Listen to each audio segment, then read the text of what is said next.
Your Magic Powers of Persuasion. By Vernon Howard. 1962. Chapter 1. You can magically command other people. Marilyn was a pretty woman. Sitting opposite her, you could easily see that. Maybe she was even prettier in a way, with her cheeks moist with tears. With closed eyes she slowly shook her head. "Why is it?" she asked. "Why is it I get into trouble?" We sat there for a few moments without saying anything. She finally touched her handkerchief to her eyes and breathed softly, that silence was worth far more than words. "You seem to understand." "Thank you." It was easy to observe in Marilyn a truly kindly woman.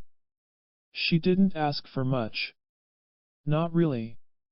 Maybe just for someone to like her a little bit, and maybe for someone whom she could like in return. Take care of those two things and everything else would take care of itself. Somehow you sensed that. Here was a genuinely gracious lady. She smiled with a shy and sweet embarrassment. "I feel better now. Could we please talk?" "We might start directly with the problem," I suggested. "Suppose you just go ahead and chat." "Well, take things as they come. I just don't understand," she said sincerely, "how a person can get into so much grief just by trying to be nice to people. I was brought up to believe in the golden rule, to treat others as I would want to be treated. But," she sighed, "something always seems to go wrong. Where is the fault? How have I failed?" "Your problem, Marilyn, is typical to millions of sincere people. They fail to realize that kindness alone is not enough. Successful human relations have certain requirements. Kindness must be matched with wisdom. Love needs a measure of clear judgment. Courtesy must be joined by an understanding of the people to whom you are courteous. When you are generous, you must also think clearly toward those people to whom you extend your courtesy. Otherwise you are going to get hurt." "I don't want to complain too much," she said, "but I am tired of getting hurt. And I don't want to be afraid so much." "Then you must understand people as they actually are, not as you wish to see them, and especially as you need to see them. It's pointless to use kindness as a tool for persuading a person whose own personality makes him incapable of recognizing kindness. You have no business being tender to someone who cannot understand tenderness. You'll break your heart every time by using gentleness on a person whose immaturity prevents him from responding gently. This does not mean that we must be unkind to the unkind person, it means that we must handle him with firm wisdom." Marilyn said she would think about these ideas until she understood them thoroughly. As soon as she does, she will open new and powerful worlds as far as her relations with other people are concerned. Our discussion covered just one of the many basic principles which you can follow all the way to success and happiness in your dealings with other people. Your invisible power. Do you remember the Invisible Man? No doubt you know of that classic story by H.G. Wells, seen in movies and on television. The Invisible Man had the entire world under his command because of his power to see without being seen. Because he had discovered an immense scientific secret, he exercised kingly authority. Wherever he walked among men and women, he took what he wanted. You also have an invisible power. It also is an immense scientific secret. It will enable you also to walk among people and obtain what you want and need for a rich and satisfying life. Your invisible power is your ability to persuade and command people. The purpose of this book is to show you how to find and how to use your invisible power. Once you learn the secret, you will enrich every area of your life in a surprisingly delightful way. Writes Professor Harry Overstreet. We need, in short, to know how to interest our fellows, how to arouse their expectation, how to build up habits of favorable response, how to lead and adjust and control. To become skilled artists in the enterprise of life, there is hardly anything more basically needful than this. Your first step toward commanding power is to realize that everything you want is found in other people. What do you want? Money? That's a perfectly admirable ambition. But how do you get it? The only way possible. Through other people. They pay you money for your goods or your services or your labor. If you want more money, you must have more influence over those who have it. Maybe you want more love and friendship in your life. Those necessities also mean other people. Furthermore, it means that you must know how to induce affection and cordiality in others. Do you desire feelings of acceptance and self-worth? All right. All of us do. Other people are more than willing to contribute these valuable items to you, providing you know how to charm them rightly into doing so. The fact is, everything we want or yearn for is won through other people. No man on an island is happy, he is merely existing. The joyous life is the one filled with rich relationships. That is why it is essential that we learn the secrets of mastering and commanding other people. Quite obviously, success of any kind is impossible as long as a man's human relations are marred by conflict or inefficiency. No man really wants to be a failure among his fellow human beings. Then why do millions fail? The answer is really quite simple: they fail to discover their invisible power, they neglect to use the basic secrets for wooing and winning others. Take the lonely individual who fails to attract and keep friends. What is his real problem? Lack of people with whom to share life? Not as long as there are millions on earth. A lack of physical attractiveness? This is not the problem at all, as I will prove for you in a later chapter. I am thinking of several men and women who don't quite represent the dashing Don Juan or the ideal Venus, but who nevertheless are kept on the run by people who write them gay notes inviting, "Come to our party." Both the lonely and those who worry about their physical appearance are allowing mistaken attitudes to rob them of personal power. In short, they think about the wrong things. If you want power to command other people, you can have it in fantastic abundance, but you must direct your thoughts correctly. Correct thinking is that which focuses on personal power, where it is and how to get it and ways to use it. Do this and such things as loneliness and worry over physical appearance become as nothing. They really do. Man thinks, and at once becomes the master of the beings who do not think. Buffoon. You can become as powerfully persuasive as you want. Recently I jokingly asked a young teenager, "Which of your many girlfriends do you like best?" He smiled, "Shirley." "Why Shirley?" "I think," he reflected with a shy grin, "it's because whenever I leave her home she keeps watching me from the front porch until I'm out of sight." That makes you feel good. It makes me feel needed. I'm important enough to her that she wants to be with me until the last possible second. I guess you'd say that Shirley is someone special to me because she makes me feel like someone special to her. Shirley, whoever she is, has made herself a persuasive person by the simple courtesy of filling that persistent human longing to feel needed. Watch the exciting changes in your personal world as you practice your powers for persuading people. Scientific studies in our universities prove clearly that those who get the most out of life are those who work accurately and smoothly with the people who surround them. That smoothly operating person can be you. The simple fact is, you can become just as powerful with other people as you make up your mind to be. So, decide right now to see yourself all the way through. Do this and nothing can prevent you from winning your magic power to command people, and getting what you want from them. Whenever anyone asks me, "How can I learn to win my way with others?" I tell him, look in the right place for the power you want. Don't waste your time searching in the wrong area. Look where you should look and you will have the influence you should have. The other day I stepped into the local library to pick up a favorite book of mine, a recreational volume telling of travel and adventure in South America.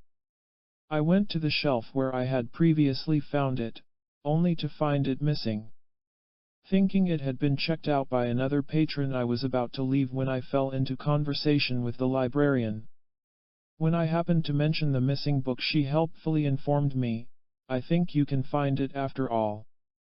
It has been changed to a new location." Thanks to her guidance, I went to the new shelf area and immediately found the book I wanted. Likewise, if we want personal power in our lives, we can have it, providing we look in the right place. You can learn to win your way in the world of people by looking to the proven principles and up-to-date techniques found in these pages.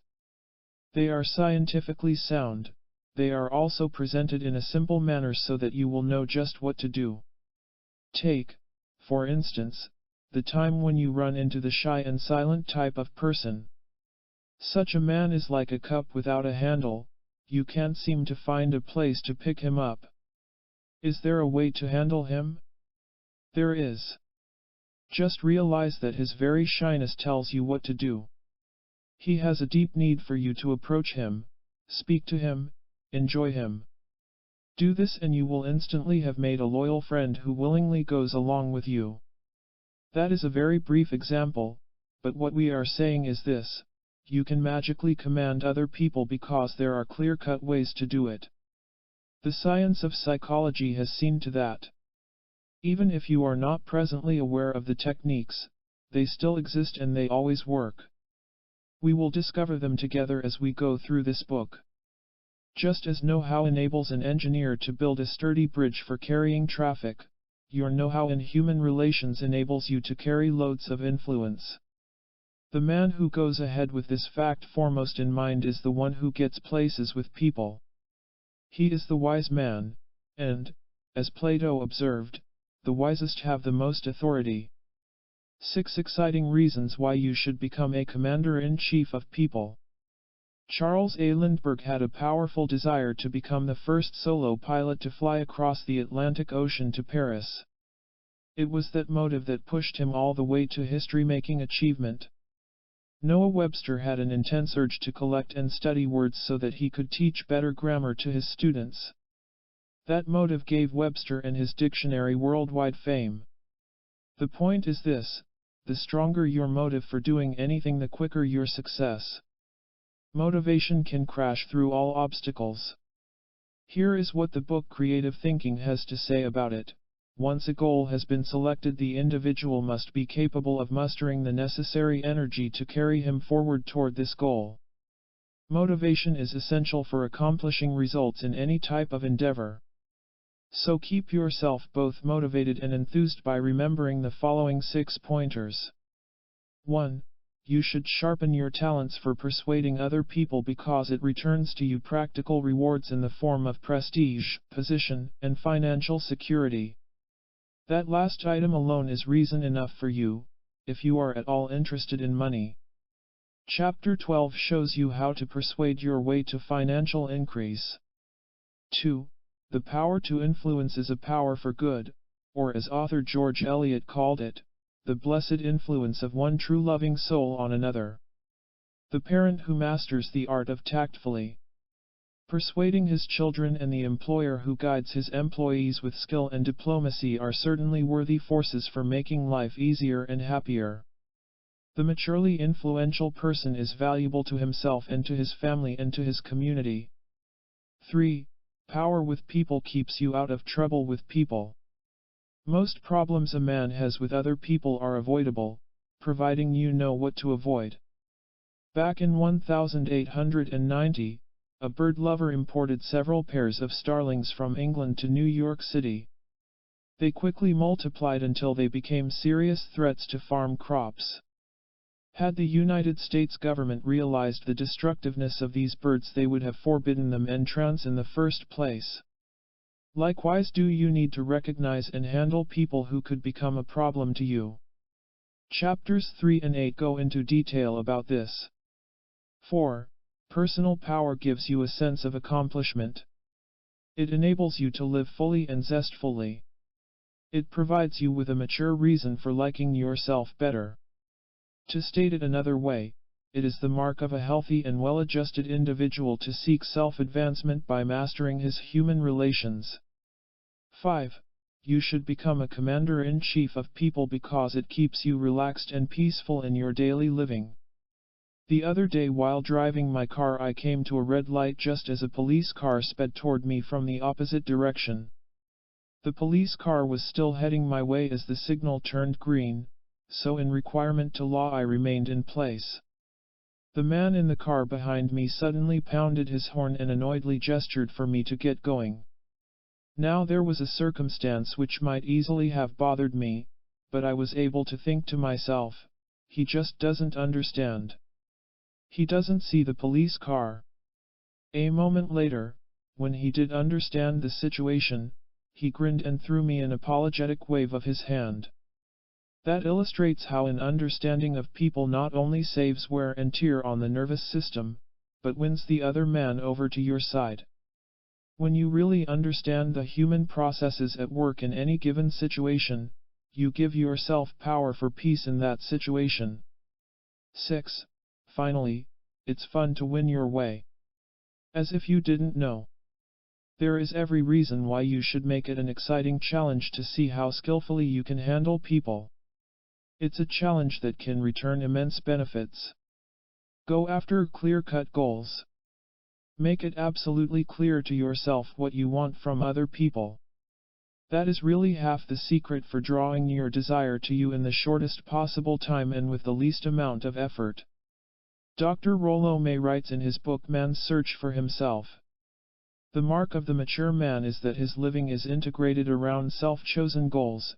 He knows what he wants, no longer simply as the child wants ice cream but as the grown person plans and works toward a creative love relationship or toward business achievement or whatnot. 3.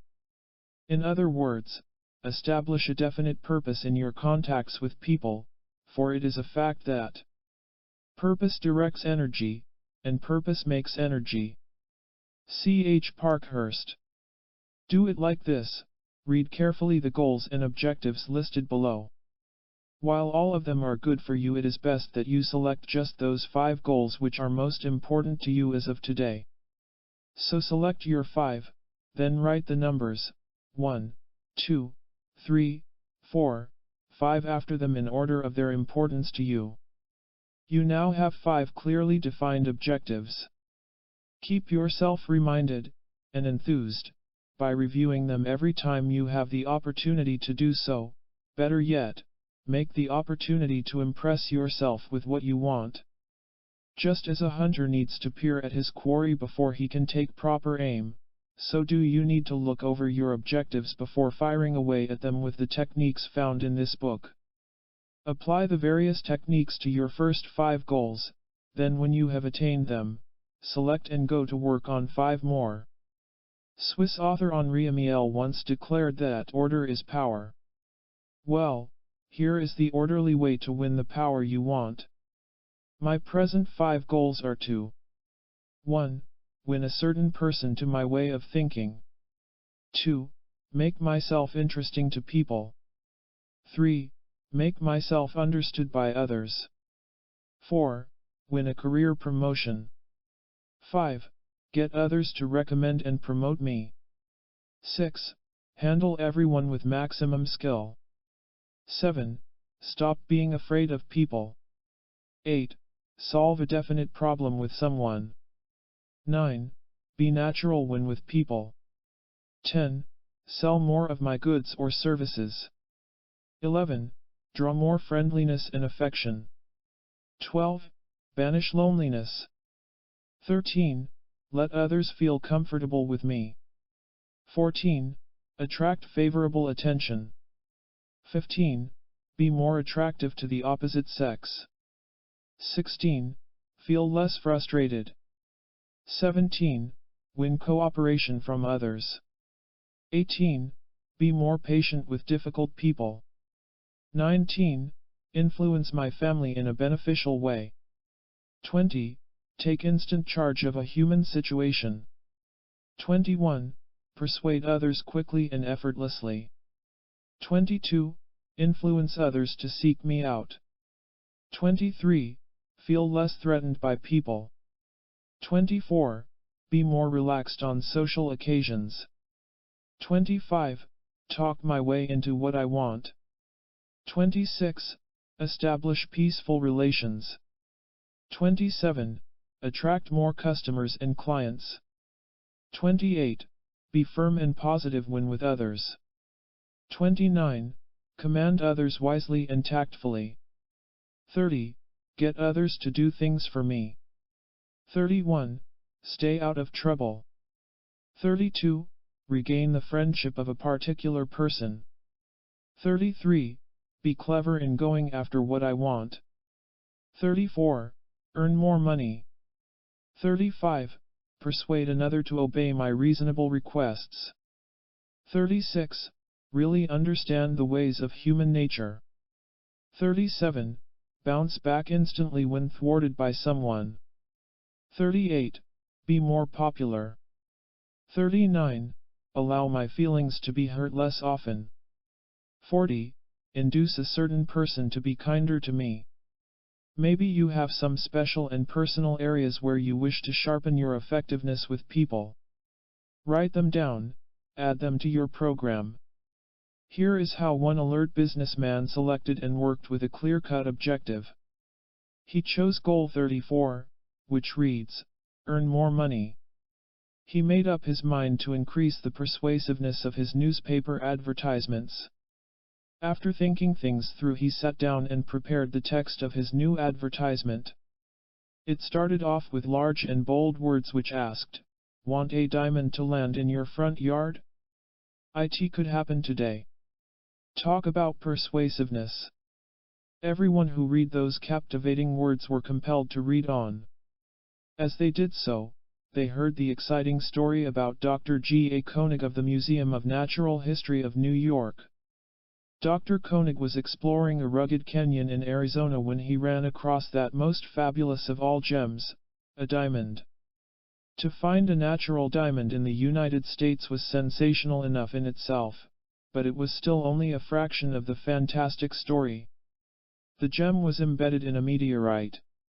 Here was a diamond from outer space. The advertisement then went on to suggest that the reader himself just might be visited by sparkling fortune, for who knows when another diamond from another world might plunge into his front yard. The advertisement then went on to tell of the diamond-like products to be found at the merchant's store. That businessman knew a few things about persuading people. His advertisement started off with a mystifying statement that caught immediate attention. It promised the reader personal gain. It told an exciting story that really happened. By starting with his definite goal to earn more money, that businessman helped himself to follow through with a practical plan for influencing more people to buy his goods. And this they did. One of the headline principles you should remember in all your dealings with people is: everyone wants and needs persuasion. I am thinking of a psychologist whose accomplishments in both the world of business and in social affairs entitle him to the rank of expert. As a classroom instructor, he has his own special system for turning timid businessmen and shy homemakers into capable people persuaders. One of his techniques is to take a student to the window of the classroom where he asks him to look outside. As the student does so, the conversation goes something like this. "See that woman getting out of her car?" asks the instructor. "Yes." "How did she get that car?" "Someone sold it to her." "How come she's wearing a wristwatch?" "She was persuaded that it was the right one for her." "Where did she get that attractive pair of shoes?" "From a salesman." "Why do you suppose she wears that particular hairstyle?" "Someone guided her in selecting it." "She's meeting that man on the corner." "How come?" "He invited her to meet him there." The dialogue goes on until the point is thoroughly driven home. And what is the point? Just this. Everyone constantly needs and looks for persuasion and guidance from others. As a matter of fact, life would be impossible without the power of influence. The school teacher guides her pupils toward knowledge, the salesman persuades his customers to buy his goods, the clergyman exerts influence toward loftier living. All this is fairly obvious, but you may need to realize fully that the dependencies and needs of others are your opportunities for worthy leadership. Another way of saying this is that we all have hundreds of needs that require the influential services of another. In the pages of this book you will learn about hundreds of these basic needs which, when fulfilled in another by you, make you a welcome influence. Dr. Sidney M. Jurett expresses the idea like this. Thus the most effective means of inducing change in the other person is to behave toward him in ways which will satisfy his basic needs. Then, the wishes of the first person, within reason, will literally become the other person's willingly obeyed commands. We need to act toward the other person so that he or she wants to please us. That is the secret. This is excellently illustrated by the deeply loved lady who asked her man, "Why are you so nice to me?" "Because, dear," he tenderly explained, "you make me want to be nice to you." People appreciate and follow the person who can persuade them properly. Make that person you. Review your first commanding steps. 1. Remember that your skill in human relations is an invisible and just about irresistible power. It wins astonishing success for you wherever you want. 2. It is a fact that all you want and need for the happy life is found with and through other people. 3.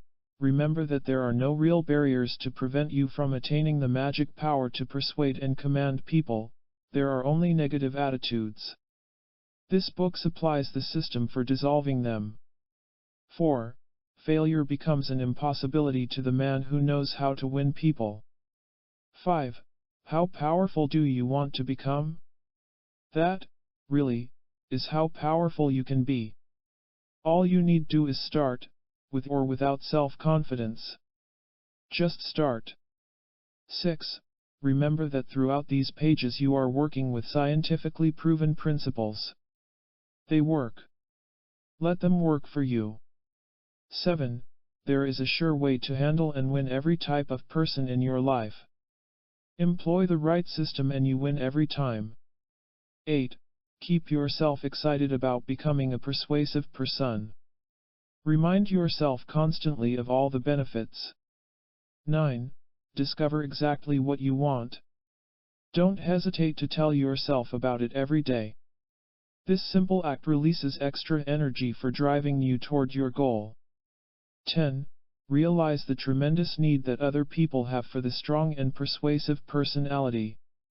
Make yourself that kind of personality and you magically enrich your life. Chapter 2. Start right now to win your way with others. During the Third Crusade of the Middle Ages, the English knights under Richard the Lion-Hearted ran into a problem. The problem was built of stone. It was a massive, strongly fortified castle held by the fierce and fanatical Turks. The Crusaders knew that the castle had to be captured if the crusade was to push on to its final objective in the Holy Land. King Richard directed a frontal attack by hand-picked infantrymen against the main gate. The soldiers were driven back with staggering losses. A desperate charge by the English cavalry was also beaten back with heavy casualties.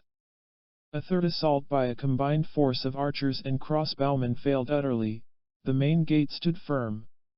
It looked as if King Richard's plan to march on to the conquest of the Holy Land was defeated, or at the very best, stalled for months to come. But Richard wasn't called the Lion-Hearted for nothing. If the castle couldn't be taken by frontal assault, there must be another way, and the king was determined to find it. One evening the English monarch had a group of prisoners brought in for questioning. A Turkish bowman let slip the information that the castle was undermined by a series of secret passages leading from the stronghold to concealed exits in the surrounding woods. That very night the Crusaders slipped down into the openings and silently raced along the hidden tunnels. Within 10 minutes they penetrated beyond the overhead walls, and inside another 5 minutes they burst out into the castle itself, with swishing swords. The surprised and overwhelmed Turks surrendered almost without a struggle. The castle fell. King Richard and his legions marched triumphantly through the main gate. This illustrates much more than a successful military tactic. It is a sound principle that you can employ with considerable triumph in your march toward winning others. As we saw in Chapter 1, people are quite willing to be persuaded by you, but you must use the secret passages to get to them. Henry Clay Lindgren observes, "One of the facts of human relations which we must learn again and again, is that there are better and more effective ways of supervising people than through the use of direct force. Indeed, the really successful leader is one who does not have to use force at all in order to carry out his functions as a leader. The direct approach usually fails because it arouses fear in the other person that you are trying to dominate him or put one over on him. Of course, the people you wish to win are not your enemies, but even the friendliest of friends will stiffen their defenses against a slam-bang attack. When you approach another with techniques that boldly broadcast, 'I'm going to win you over,' his natural self-defensiveness is sure to counterattack with, 'That's what you think.' Bear in mind, a man takes contradiction and advice much more easily than people think, only he will not bear it when violently given, even though it be well-founded. Hearts are flowers, they remain open to the soft falling dew, but shut up in the violent downpour of rain." Richer. Women especially resent the blunt approach when being persuaded to buy this or agree to that. They don't mind being won, but they prefer a little wooing first. Besides, when you make your point of attack too obvious, you enable the other man to concentrate all his resources against it. That often results in a stalemate with no one winning and everyone losing. Another thing you should remember is this: whenever anyone knows that you desperately want something from him, he tends to withhold it, for it gives him a very satisfying sense of power over you. He knows that as long as he keeps you at bay, that you will continue to seek him out. That gives him a great sense of self-importance that he won't easily give up. Your indifferent attitude is sometimes far more effective than might be imagined. Inasmuch as the blunt approach defeats itself far too often, what are the alternatives? What are the secret passages that lead you to your conquest? You will find dozens of them explained in these pages, but one of the primary rules to remember is that self-interest is everyone's first interest. The story is told of a fellow named Tom who came to his best friend Harry for some advice on a love affair. "Harry, I can marry a wealthy lady who doesn't excite me at all, or I can wed a poor girl whom I love passionately. Which one should I choose?" "By all means," his friend quickly replied, "be true to your heartfelt passion and marry the girl you love. And by the way," the friend slyly added, "give me the name of the wealthy one." This is the humorous way of pointing out that when all is said and done, self-interest comes before any other interest. Everyone tends to see things according to his private needs and desires. We interpret and we act for our personal benefits. That is the plain fact about human nature, and that is what you must work with if you are to influence it. Nature made us that way for the sake of survival. Remember that constructive self-interest is not the same thing as selfishness. The selfish person's very selfishness prevents him from serving his own best welfare. Generosity is a result of knowing how to serve yourself so well that your very abundance of happiness makes it possible for you to let it overflow onto others. Here is how Dr. Sander S. Feldman sums it up: we think first of ourselves. Only when we are taken care of can we afford to think of the other fellow. After discussing the foregoing ideas with me, Glenn K., an accountant, came up with this question: but if self-interest is a man's primary interest, where does that leave me? I mean, how can I get him interested in me? It's really very easy, I told him, once you understand what you must do. What must I do to sell myself to the other man? Sell him on himself. That is what you must remember first, last, and always. This doesn't mean you have to indulge in idle flattery or anything else so shallow, it merely means that you assist him in living up to the kind of person he wants to be. Everyone has doubts about his ability to become a better person. By assuring him that he isn't doing so badly, you attract his attention and his approval. Glenn said he would concentrate on this pointer. As he does so, he will see how easy it is to turn the other man's self-interest into mutual profit. In what areas does a man like to be sold on himself? There are hundreds of areas where you can help to build a man's picture preference. By this term we mean that every man has a picture of himself as he prefers to see himself. Psychiatrists like Dr. Freud call it self-image or self-concept. It is no surprise that his picture preference is a complementary one. There is no man on earth who doesn't prefer to think of himself as being bright rather than dull, or powerful rather than weak. You become a creative artist in human relations by contributing to another's picture preference. Let's look at some of them. People prefer to appear. And prefer not to appear. 1. To be sought after. Not to be ignored. 2. To be clever. Not to be witless. 3. To be someone special. Not to be one of the crowd. 4. To be daring. Not to be timid. 5.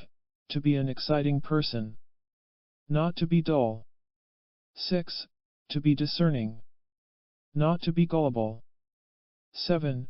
To be energetic. Not to be a rash thinker. 8. To be needed. Not to be unwanted. 9. To be self-sufficient. Not to be weak. 10. To be relaxed. Not to be tense. 11. To be modest. Not to be vain. 12. To be on the way up. Not to be futureless. 13. To be courteous. Not to be impolite. 14. To be mature. Not to be childish. Give yourself some practical practice at this point by writing down 5 of your personal picture preferences. Since we all like pretty much the same things, you can be sure that others will want them also. Now you have 5 more ideas for selling a man on himself, and also on you. You can make a habit of winning others. You can start right now to win your way with others by remembering, habit is the deepest law of human nature. Carlyle, also, habit is necessary to give power. Hazlitt. Have you ever noticed how some people have the happy habit of being charming and interesting persons? You like them instinctively and you have the feeling that they like you also. And also notice how others habitually fail to attract either attention or admiration. You just can't warm up to them. No doubt you realize that habit is a powerful and persistent characteristic of human nature. Better yet, let's identify it as a helpful and necessary servant, for that is what a positive habit really is. Because you have established the habit of eating breakfast in a certain manner, you can also turn your mind to the morning newspaper. Your habit of walking down the street is so well established as a subconsciously directed process that you can also toss around in your mind your various business affairs. Habit makes things simple and efficient. That much is obvious.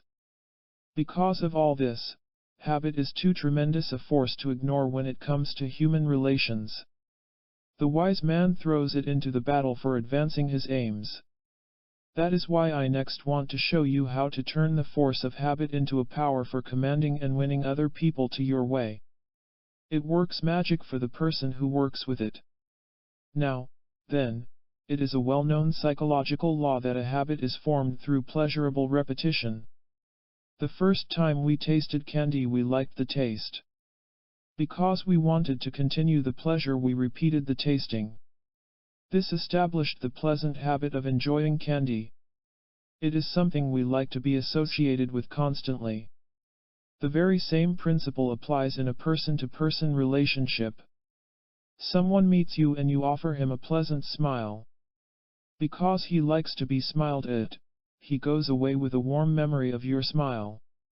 The next time you meet him, perhaps you say something complimentary about him. Your compliment reinforces the warmth already generated by the previous smile.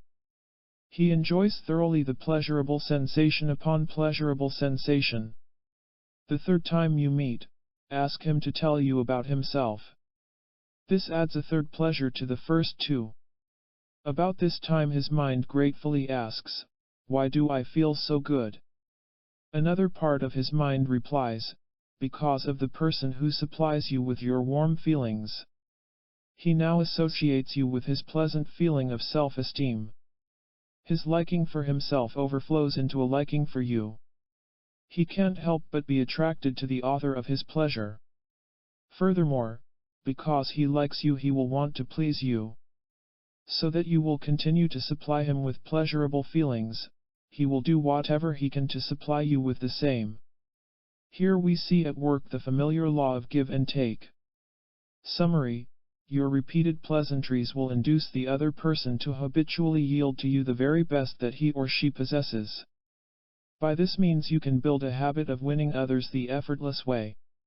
One way to establish yourself as a repeated winner in your human relations is to return again and again to the basic principles governing human nature. Stonewall Jackson, the brilliant Confederate commander who won victory after victory over the Northern armies, was sitting on a log one afternoon reading a small book. He was noticed by a pair of young lieutenants who were rushing toward the front lines where a battle was about to explode. "The general sits there calmly reading a book just as we're about to attack the enemy," puzzledly gasped one of the young officers. "It's hard to understand how he always whips the Yankees." "If you knew the book he is reading," explained the other, "you would know why he always wins." What was the book that so absorbed General Jackson? It was one that he carried with him and referred to constantly, the military maxims of Napoleon. Jackson had the wisdom to persistently study and review the basic rules of warfare as laid down by the French Emperor. What has this to do with you and the winning of your personal campaigns with people? It will help you to remember that there is no such thing as knowing all there is to know about engaging and winning people. You must continually seek to understand why and how people behave as they do, for whatever you cannot understand you cannot possess. Goethe, the campaign requires constant additions to your know-how. Knowledge piled upon knowledge gives you power upon power. Let's take two examples. Curtis H., a land developer, instituted a program which offered free tours of the countryside to prospective real estate investors. In his mailings he urged the prospects to phone his office to make the arrangements for the trips. Because he was a careful student of human behavior, he was curious to discover if there was a pattern of some sort covering those who phoned in and those who did not. He discovered there was. Far fewer calls came from those who had to make a toll call in order to reach his office. Curtis promptly removed that block by making arrangements to pay for the calls himself. It cost him a few extra dollars per month in his phone bill, and it earned him several $100s per month in additional business. Remember that removing a minor block in the other person's way may lead to that person making a major decision in your favor. Paul K., a newly appointed junior executive in a cosmetics firm, was assigned the task of planning the company's annual picnic. Since time was short, he needed a female assistant who could help him to get things done in a hurry. His problem was that he had his choice of more than 30 ladies around the office, none of whom he knew very well. Paul recalled a psychological principle that goes like this: people who are quick and brisk in their physical movements are quite likely to be efficient and decisive. Their physical quickness is an extension of their mental alertness. By keeping his eyes open, Paul soon found the efficient assistant he needed. Anyone else could have done likewise, for you can gather all sorts of useful information about people just by watching their physical movements, such as the way they walk and gesture. Dr. Sander S. Feldman points out, every human being has his own particular gait through which he can be characterized and recognized. People who fail to get places with other people are like the little boy who kept falling out of bed at night. When his mother asked him why it always happened, he shrugged his reply, "I guess it's because I stay too near the place where I got in." You need not fall out in your relations with others. Not if you will persistently go beyond whatever knowledge about people you now possess. Not if you will assume that there is always lots more to learn. There always is. Victory, declared Napoleon, belongs to the most persevering. The rest of this chapter is devoted to some of the basic principles which you should habitually employ. General rules for specific successes. 1. Turn their mistakes into your profit. People are forever making mistakes in your favor. Get to know what they are. When a man becomes angry at you, he is telling you that he fears your strength. When a person sullenly withdraws from you, he is informing you how much you really mean to him. Always go beyond the act to find the real motive, which is usually not the same motive he informs you of. Never take another's explanation of his behavior at face value. He may be trying to save face. Always use another's mistakes toward you as a tool for winning him over or for building your personal strength. As an example of how you can use others to build your personal powers. A married couple were imposed upon by thoughtless relatives who constantly invaded their privacy and wasted their time. After studying the situation, they told the relatives, "We are cutting down on our social hours. Too much else we want to do. We'll get together when we can." The relatives reacted with surprise and injured pride, but they also responded in the way that thoughtless people will always react to polite strength, with respect. That married couple wisely used that problem situation to add more independence to their lives. 2. Encourage people to express their secret feelings. People are far more extreme in emotional makeup than appears on the surface. They are capable of far more affection than they dare to show and are also able to act with more hostility than they want others to know about. They behave with outward moderation because they want you to think they are in control of themselves. Everyone wants desperately to express both their positive and negative urges. They hesitate to let themselves go because they think they may open themselves to criticism, or because they fear it may be socially unacceptable, or because they want to maintain a certain pose. You become a persuasive personality as you permit others to release both their secret affections and their hostilities. They deeply appreciate someone who can hear of these secret emotions without being shocked by them. A woman once told me she wanted to ignite an outward show of affection between herself and her utterly bashful boyfriend. Yet she didn't want to seem to be a bold woman. I advised, the next time you walk down the street together, slip your arm under his and clutch clingingly. That is a perfectly natural action on your part, and one that will make him feel needed by you. Keep doing that and he will get the idea that you like him. That should encourage him to start a few things on his own. Another woman told me she was troubled by daily headaches. I asked her whom she hated. As soon as she got over the shock of seeing her hostility, for one of her relatives, brought out into the open, she thanked me profusely. She said, "What a relief to find someone who lets me be hateful without condemning me for it." Permit people to reveal themselves to you fully and freely. 3. What a power there is in innocence. More. There is nothing like innocence and naturalness for persuading people to do what you want them to do. If you don't think so, just watch what happens when some wide-eyed and curly-topped little girl snuggles up to Dad and asks him for something. Dad doesn't stand a chance. A simple and direct request for whatever you want has a disarming charm all its own. People are so tired of guile and trickery that it comes as a cool breeze on a hot day when they meet someone whose persuasion comes from an innocent personality. By innocence we don't mean weakness or gullibility or anything like that. A man doesn't have to be weak to be innocent, he merely has to be a real person. People somehow sense that there is a great deal of strength in the man who can lay aside all artificiality and be himself, regardless of what that self might be. This kind of strength has enormous appeal, for we like to see in others what we would like to see in ourselves. 4. Be realistic rather than idealistic about people. Don't idealize people. Most of us do this to a wider extent than we may think. We lose the power to understand other people when we see them according to the way we need or want to see them. If a person has a deep need for people to be kindly toward him, he will tend to expect others to be kindly, that is what he will look for. But if the facts eventually contradict the ideal, then that person will become disappointed and perhaps bitter.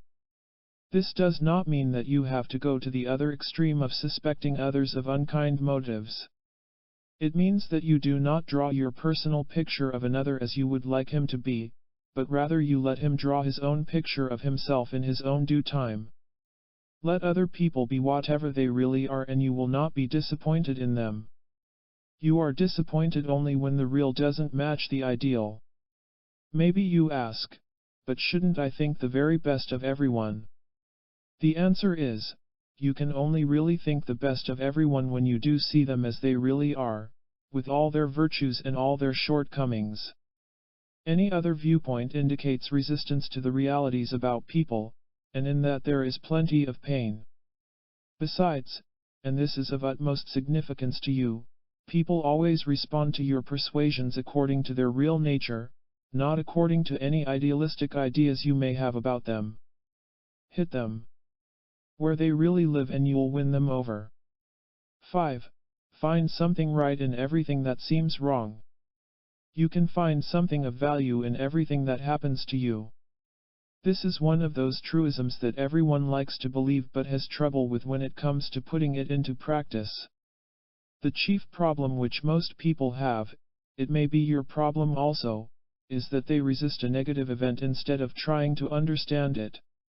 Never fight a disappointment which people may bring into your life, rather, look out for something which you can use for your growth. The enrichment is always there. But you have to make up your mind that you will find it. Do so and you will. Not to learn from experience is to pay the price without getting the product. One man, now an executive in the electronics industry, told me this during a dinner conversation. Once, as a young salesman, I called on a prospect whom I thought would welcome me and my goods with open arms. From some place I had gotten the idea that he desperately needed my products. Then, to my utter shock, he turned me down completely. Walking down the street I got to thinking about it. The more I thought about it the happier I got. Here is why. I got to thinking that if a likely prospect would say no, there must also be some unlikely prospects who might say yes. That would seem to be some sort of a law of averages that I could use. I decided to test it by calling on several prospects who had been on my unlikely list. I gave them a highly enthusiastic sales presentation, and was again shocked. They bought twice as much as I had hoped for. Since then I have never failed to remember that a turn down can always be used in some way as a turn up. Incidentally, I later went back and sold a sizable order to the very man who, by turning me down, had given my sales career a sharp boost. Summary: find something right with everything that seems wrong. 6. A way to sway. Here is a good way to remember the 4 principles which form the foundation of all your programs of persuasion. A. Let them see. This means that you bring your program or product or idea to their attention. B. Make them want. In this step you show them how your program will enrich them in some way. C.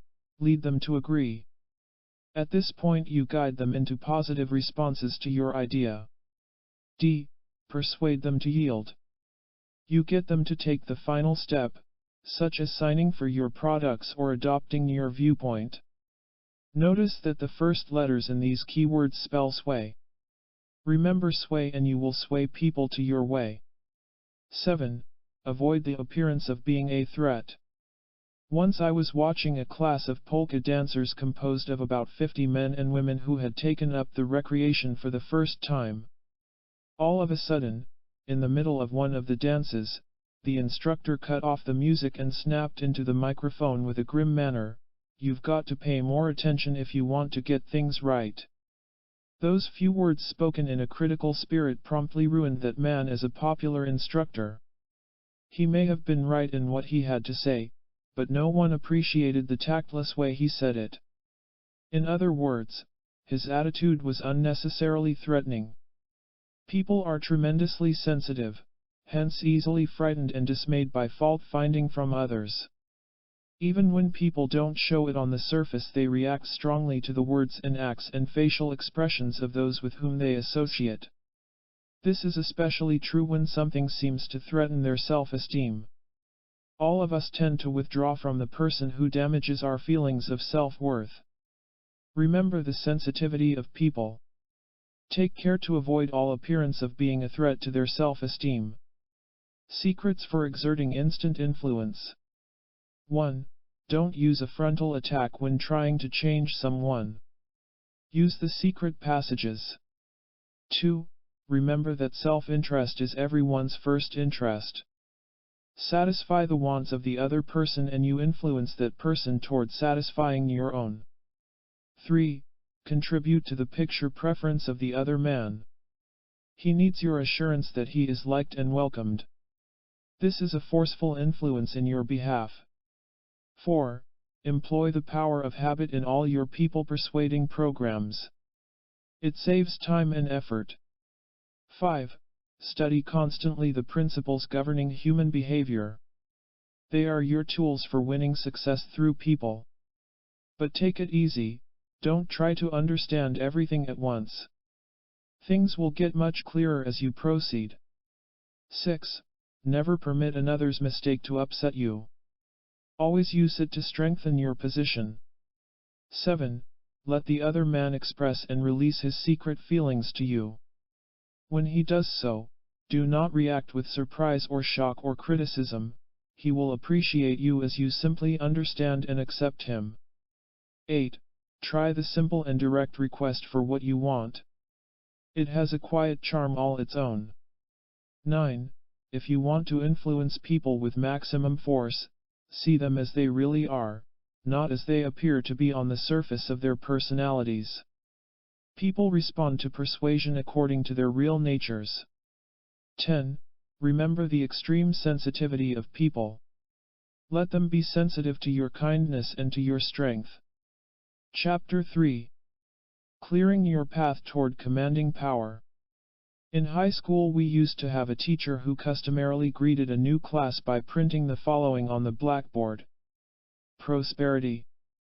She would then ask us to pronounce the well-known word spelled by those letters. After letting the mystery build up for a moment, she solved it by removing the hyphens. On second look, the letters come out. Prosperity. She then went into her opening lesson, which might be summed up like this.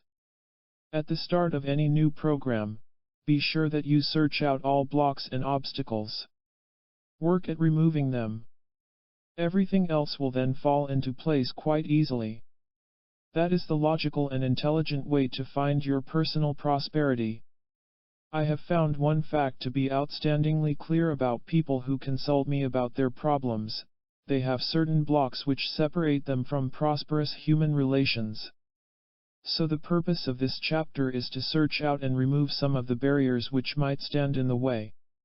It is delightfully surprising how the correction of a single false viewpoint can instantly make right dozens of things that may now hamper your progress.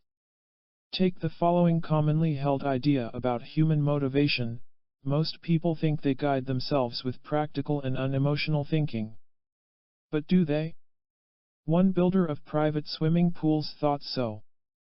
That's why his advertising stressed low-cost construction and economical maintenance. When his salesmen continued to come back with only a handful of contracts, he wondered what was wrong with his advertising. He consulted an expert in the field who informed him, people are persuaded largely by their emotions, not by their logic.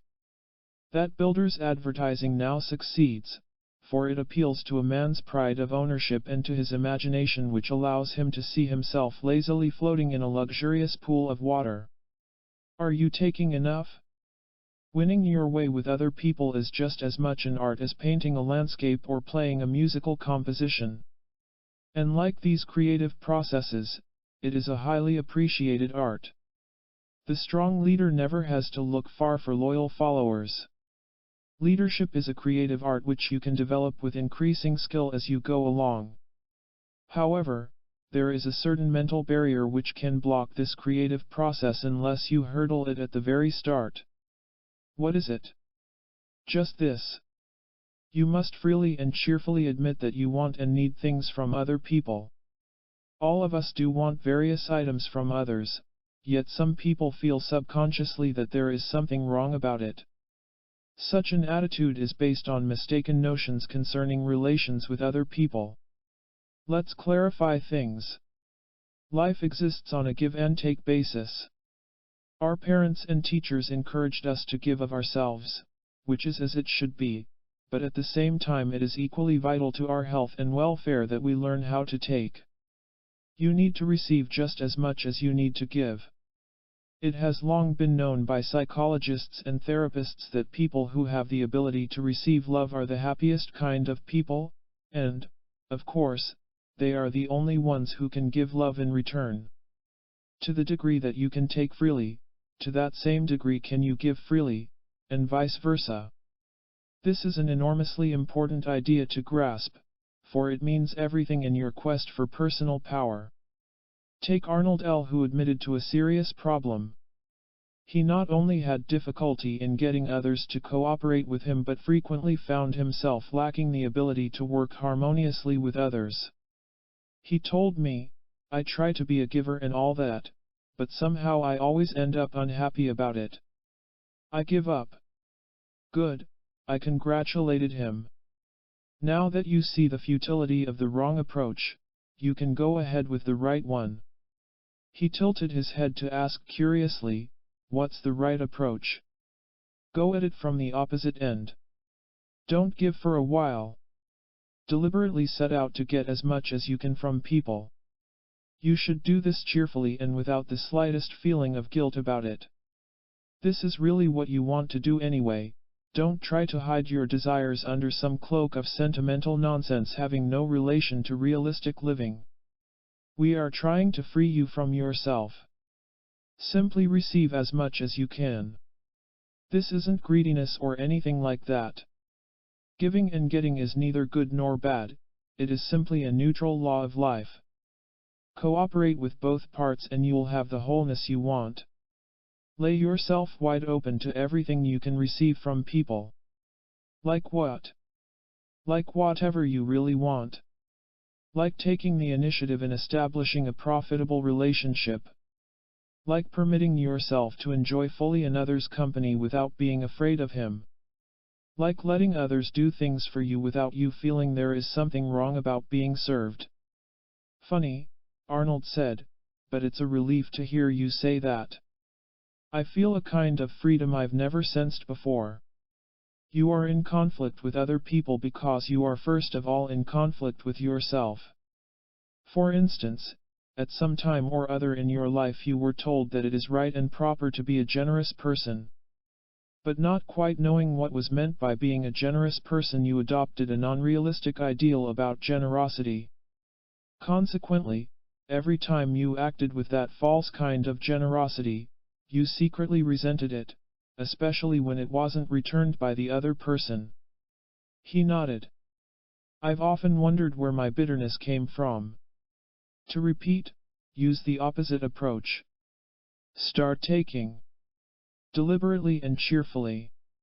Without thinking too much about it. Pretty soon you will be surprisingly free from your false notions as to what life is really all about. Then you will find yourself a truly spontaneous giver. Then you will get along with people as you really want to get along. This may be the answer I've been searching for. It is. Summary and review. All of the foregoing ideas are so vital to your progress that I want to review them with you before we go on.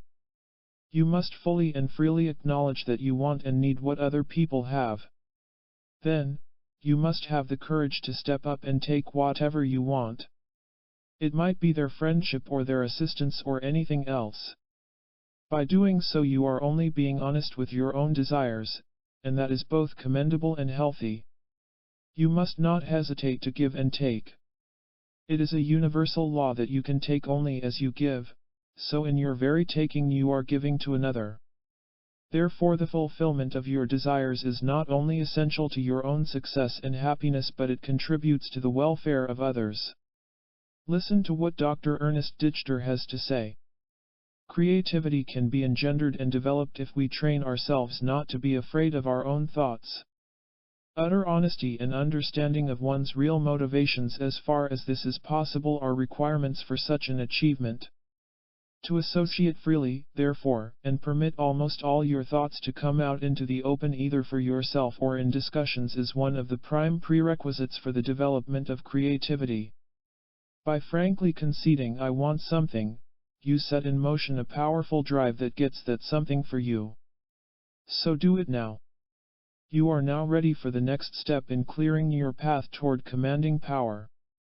How to avoid problems with people in the first place. Some months ago when I was being escorted through a cookie factory, I saw an excellent example of an artist in human relations. My guide and I passed within a short distance of a pair of employees who were nearing a minor conflict with each other. Their disagreement was apparently based on a division of duties in loading a truck, for one of them complained to the other, "It's not my job to help you load, you'll have to do it by yourself." The other man nodded pleasantly and replied casually, "As you wish."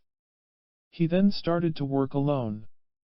But a moment later the other man stepped over, handed him a box, grinned and said, 111 give you a hand for a few minutes at least. Okay. Actually, both those men deserve credit. The man who calmly proceeded with the task on hand was wise in refusing to create a problem in the first place. He had the good sense to place his peace of mind above his urge to fling back a curt remark. By using the principle of non-aggression he won first of all a personal victory within himself, then proceeded to attract the cooperation of the other man. He was skillful enough to know that nothing calms down an uncooperative person more than quiet agreement. As for the other man, he had at least the goodness to bounce back from his irritability. Whether it was or was not his duty to load the truck was beside the point was his responsibility for handling the situation with smoothness and tact. Failing in this at first, he made the correction which made friends.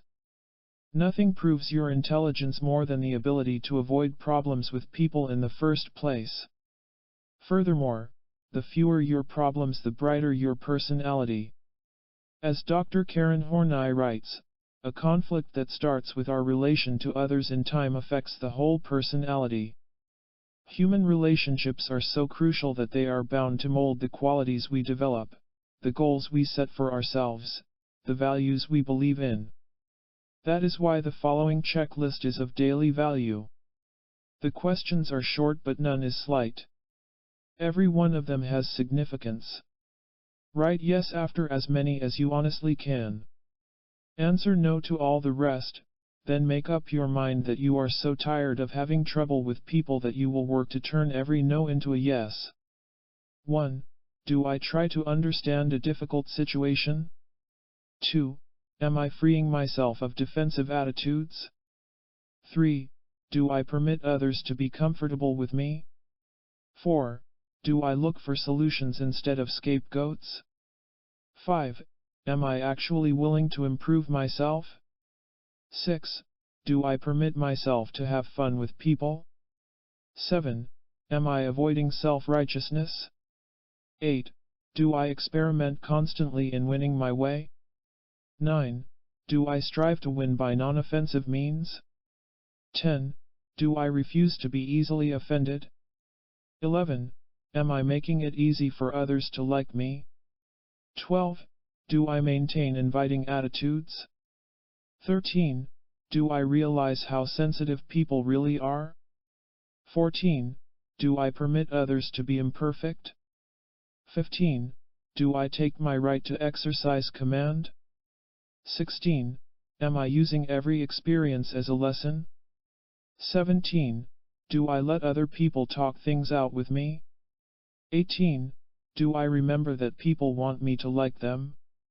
19. Am I avoiding critical attitudes? 20. Am I working to overcome any shyness I may have? 21. Do I make it easy for another come my way? 22. Do I avoid impulsive judgments of people? 23. Am I shedding false pride daily? 24. Do I laugh enough? 25. Am I discarding unworkable ideas for winning others? 26. Am I filling the other person's need for kindness? 27. Do I clearly plan for avoiding unnecessary troubles? 28. Am I flexible in handling people? 29. Am I taking my responsibility for my own progress? 30. Do I really realize how many problems are avoidable? Let's look at point 15 as a good example of how you can avoid problems with people. It reads, do I take my right to exercise command? A man whom we will call Carl was one of those individuals who was continually getting into one unhappy mess after another. He made the mistake of pointing to other people as the cause of his grief. What was the real reason for his failure? Largely, a lack of self-confidence. He was really afraid of people, and therefore powerless with them and therefore in grief of one sort or another. He did not realize that he had a perfect right to command other people. Carl's confusion expressed itself one day when he told me somewhat indignantly, I don't think it's right to go around trying to persuade other people. Let them make their own decisions. Live and let live. In that case, I told him, never again listen to a persuasive sermon or political speech. Don't let philosophers such as Emerson and Thoreau talk you into being a better person. Never try to persuade a woman to marry you or a boss to give you a raise. If persuasion is wrong, you have been wrong all your life. You've been trying to win people to your way of thinking since you were 1 day old. Besides, the real reason you talk so self-righteously is because you are afraid that someone else will try to talk you into doing something you don't want to do. You are speaking from fear and weakness, not from wisdom. Now that we have that out of the way, let's see if we can restore you to the command which you want but don't know how to get. Carl said he would like that. A simple system for understanding people. Most of us have expressed thoughts like these at one time or another. People are funny. It takes all kinds. Women? I can't figure them out. Why do men act like that? I don't understand them at all. Is it really possible for you to understand people and to use that understanding as an influential tool?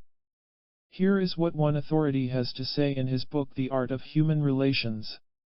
One of the chief contributions which psychology, psychiatry, and the study of personality have made to human understanding is the discovery that human behavior can be understood, explained, analyzed, and even predicted. You can clear your path toward commanding power by understanding people better. Not only that, but the more we understand a person, the more we can like him, and the more he can like us. Haven't you noticed how your insight into another person tends to dislodge your criticism of him when he acts imperfectly? Understanding is the power that enables a parent to love a troublesome child and the virtue that maintains the affection of one spouse for another when domestic difficulties arise. How do we gain genuine insight into people? That is the vital question we want to answer. Your ability to influence your way in the world depends upon a right answer. To illustrate, if you drop and lose a small object on the floor, the best way to find it is to set your cheek against the rug and scan its surface. Because the lost object rises above the level of the floor, it can be seen quite clearly. Similarly, we can find people to our liking by seeing them from a fresh viewpoint. Here is that new viewpoint that supplies you with powerful insight. Never pass moral judgment on another. Do not label him as being cruel or immoral or conceited. Such labels prevent you from seeing the man himself as he really is. It is so easy to attach a label on someone and let it go at that, but this is not the way to understand him. If we are to become astute persuaders, we must look beyond the outer effects, such as when someone acts cruelly or with conceit, and find out why a man acts as he does. Take an extremely cruel and hostile person. All cruelty is based on fear. A man is cruel because he is afraid of something. Perhaps he fears a loss of prestige, or maybe he is worried lest he fail to succeed in life, or maybe he believes that people don't like him. Now then, if you evaluate him as being a cruel man, you are judging him, and you will have difficulty in persuading him. But if you see him as a frightened person, this is quite another thing, for this is not your moral judgment but rather your observation of an actual fact about the man. Notice how much easier you find it to handle a person whom you know to be frightened than a man whom you label as cruel. The thing we must do is to replace our moral condemnations with psychological observations, and this is something we must work at constantly. Supposing in your business you run into a customer who is almost persuaded but not quite sold on buying your goods or services. If your mind starts condemning him as being stubborn, you are going to arouse a certain amount of your own antagonism to him, and if your customer notices it, you may lose his goodwill and possibly the sale. But let's see what happens when you look beyond his outer show of stubbornness to search out the basic motive for his hesitation. You may find perhaps a doubt that he can afford your product, or maybe a confusion as to whether it will serve him as he wishes. By applying the non-judgmental terms of doubt and confusion, you have cleared your own thinking tremendously, for you have detached your own emotions from the situation and can hence persuade your man with maximum mental power. Your simple switch in identification places you in charge of both yourself and your customer. When your car breaks down, you do not identify it as being bad or stupid or obstinate. If you were to do so, you would not know what to do to fix it. Rather, you try to understand what is behind the breakdown. Then, as you adjust the carburetor or clear the block from the gas line, you regain power over your car. People are not machines, but this does illustrate the kind of non-judgmental attitude that makes you a wise and influential person. Judge not that ye be not judged is not only a religious precept but a 100% effective law of life that serves you up with success in your business programs and in your personal affairs. Here are 3 more examples for making the big switch. When another acts unkindly, do not judge him, but rather see him as someone needing to release his painful psychological pressures. If the other man acts selfishly, do not identify him as being selfish. Instead, know that he is too frightened and insecure to be generous. When someone shows off, do not condemn him, but intelligently see him as a person who needs your attention and approval. Constantly ask yourself, am I judging this person or am I understanding him? If you want the magic power to master and command people, you will want to understand him. Be resourceful and you won't be discouraged. Please turn back to Chapter 1 and review the 6 exciting reasons why you should develop your powers of command. There is good reason for doing this. It will spark a fresh flow of enthusiasm, it renews your eagerness to conquer. It makes you want to win, and nothing makes men sharper than want. Joseph Addison. Additionally, want awakens the intellect. The keener the want, the looser the growth. Wendell Phillips. This self-promoted enthusiasm is but one example of ways in which your resourcefulness can prevent discouragement from slipping into your mind. Discouragement is a condition which we must look into, for it is startling to realize how easily some people throw up their hands in despair after running into a difficulty or two. Any newly tackled program is bound to include a certain amount of trial and error. You should expect to meet various challenges to your progress, for any other attitude is unrealistic. If you can accept your setbacks as all part of the game, if you do not give in to panic or dismay, you will eventually find yourself on the other side of your problem. Let me tell you a story about President Lincoln and his resourcefulness. In July of 1861, the Northern Army suffered a serious defeat in the Battle of Bull Run. The battleground was named after a small stream in northeast Virginia, located only about 30 miles southwest of Washington, D.C.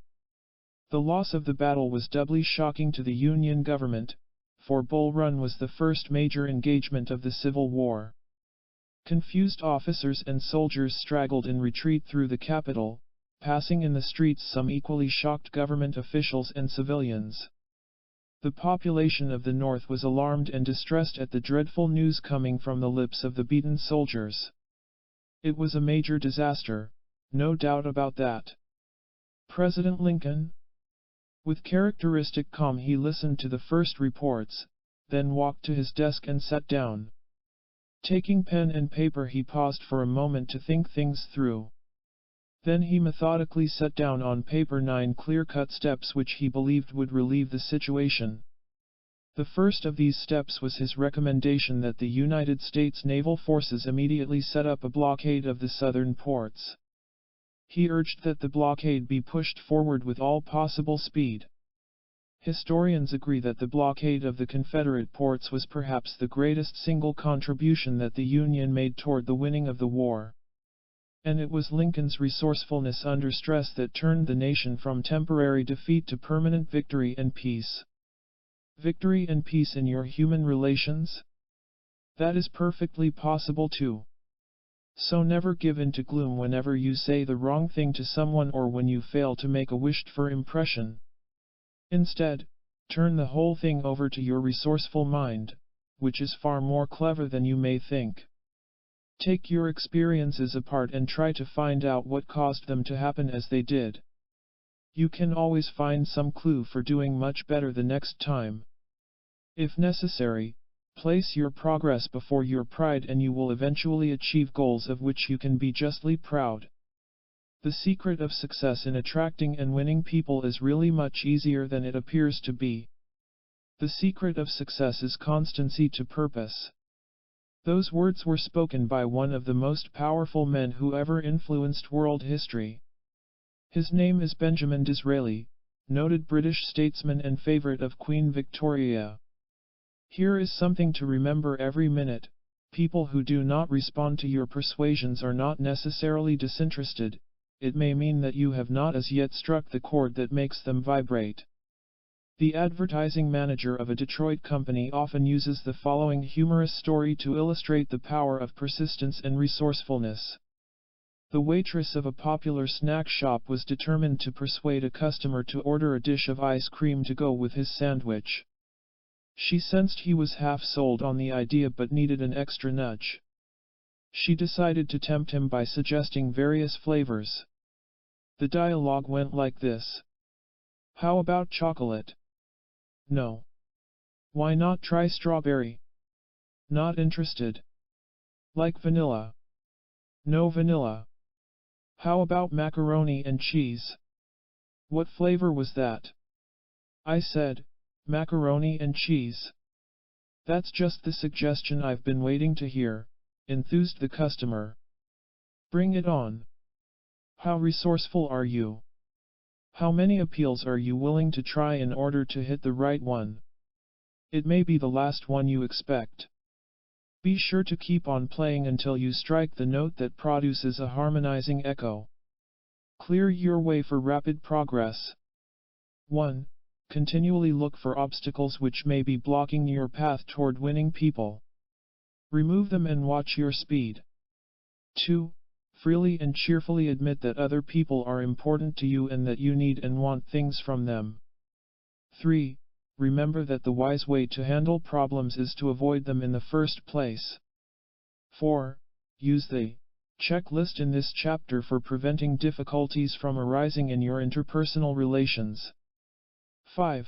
Permit yourself to improve yourself. 6. Constantly look for ways to make it easy for people to come your way. Sometimes all they need is your invitation. 7. Remember that your employment of the principles governing human behavior can prevent problems from arising. 8. Never pass moral judgment on another, for this prevents you from understanding him. Instead, find out why he speaks and behaves as he does. Your knowledge is your power for persuading him. 9. You presently possess all the resources you need for mastering and commanding people, yet you may need to develop them to full capacity. 10. Those who have finished by making all others think with them have usually been those who began by daring to think for themselves. Colton. Chapter 4. How to make people agree with what you want. I want to tell you of a discovery that excited the entire world some years ago. It happened near the village of Cardiff, in the state of New York. This adventure tale will more than entertain you. It will keep you in remembrance of how to make people agree with what you want. It all started when farmer William C. Newell hired a couple of neighbors to dig a well on his property. They had dug to a depth of only 5 feet when their shovels hit something hard. Thinking they had struck a boulder, they started clearing the earth around the hard mass. As the earth slipped away from the object, the two men stepped back, frozen with astonishment. There in front of their white eyes was the figure of a giant. It was almost 12 feet tall and weighed around 3,000 pounds. News of the giant's discovery buzzed around the world. Thousands flocked to the site. Several doctors examined the figure and declared it to be a genuine fossil, probably several hundred years old. Their conclusions were backed up by distinguished professors from leading universities. The noted author Oliver Wendell Holmes looked at the Cardiff giant and pronounced it a most remarkable find. The farmer whose property had yielded the discovery promptly went into business. Newell erected a tent over the site and happily welcomed the lined-up thousands with a $1 peak per passing. A few experts dared to disagree that the figure was that of a fossilized giant. The president of Cornell University suggested that someone had done a clever bit of sculpturing on a block of stone. He was shouted down. Professor O.C. Marsh of Yale University also refused to accept the Cardiff giant as genuine. He was ignored. Tens of thousands of people insisted that their opinions were correct. The giant was genuine. Nothing nearly as sensational had hit them during their lives. Here was mystery, delight, and amazement, and they were part of it. No one was going to rob them of their excitement by declaring the giant a fake. They believed in it stubbornly and persistently. Meanwhile, curious newspaper reporters noticed that a man named George Hull was a partner in exhibiting the discovery. Moreover, he was a cousin of the farmer Newell. Tracing Hull's activities, the reporters found that he had shipped a block of gypsum to a Chicago stonecutter, a man named Edward Saul. From Chicago, Hull had shipped an immense crate labeled as machinery to Newell's farm. Faced with the evidence, Hull confessed that the Cardiff giant was a gigantic hoax. He had ordered the gypsum carved into the shape of a giant, shipped it to Cardiff, kept it buried for a year, then had the laborers dig were sure to find it. Finally and reluctantly, the believers agreed that they had been fooled. They turned away from the Cardiff giant with a sad sigh and once more took up their daily duties in their homes and factories and offices. Why people behave as they do, and how you can change them. 2 vital questions spring from this story. 1. Why do people believe and behave as they do? 2. How can you persuade them to change their belief and behavior? Let's first find out why some people cling so stubbornly to their positions and attitudes, even when the facts of the matter clearly contradict their position. By finding out, we will have armed ourselves with ammunition that brings about their willing surrender. Why did all those people believe in the Cardiff giant in the first place? Also, why did so many of them persistently defend it even when it had been thoroughly exposed as the fake that it was? The explanation is simple enough. People wanted to believe in its genuineness because it added excitement to their otherwise uneventful lives. It was something extraordinary to chat about over the back fence. It gave their imaginations a place to play. It added mystery and a sense of adventure to a somewhat dull existence. As long as their minds were occupied with the Cardiff giant, they didn't have to think about their daily pains and pressures. In other words, those people had a deep desire to believe in the giant because to do so gave them a thrilling release from their boredom. They were not interested in what was true about the discovery, but only in what was pleasurable. Whenever the desire to believe something is accompanied by fun-filled feelings, people eagerly accept whatever is offered to them as truth, regardless of its actual distance from fact and logic. We believe easily what we desire. La Fontaine. This is just as much a thinking habit of people today as it was to those who saw the Cardiff giant. The authors of Psychology in Business sum it up: people tend to take favorable, or positive, attitudes toward things that give them pleasure and make them feel secure. What finally changed their minds about the authenticity of the giant? They switched their viewpoint only when it became more profitable not to believe than it was to believe. For one thing, they didn't want to run the risk of being thought persistently foolish and gullible. Secondly, once the giant was thoroughly exposed, most of the people went along with popular disbelief because to do otherwise would mean to stand alone, and that would make them nervous and insecure. In other words, it finally became more rewarding to disbelieve than to believe. This last sentence is your chief clue. People believe and behave as they do because of a dominating desire or need to do so. Their behavior changes only when it is given a superior motive to change. Another way of saying this is that people take whatever position offers them the greatest personal reward. I once knew a man whose grand passion was a belief in flying saucers from foreign planets. Meet him somewhere and sooner or later he tried to talk you into accepting his theories about strange men from Mars and Venus and other outposts of outer space. One day that man ran across a book extolling the benefits of physical fitness. Having something of a health problem, he became interested in improving his body. Today that man's great passion is health in all its aspects. Meet him today and he tells you why you should eat blackstrap molasses and yogurt. Today he scarcely cares whether flying saucers exist or not, his new toy is more fun. Another thing you should know is this: whenever a person furiously defends his viewpoints or ideas, he doesn't really care much about the ideas themselves. Not really. What he does care about is his personal identification with his ideas and beliefs and opinions. This means that what a man is really defending is himself, his ego, his self-image of himself as being this or that sort of worthwhile person. No man defends or roots for a position unless he has first adopted it as his personal position. Once he calls it my political party or my hometown or my family, he will defend them against all comers. Also know this: a highly defensive person can never be persuaded by your calm presentation of the actual facts of a matter because facts played no part in the formation of his original viewpoint. The vital thing for him was that the adopted viewpoint gave him a feeling of security or perhaps a sense of power or maybe a surge of relief from some anxiety.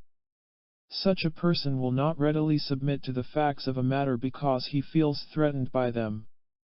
He thinks like this: you are not going to cut me adrift from anything that makes me feel secure, or perhaps he declares, no one is going to make a fool out of me by proving me wrong all these years. As you can see, no man is going to thank us for attacking those judgments or beliefs which give him such a strong sense of individuality. What does all this add up to? Just this: your first objective in winning agreement to your way of thinking is to gently and ever so tactfully dislodge a man's attachment to his present position.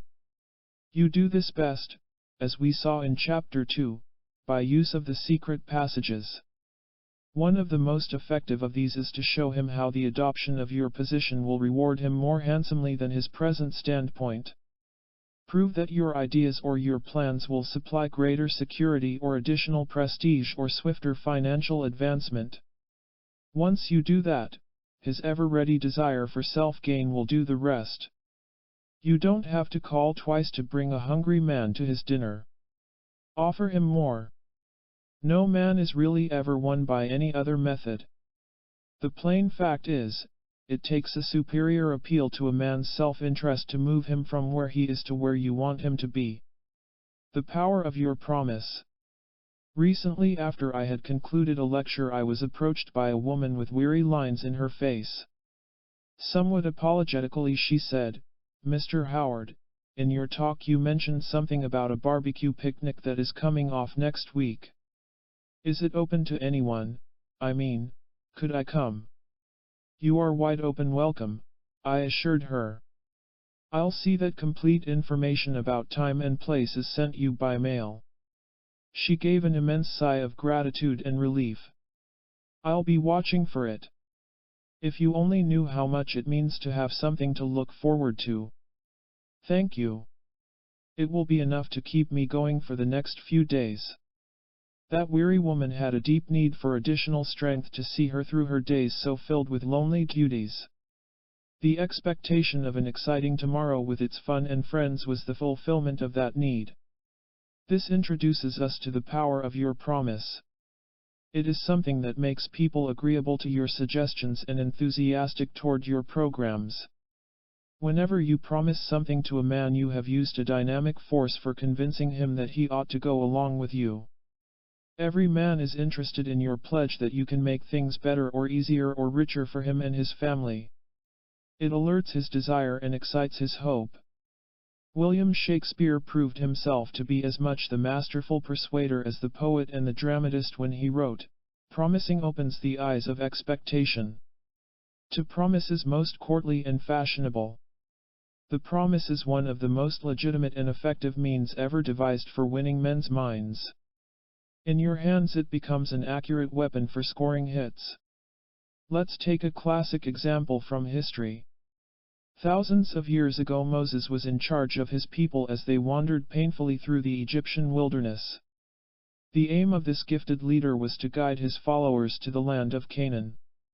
You know the trouble he had. Every step of the way his people grumbled against their lot and rebelled against authority. They were tired. There was too much strain and not enough food. They threatened to give up, to quit, to let the wilderness swallow them up. Every day brought a new crisis in their onward march. But Moses was a man of solid strength. He also possessed considerable wisdom. He knew a thing or two when it came to handling troubled people. He promised them something. He painted a verbal picture of the land that rested on the other side of the wilderness. He told them of its beauty and wealth. "Just a few steps more," he assured them, "and all shall dwell in a land flowing with milk and honey." That did it. That was all they wanted to hear. They kept going until they reached the promised land. That is how one leader used the power of promise to keep his followers agreeable and cooperative. Let's next see how it works in the commercial world. Look at an advertisement, for instance, one urging you to buy a particular brand of face soap. When you come right down to it, what is behind the message? It promises you something: a smoother complexion, more popularity, a cleaner feeling. Everyone goes for those things. We like the forecast. So we buy. We have been persuaded by a promise. You go into a shoe shop. Watch the technique used to sell you. The salesman assures you of greater foot comfort, maybe a savings in price. Perhaps he suggests that you will command a few compliments from admiring friends.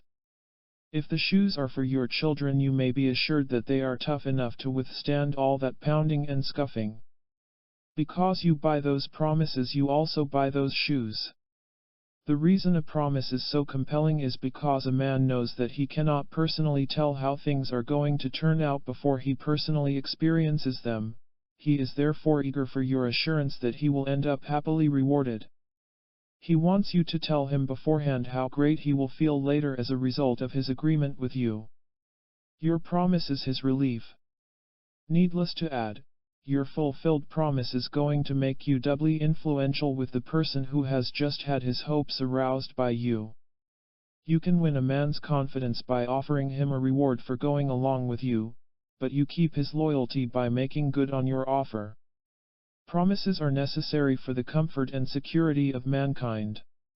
Earl of Clarendon. 30 Sure Ways to Get Others to Say Yes to You.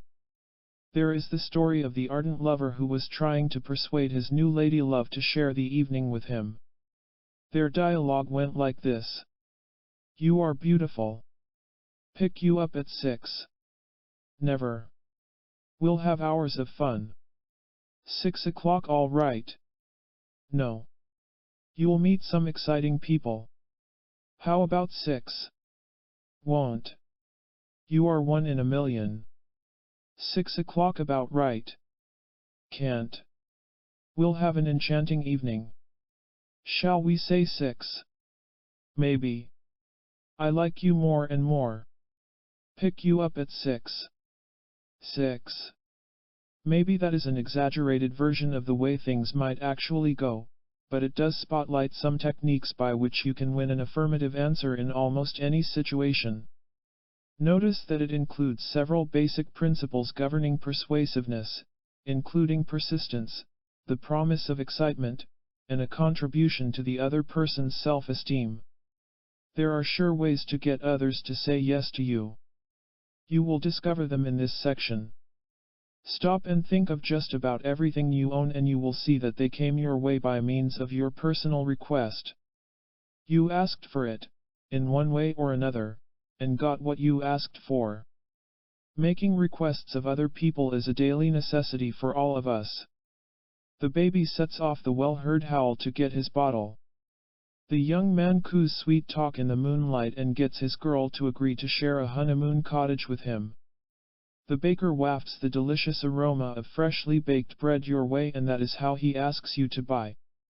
We ask for things from almost everyone we meet. We want another's attention or cooperation or companionship or maybe his name on the dotted line. If the other person says yes, we are much happier than if he says no. It is fairly obvious that our requests of other people are pretty important to our daily welfare. But the really important thing is to get the right answer to a request. And the right answer is, of course, yes.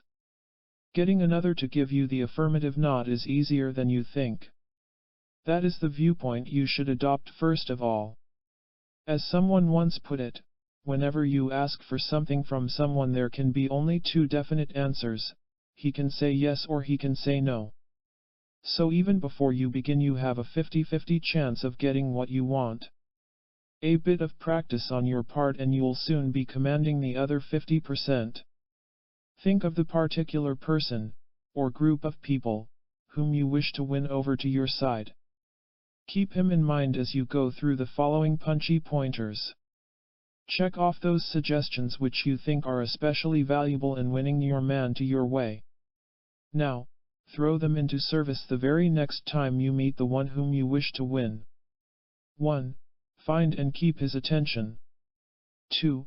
Let him know you appreciate his cooperation. 3. Remove any serious objections he may have. 4. Make your plan sound exciting and adventurous. 5. Frankly ask for his help in promoting your plan. 6. Make yourself as attractive as your program. 7. Offer the richest possible reward for going your way. 8. Show him how others have benefited from your plan. 9. Keep your appeal simple and easy to understand. 10. Let him know that you will back up his cooperation. 11. Promise definite benefits for the future. 12. Present a personal appearance of confidence. 13. Repeatedly show him his need for your program. 14. Avoid all appearance of apology for your plan. 15. Keep him in the center of your appeal. 16. Be genuinely interested in him. 17. Permit him to be relaxed with you. 18. Act as if you expect an answer of yes. 19. Use every refusal as an opportunity to try again. 20. Present a friendly appearance. 21. Promise immediate benefits from your program. 22. appeal to his need for something new. 23. Make it clear that you are not taking but giving. 24. Permit him to express freely his opinions. 25. Avoid pressuring him. 26. Keep thinking from his viewpoint. 27. Be natural. 28. Contribute to his self-esteem. 29. Prove why it is best to agree with you. 30. Let him know you enjoy his company. I was once acquainted with a top-ranked businessman whose hobby took him to the spacious backyard of his suburban home. In a special section of that backyard there was a vegetable garden. There was only one kind of vegetable in that garden, tomatoes. But what tomatoes? There were without the slightest doubt the largest, prettiest, and tastiest tomatoes in the state. The ladies of the neighborhood eagerly waited for the day when he picked and passed around his superb tomatoes. His garden and its fabulous harvest made the local newspapers more than once. Quite naturally he was asked how he had persuaded nature to yield to him so richly. He replied, "The secret of all success is to set up a high goal and then concentrate everything you have on it. I wanted to have the biggest and best tomatoes that nature could yield, so I concentrated on that one thing and that one thing only. I studied tomatoes constantly. I experimented with various types of seeds. I found out what tomatoes need for top nutrition and gave it to them. I cultivated tomatoes with a single-minded purpose. The fact is, I cannot fail. Anyone else could get the same miraculous results if he would set his mind on that single purpose. Nature yields to the man who constantly searches out her secrets." This story illustrates what concentration can do in the natural world, but the same principle works just as miraculously for the man who applies it in the world of people. Any man who consistently follows the rules set down in this chapter cannot fail to possess the magic power to master and command people. What you want is for others to say yes to you. So concentrate on ways to get what you want. It will be the beginning of fresh power for you and the ending of scarcity.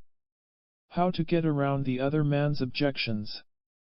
There is one golden rule that can place you in command of the person who raises an objection to the plan you are trying to put across.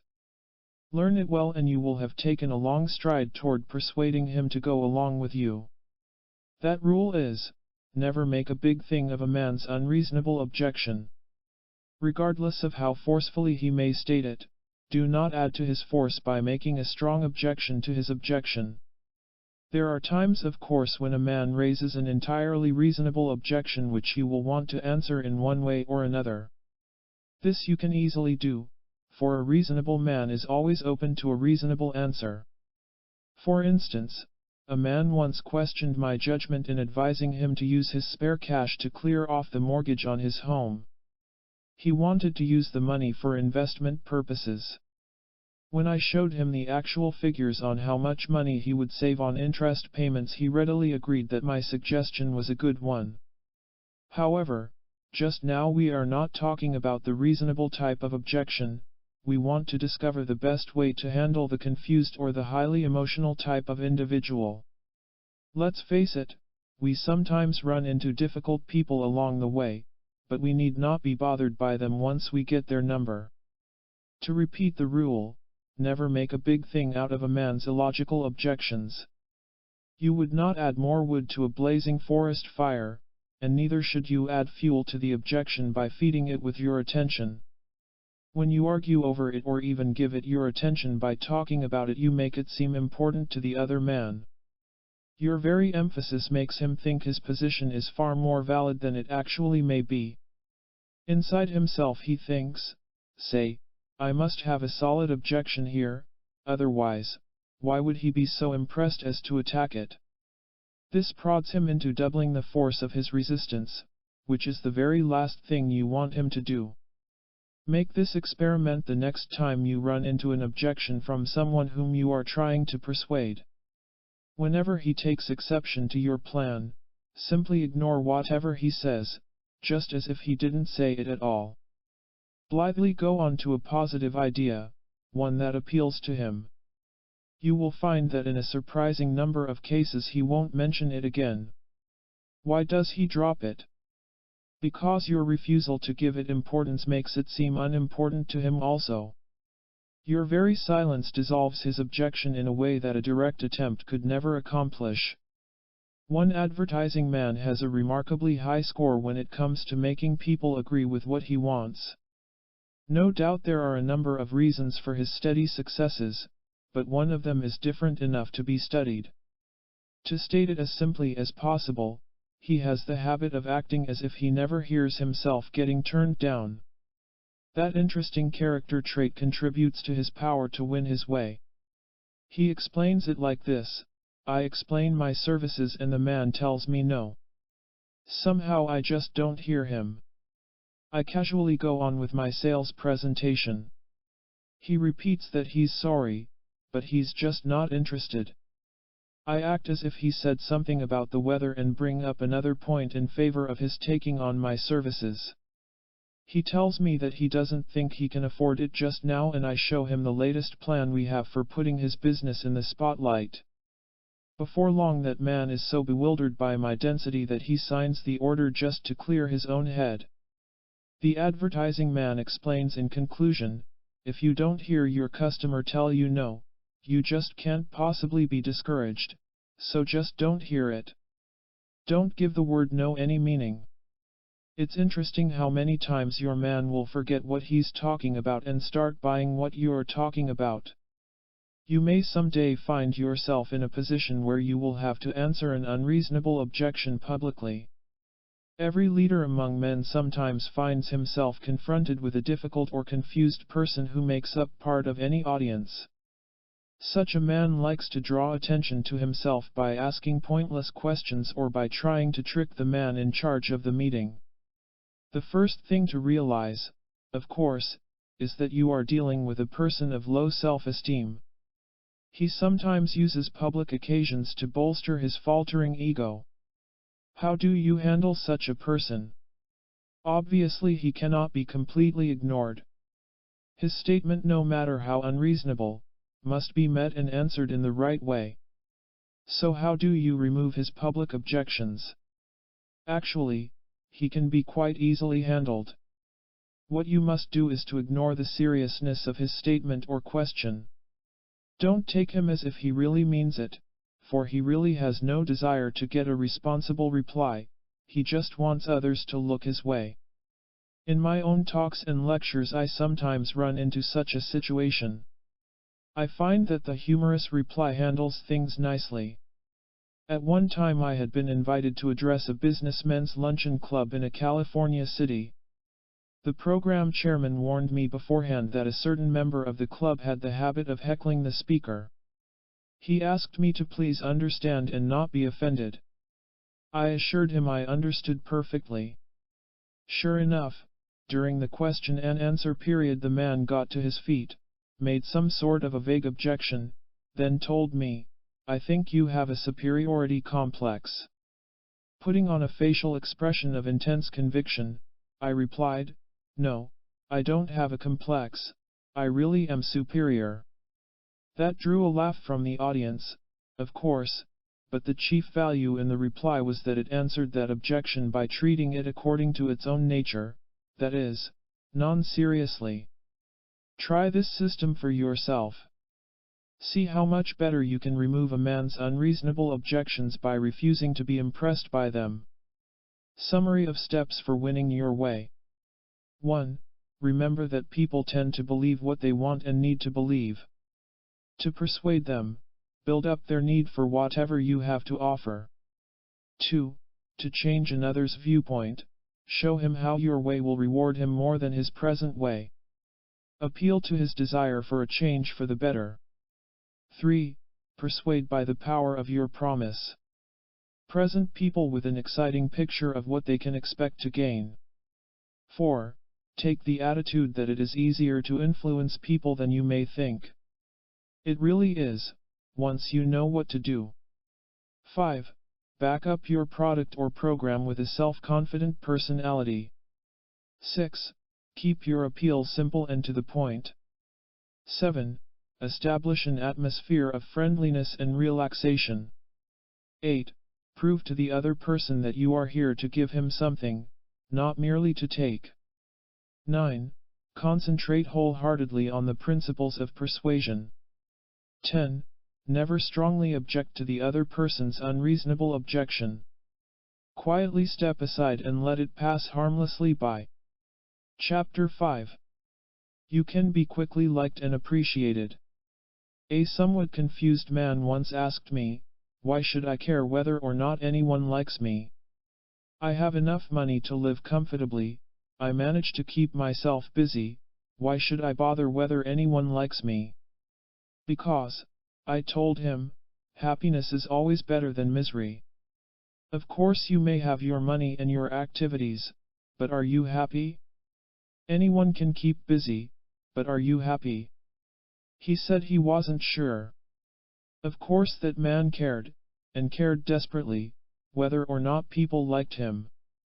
Underneath his thin coating of indifference lurked that persistent human yearning to be valued and appreciated by others. His problem was in his confusion as to how to achieve one of life's simplest but greatest of prizes: warm and gratifying relations with people.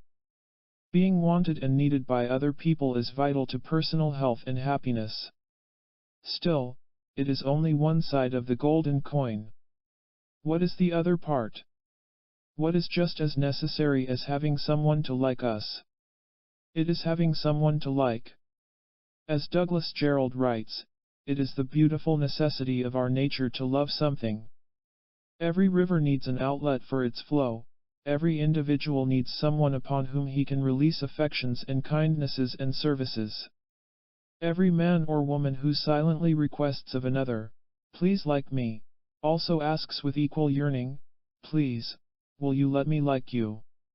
Thomas Edison was once asked by a laboratory assistant why certain basic principles should be applied when working with electricity. "You should follow the rules," the great inventor replied, "because they work." There has never been a better reason for applying any set of rules than that they do what they are supposed to do. So let's adventure into those fundamental principles governing human relations which can make any person quickly liked and appreciated, and which also supply him with someone to whom he can say, "I like you." It is the likable people who are the most persuasive. Likability list. We sometimes get so involved with complicated plans for building an attractive personality that we forget the use of those everyday pleasantries which appeal automatically to everyone. It is really the simplest task in the world to win the friendship and approval of those whom we want to attract. All you really have to do to be liked is to be likable. Use the following list of attractive traits of personality. Read each of these powers of persuasion, that is what they really are, and rate yourself from 1 to 5. If you feel that you possess the likable trait to a maximum degree, score yourself with a 5. To lesser degrees, rate yourself 1, 2, 3, 4. Give special attention to those having the lowest ratings, then decide that you will raise them to maximum power. Connect your endeavors with some of the self-advancing techniques supplied throughout this book. We are liked best when we are 1. Dependable. 2. Natural. 3. Undemanding. 4. Calm. 5. Helpful. 6. Courageous. 7. Modest. 8. Respectful. 9. Composed. 10. Attentive. 11. Diplomatic. 12. Responsible. 13. Sincere. 14. Decisive. 15. Loyal. 16. Sociable. 17. Encouraging. 18. Discreet. 19. Enthusiastic. 20. Optimistic. 21. Prompt. 22. Reliable. 23. Understanding. 24. Fair-minded. 25. Compassionate. 26. Enterprising. 27. Consistent. 28. Lively. 29. Approving. 30. Earnest. 31. Considerate. 32. Simple-mannered. 33. Cheerful. 34. Relaxed. 35. Generous. 36. Patient. 37. Cooperative. 38. Peaceful. 39. Courteous. 40. Energetic. 41. Polite. 42. Adventurous. 43. Gentle. 44. Entertaining. 45. Approachable. 46. Uncomplicated. 47. Responsive. 48. Cordial. 49. Reasonable. 50. Self-commanding. Be simple and spontaneous. One of the aims of this book is to show you how to present a personality that is naturally attractive, one that is unencumbered by mental confusions and emotional barriers.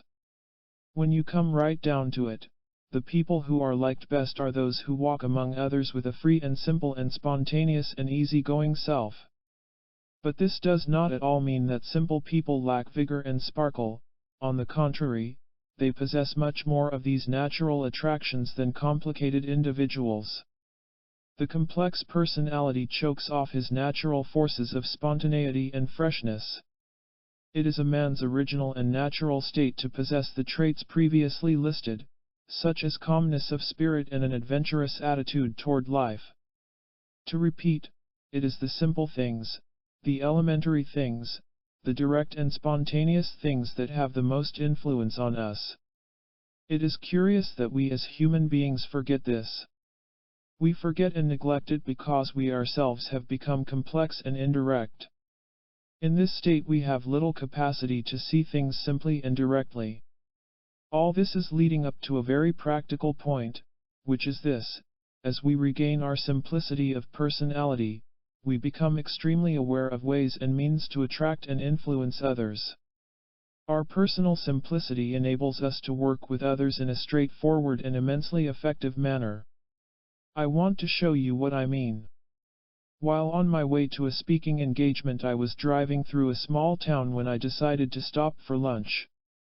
Although the town itself was of limited size, it had a busy main street, for it was the passageway between two large cities. I took a booth in a modest-sized cafe and began making some notes for a new manuscript I was working on. The man who took my order turned out to be the owner. He made some sort of a friendly remark about my notes, after which I told him that I wrote books on the subject of practical psychology. Practical psychology, he reflected. That's just what I need. Maybe you can help me. I'm always looking for ways to attract more customers. We get lots of tourists and travelers through here. I'd like to induce more of them to stop in here for lunch. How can I do it? If I'm not asking too much, could you give me just one good idea for bringing them in? I asked him to come outside with me. As we stood on the sidewalk facing his cafe, I requested, "Take a look at your sign." He glanced up at his sign, which read Dan's Cafe. "Yes," he nodded. "What about it? How big is it?" "About 2 feet in height." "Make it 4. He frowned. 4 feet tall? That's a big sign for such a small cafe." "No, I don't mean 4 feet. I mean 4 yards. 4 yards in height. 4 yards.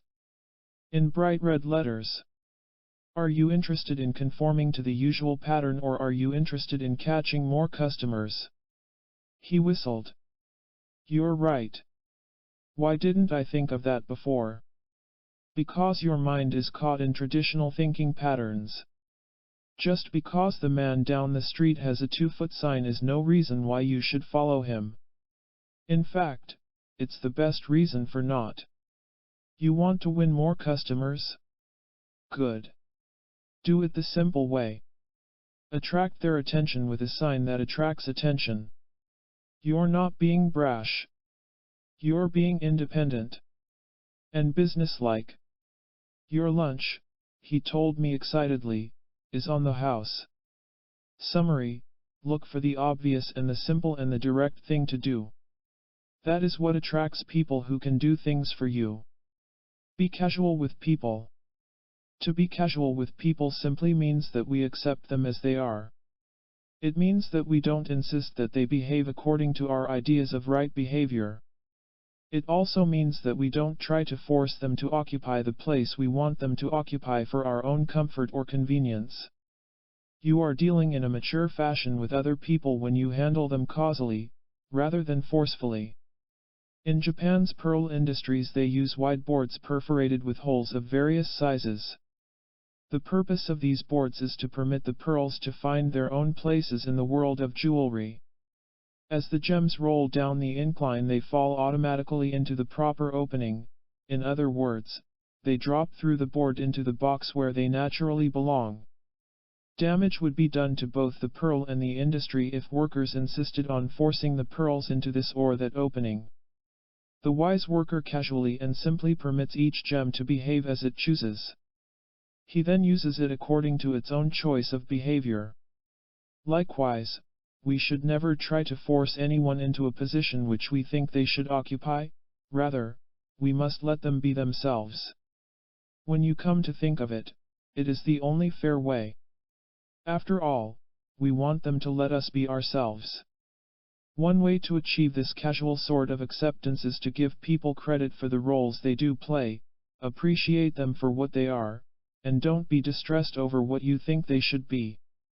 Give casual credit. It has been said that you could send a telegram with the single word congratulations on it to 10 different people and all of them could think of a valid reason for it. Most people feel that the credit they get lags sadly behind the credit they deserve. This means that the person who appreciates the efforts of another is certain to be appreciated in return. It is easy enough to praise another whenever he achieves something unusual, but the kindest credit of all is that given to another for his little daily tasks, like turning out accurate office reports day after day, or like the cooking and cleaning carried on by the faithful little lady around the home. People don't really ask too much from life. When you come right down to it, most of us are blissfully content with the simple life once our needs for self-esteem and self-worth have been fulfilled. Good things should be praised.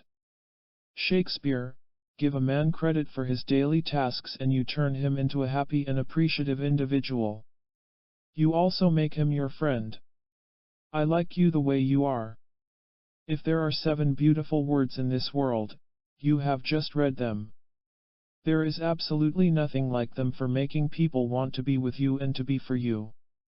People get so weary of other people who are always trying to change them. People get plain sick and tired of being criticized, accused, glared at, contradicted, bawled out, blamed, imposed upon, restricted, ridiculed, turned down, judged, laughed at, doubted, cold-shouldered, snapped at, prohibited, and penalized. If any of these have ever happened to you, you get the point. A woman once told me, whenever I meet someone, I always hope he likes me, not the me he wants me to be. When you offer others simple acceptance of themselves with all their habits and moods and opinions, you have given them something for which they have been desperately searching all their lives. When your attitude and manner tell someone, please be yourself, whatever that self may be, you have set yourself apart in his eyes as a person with extraordinary kindness and understanding. An executive in the electrical equipment industry passes on this word to his department supervisors. Always assure your new employees from the very start that we expect them to have human faults. Let them know that as far as the company is concerned there is no such thing as an awkward beginner, there is only an employee who is getting on to the hang of things. This relieves a good deal of the tension that usually goes along with the tackling of a new skill. Our employees will learn much faster and will be far happier and more efficient. That company has proved over the years that it's even good business to like and accept people the way they are. Besides all this, the more you take the other person as he is, the more you will understand him. And the more you grasp the ways he works, the more influence you are going to exert. People themselves will tell you how to win them over. But you have to listen. How to be enchanting. I recall one time as a boy I had gone to the movie theater to see the latest mystery film. The plot concerned a gang of international jewel thieves who were plotting to steal the crown jewels from the Tower of London. A chum of mine, a fun-loving boy named Donnie, sat down next to me and began chomping on a candy bar. Good picture, he gulped between bites.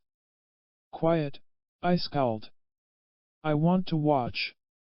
A moment later he asked, know who's going to do it? Do what? He pointed his candy bar at the screen. Do the big robbery.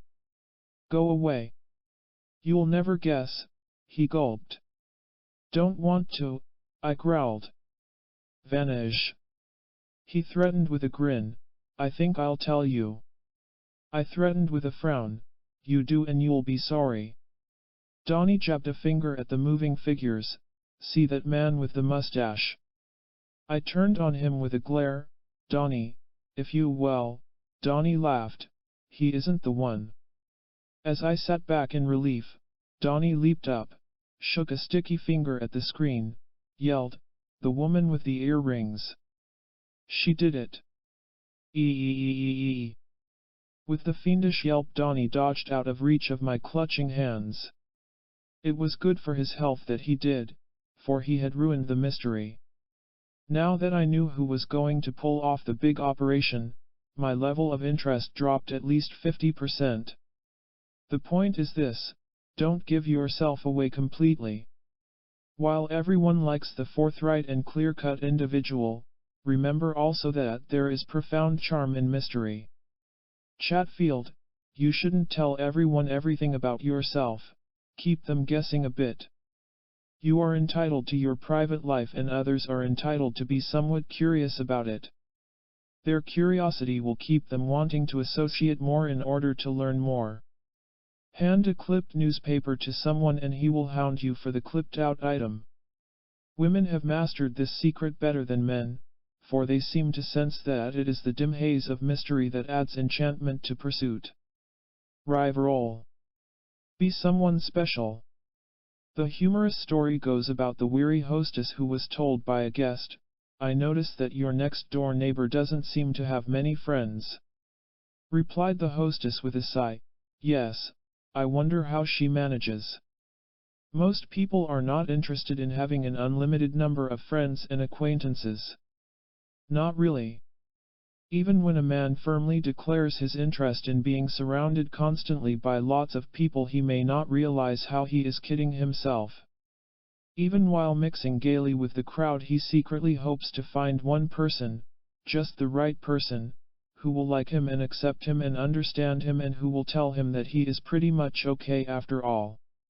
When and if he finds that one special friend, his driving need for so many others slackens off. One way to be a special person is to be a reassuring friend. That automatically makes you stand out in any crowd. It is a fact that for every 10 people who need reassurance of their personal worth, there is usually only one person around who is capable of saying and doing the things that fill that need. That one person is easily someone special. Assurance is more than life. It is health, strength, power, vigor, activity, energy. J.C. Ryle, think of how much a man will like you when you give him all that. A man whom we'll call Tom walked in with drooping shoulders and sad eyes. Mr. Howard, he began, I've tried to be a success in life. Really, I've tried hard. But I no longer know which way to turn. I'm confident only in doing today what I did yesterday. And yesterday was a flop. I don't mean to burden you with my problems, but sometimes I get so discouraged over making a success of my life. His voice trailed off. I don't think you understand, I told him. Understand what?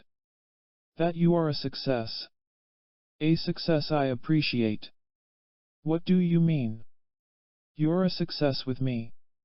Completely. Tom smiled. I guess you're just trying to make me feel good. That wasn't my primary purpose. I have my own definition of a successful man. As far as I'm concerned, his only qualification is to be a nice kind of person. A friendly man or a pleasant woman is an instant and overwhelming success with me. That's why you are a genuine success. Nice, he smiled with assurance, to hear it phrased like that. Build your own self-assurance through the techniques of this book, Chapter 10 especially, and you will become a very special person to others. Please be stronger than I, is the hope and plea of practically everyone who ever contacts anyone. If you will go right ahead and satisfy that hope, you will have progressive popularity. Decide to expand yourself through people. You should insist to yourself that you are going to expand your power to persuade and command people. Regardless of what you want, whether it is appreciation or financial increase or social popularity, you can advance beyond your present position spectacularly. There is no such thing as limitation, there is only an apparent border rimming your circle of success. You can break through this seeming enclosure by starting right where you are and by employing new people and more people. You must guard against too much self-satisfaction in your present programs with others. Present successes tend to blunt your effort toward greater ones to be found in the future. Keep challenging yourself. Start every morning with a fresh attack. New challenges breed toughness, alertness, and best of all, they breed new victories in your financial or social world or wherever else you want them. Some years ago there was an enthusiastic merchant named Richard who lived in Redwood Falls, Minnesota. He made small but steady profits by buying coal and lumber from the local Indians and selling them to all customers he could find. Richard was pleased with his success, but not overly content with it. Being the enthusiastic businessman that he was, he wanted fast growth. Richard started looking around for opportunities to expand himself by selling more goods to more people. One day the jeweler in Redwood Falls refused to accept a shipment of watches sent to him by the manufacturer. Sensing an opportunity, Richard promptly hurried over. He received permission to sell the watches, then sat down to write some enthusiastic letters describing the timely bargains. People that he had never even seen started sending him money by return mail. When the entire lot was sold, Richard happily saw that his expansion could be pushed by the simple process of contacting people beyond his present commercial world. He immediately bought more watches and quickly sold them at a nice profit by advertising in the St. Paul newspapers. Business boomed. Richard moved to Chicago to set himself up in the mail order business. Today, that business is big business, for that young man's full name was Richard W. Sears, the founder of Sears, Roebuck and Company. Likewise, you can expand your success. People whom you have not yet met are quite willing to be persuaded by you. Do your part in contacting them with an attractive offer and they will do the rest. There is really no limit to your possibilities of success with people. The obstacles are mainly mental. Clear your mind and you clear your way. Vital ideas for your review. 1. It is vital to health and happiness to have people in our lives who like our ways and who appreciate our company. 2. It is equally vital that our lives include people whom we can enjoy. 3.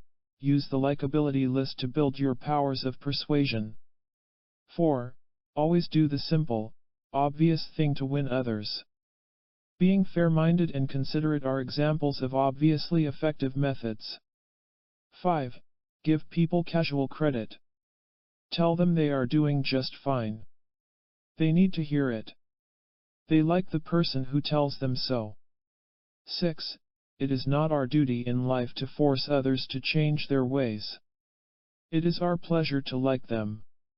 If they need to change, to like them is the best way to change them. 7. Keep your private affairs to yourself. 8. Be someone special to someone. You are a special person when you are approachable and undemanding and dependable and reasonable. 9. Decide to expand your fortunes through contacts with new people. 10. Remember that there is no limit to your likability. Everyone, without exception, possesses vast quantities of attractive traits of personality which can be released more and more. Chapter 6. How to win over the opposite sex. Recently at a social affair, 7 or 8 of us were off to one side of the main party discussing life in general. The topic of conversation eventually drifted around to male-female relationships. When one of the women discovered that I wrote books on the topic of human relations, she addressed herself to me somewhat cynically. You know, now that I think about it, I don't think I like men very much. Why not? I asked. She said, want to know something? Whenever a man takes me out for the evening I know just what he has on his mind. Want to know something? I replied. Every woman since Eve has known just what a man has on his mind. Furthermore, no emotionally healthy woman would have it any other way. It does so much for her feminine self-esteem. The very fact that you bring it up proves that. It also proves that you have the very same thing on your mind. Now that we've clarified your thinking, let's see if we can help with your problem. Clear and realistic thinking by one sex toward the other is essential if their mutual persuasions are to return a mutual enrichment. For instance, there is no place for bitterness born of past experiences, for if it is carried over into a present relationship it will embitter that new one also. That, unfortunately, is often what happens, leaving both parties sorrowfully wondering what happened to their fun together. Half the world is made up of the sex opposite your own, which is a pretty wonderful arrangement any way you look at it. That is why your program of people persuasion should include an understanding of the opposite sex. A man limits his possibilities until he discovers the secrets of appealing to women. A woman misses the mark far too often unless she knows how to get around the men in her life. The principles laid down in other chapters of this book are generally applicable to both men and women. For instance, all of us wish to advance ourselves economically, everyone has a need for fresh experiences, both men and women need to be liked and approved. These are general principles which can be used to win over either sex. However, this chapter adventures into the specific relationship between a man and a woman. It should prove to be both an interesting and helpful investigation. A major portion of our happiness in life depends upon the successful handling of him or her. A man must learn to persuade a woman by appealing to her feminine qualities. A woman should master the art of influencing a man by employing man-winning methods. This leads us to the stimulating question. What do you think of the opposite sex? It has been said that there is only one way to handle a woman, but the trouble is, nobody knows what it is. We can go beyond that humorous idea to discover that effective methods for handling men and women really do exist. A good deal of the success you will have in winning over the opposite sex will be determined by the attitudes you hold toward men and women. This means the real attitudes, the ones you hold in secret within yourself. As a matter of fact, attitudes are the single greatest areas where everyone can brighten his personality and thus sharpen his persuasiveness. Why are viewpoints so vital a part of male-female relations? Because our attitudes determine our behavior and also our speech and even our facial expressions. If our behavior is dull or negative, we lose, but if our actions are inspiring and attractive, we win.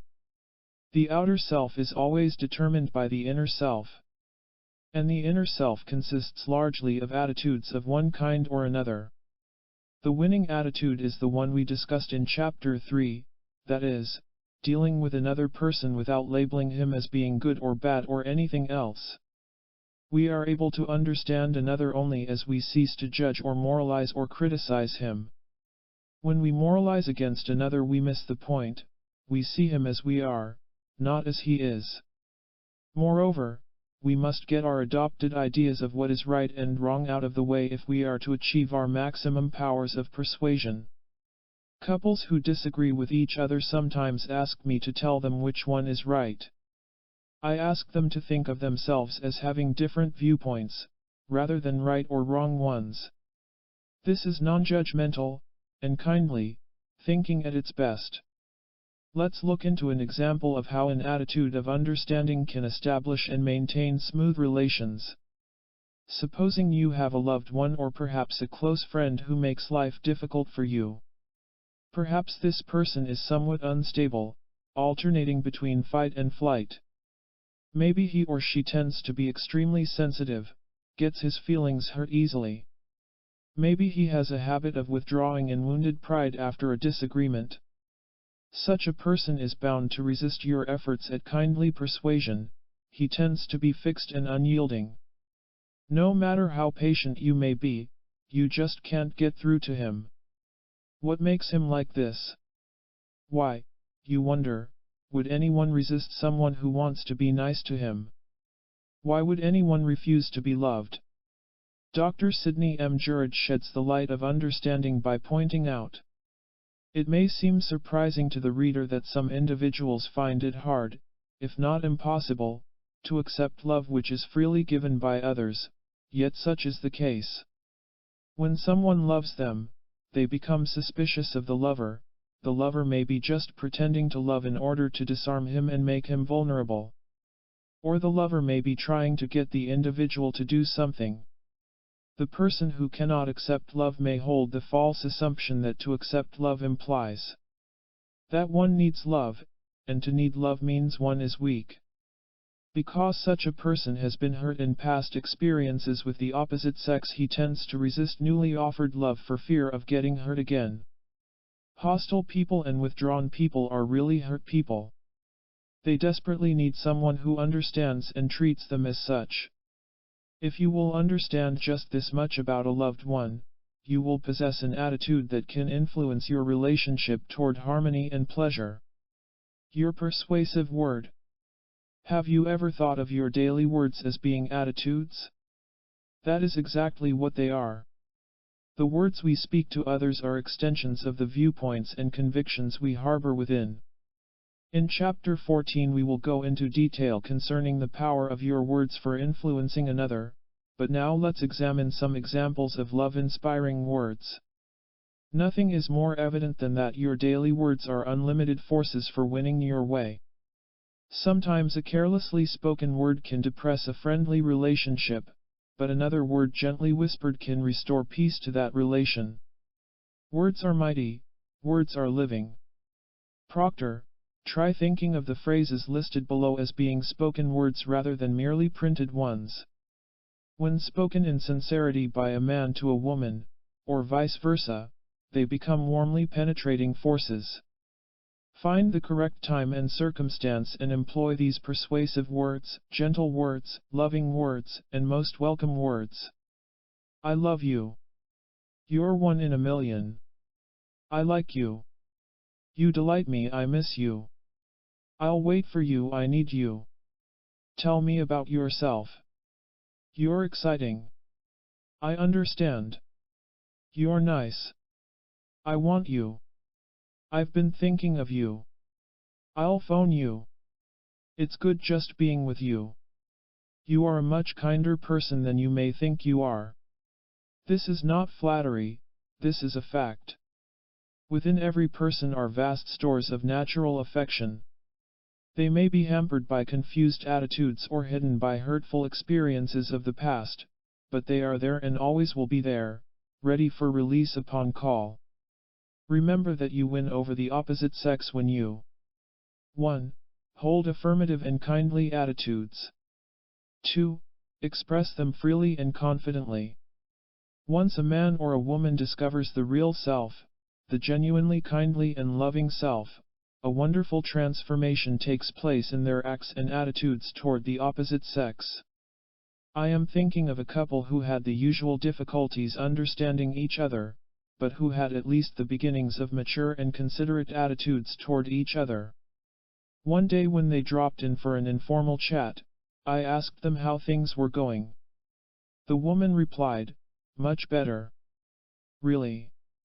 "You know," the man added, "it's interesting how our outlooks toward each other have changed." "What a difference." "In what way?" I asked. "Well, we used to get distressed because of the one or two little things that went wrong between us. And now? Now we enjoy the 101 things that go right. We never really realized that for everything that went wrong between us, there were at least 100 things that went right. That is what we now concentrate on, and enjoy." Men, what you should know about women. No matter how much you may think you know about a woman, there just might be a few things she's kept to herself. That is why you might make some fresh discoveries in the following list. Here is your short course in feminine psychology. Use it to build the masculine charm that attracts feminine delight. You can always believe that. 1. She hopes you need her. 2. She likes you to be decisive in character. 3. She takes things very personally. 4. She is not really as confident as she acts. 5. She wants you to take care of her. 6. She sees through you more than you think. 7. She likes to dramatize things. 8. She can be understood by you. 9. She worries what people think of her. 10. She often resists in order to prove your persistence. 11. She awaits your tenderness. 12. She wants you to be smoothly aggressive. 13. She cannot take excessive criticism. 14. She sees 10 times more than she tells. 15. She is more puzzled by life than appears. 16. She is really a pretty timid girl. 17. She can be persuaded by you. 18. She worries that life is passing her by. 19. She is suspicious of you and maybe with good reason. 20. She feels constantly insecure. 21. She wants you to prefer her above all others. 22. She is romantic-minded. 23. She is afraid of getting her feelings hurt. 24. She is often inconsistent in behavior. 25. She likes praise and compliments. 26. She often doubts that you love her. 27. She likes surprises from you. 28. She is often more emotional than logical. 29. She wants you to take the initiative. 30. She needs constant reassurance of your love. 31. She takes life more seriously than she wants. 32. She resists being ordered to do anything. 33. She is quite sensitive to disapproval. 34. She needs to talk things out. 35. She does not understand herself too well. 36. She can be rather subtle at times. 37. She is bothered by making decisions. 38. She tries sincerely to improve herself.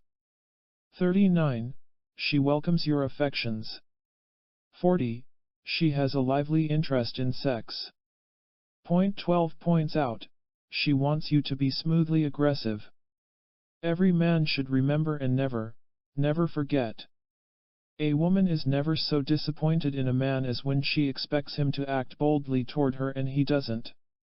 She is usually wanting and hoping that he will be daring toward her, even though half the time she intends beforehand to turn him down. The man who gets places with his lady is the one who is so genuinely bold that he can approach her without the slightest concern whether or not she will turn him down. Quite often that is just the thing that wins her. She surprisingly yields to the nonchalant male who doesn't give a hoot whether she yields or not. If you were to ask advice from the great lovers of all times, men like Casanova and Don Juan, they would enthusiastically agree, above all things that women respond to, nothing attracts and delights and wins them more than a man's sheer audacity. Every man should remember that he is being both bold and persuasive when he offers verbal bouquets like those listed previously. He should not be afraid to be generously tender with his lady love. Lots of men are much too hesitant. Writes Dr. Ernest Dichter, a great many people do not give because they are afraid of seeing themselves as soft-hearted. We are ashamed to say, "I love you."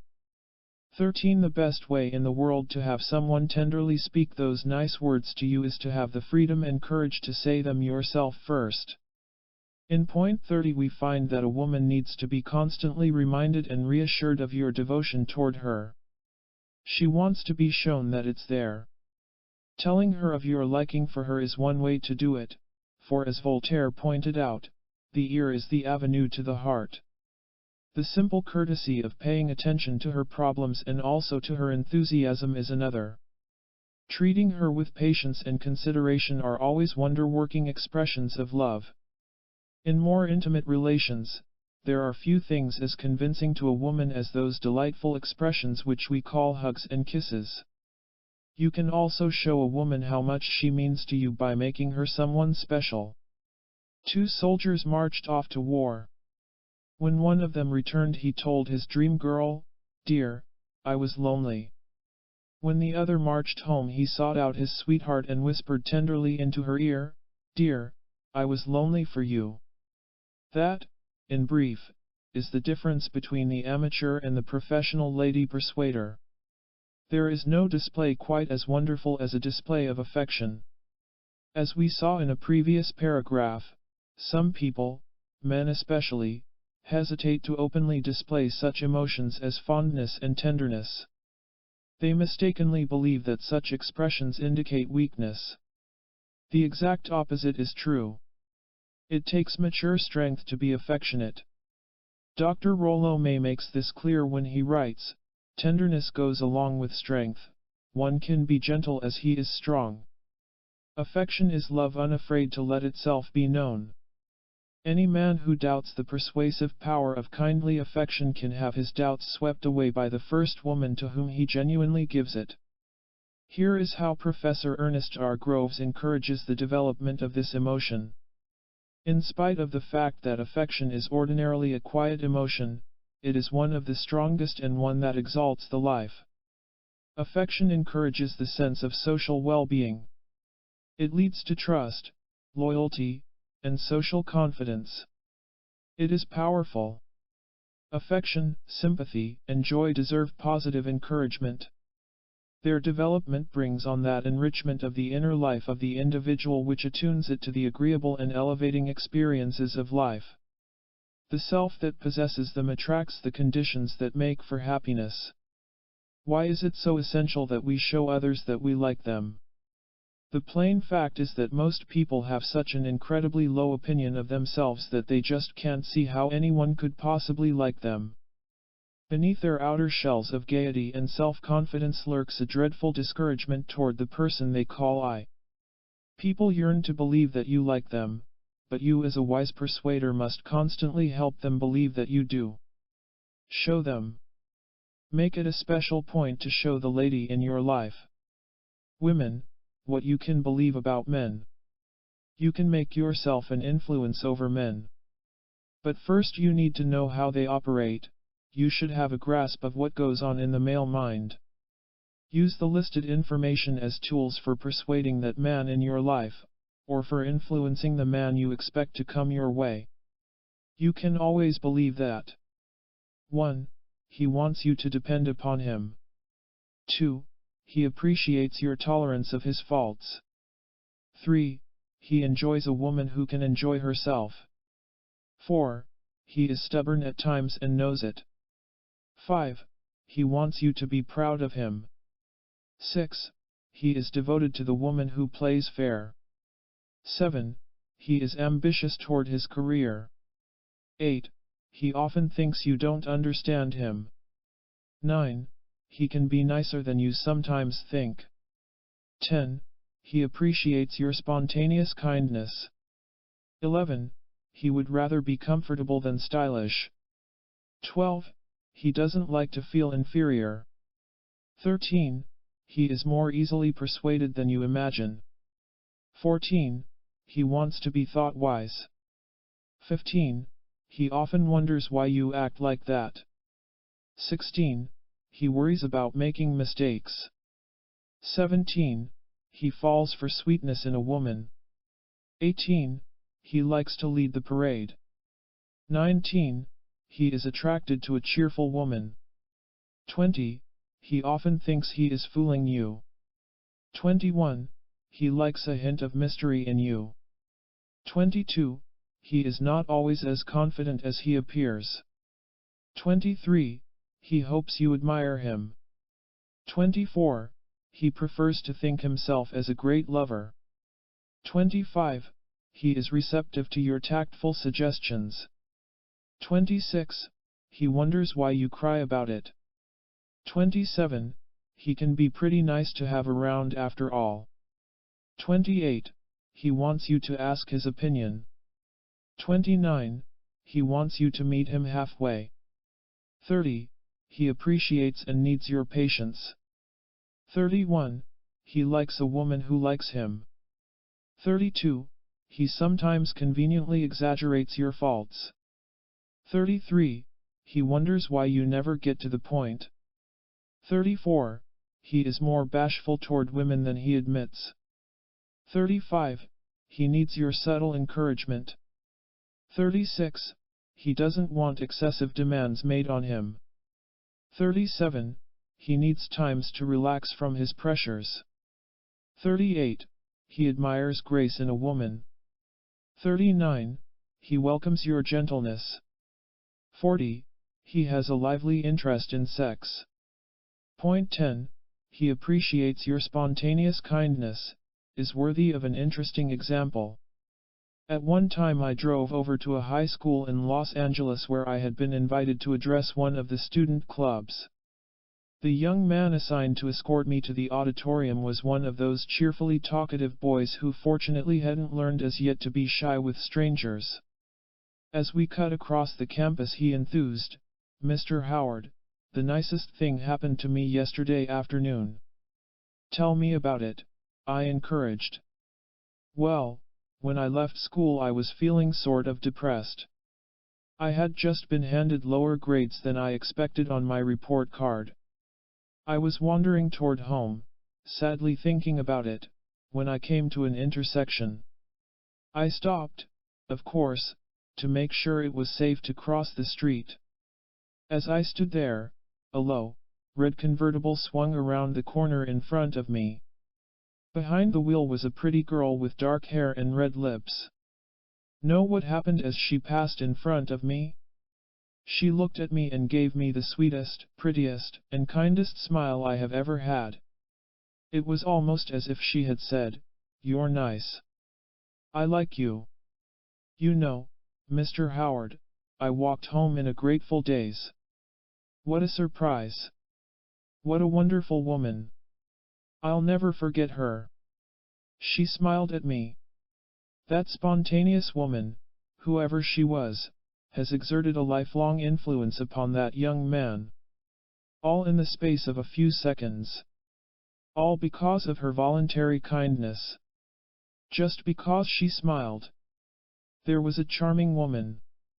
In the intercourse of social life, it is by little acts of watchful kindness recurring daily and hourly, it is by words, by tones, by gestures, by looks, that affection is won and preserved. G.A. Sala. The happiness of life may be greatly increased by small courtesies which manifest themselves by tender and affectionate looks, and little acts of attention. Lawrence Stern. Let's next look into point 25, he is receptive to your tactfully given suggestions. You ladies might be surprised at how easily you can turn a man in your direction simply by the process of smooth suggestion. I want to tell you an interesting story from the pages of history, quite a remarkable one. It truly illustrates the point. There was once a young Syrian girl named Iulia Domna. Iulia was a simple peasant girl, but she possessed a magic secret: she knew how a man's mind worked. That gave her a tremendous confidence in dealing with men. In fact, she had such faith in herself that one day she sat down and wrote a persuasive letter to a man. It was mailed not to just any man, but to one occupying the very top of the political world, Septimius Severus, the Roman ruler of France. What was in the note? First of all, a coy suggestion that she would make him a fine wife. Secondly, the spirited Iulia predicted that with her assistance he might rise to even taller stature in the political world. Septimius was only a human, and male human at that. The colossal confidence that this mere maiden had in him staggered his mind and delighted his heart. He did the only thing possible: he invited her to the palace to talk things over. That was all it took. They talked about his future. The charming Iulia again suggested that with her at his side he could expect further enrichments of his political fortunes. He took her at her word. Then, what else could he do? He took her as his bride. Time passed. Guess who became Emperor of Rome? That's right, Septimius Severus, the former governor. And guess who became the leading lady of the land? Yes, the former peasant girl who once wrote a tactfully worded note. Any woman can use the power of subtle suggestion as a means of elevating her position. She should use it. It can help advance both herself and the man in her life. What is love? I once attended a social affair where I and the other guests found ourselves fascinated by the wide varieties of candies set around the rooms. Wherever you went in the home or patio there were dishes filled with delicious chocolates, caramels, bonbons, taffy, butterscotch, and much more. I remarked to a friend that it made an unusually attractive display, then asked him how come. He nodded toward our host and replied, "He owns a candy company." I'd like this to illustrate that, when all is said and done, the best attractions which any of us can have are our personal qualities, those we own within us. These are the natural confections that attract and appeal to all. If we want to influence others favorably, including the men and women in our lives, we must own and display those very qualities which we yearn for in others. Foremost among our personal powers is that of love. It is one which we can all take responsibility for, to develop and display. When we do our part we need never fear that we will fail to attract and win those whom we need for a life that is both exciting and comforting. Love is of all the stimulants the most powerful. It sharpens the wits, it spurs the will, it intoxicates like wine. A. H. Edwards. What is love? Dr. Rollo May offers this definition. We define love as a delight in the presence of the other person and an affirming of his value and development as much as one's own. Thus there are always two elements to love: that of the worth and good of the other person, and that of one's own joy and happiness in the relation with him. Why should we love? Because there is no other way to live happily. Because the human heart always has needed and always will need all the love it can find. Winning points for this chapter. You love another best when you understand him. Your understanding of that man or woman is the means by which you naturally influence love in return. Build and maintain realistic attitudes toward the opposite sex. Do not permit an unhappy experience from a past relationship to harm a present one. Have the courage to love and to be loved. Employ the persuasive power of words. You find the other person most charming when you tell him that he is. A man can delight his lady by being skillfully aggressive. Any student of love can please his girl by holding her hand, but it is the advanced lover who thrills her heart by giving that hand an occasional squeeze. Men should remember and practice, with all women, gentleness is the most persuasive and powerful argument. Gautier. A woman should never forget that a man is more easily influenced than she may think. Use the suggestions in this book to convince yourself. Any woman who wants to appeal instantly to a man should simply enjoy herself with him. This makes him feel that he is nice to have around, which he may well be. Caresses, expressions of one sort or another, are necessary to the life of the affections as leaves are to the life of a tree. Nathaniel Hawthorne. Love is the greatest influence of all, with all, for all. Chapter 7. Facing people with confidence and energy. The story is told about Julius Caesar, who was commanding an expedition of foreign conquest through a mountainous region. As they reached the top level of a long mountain, they saw below them a broad valley. Across the valley was another long mountain. On top of it were the enemy troops, strongly settled in defense position. Caesar glanced at the sun, which was descending rapidly into the western horizon. The offensive, the Roman general knew, had to be made before darkness set in. That meant that every man must be placed in attack position at once.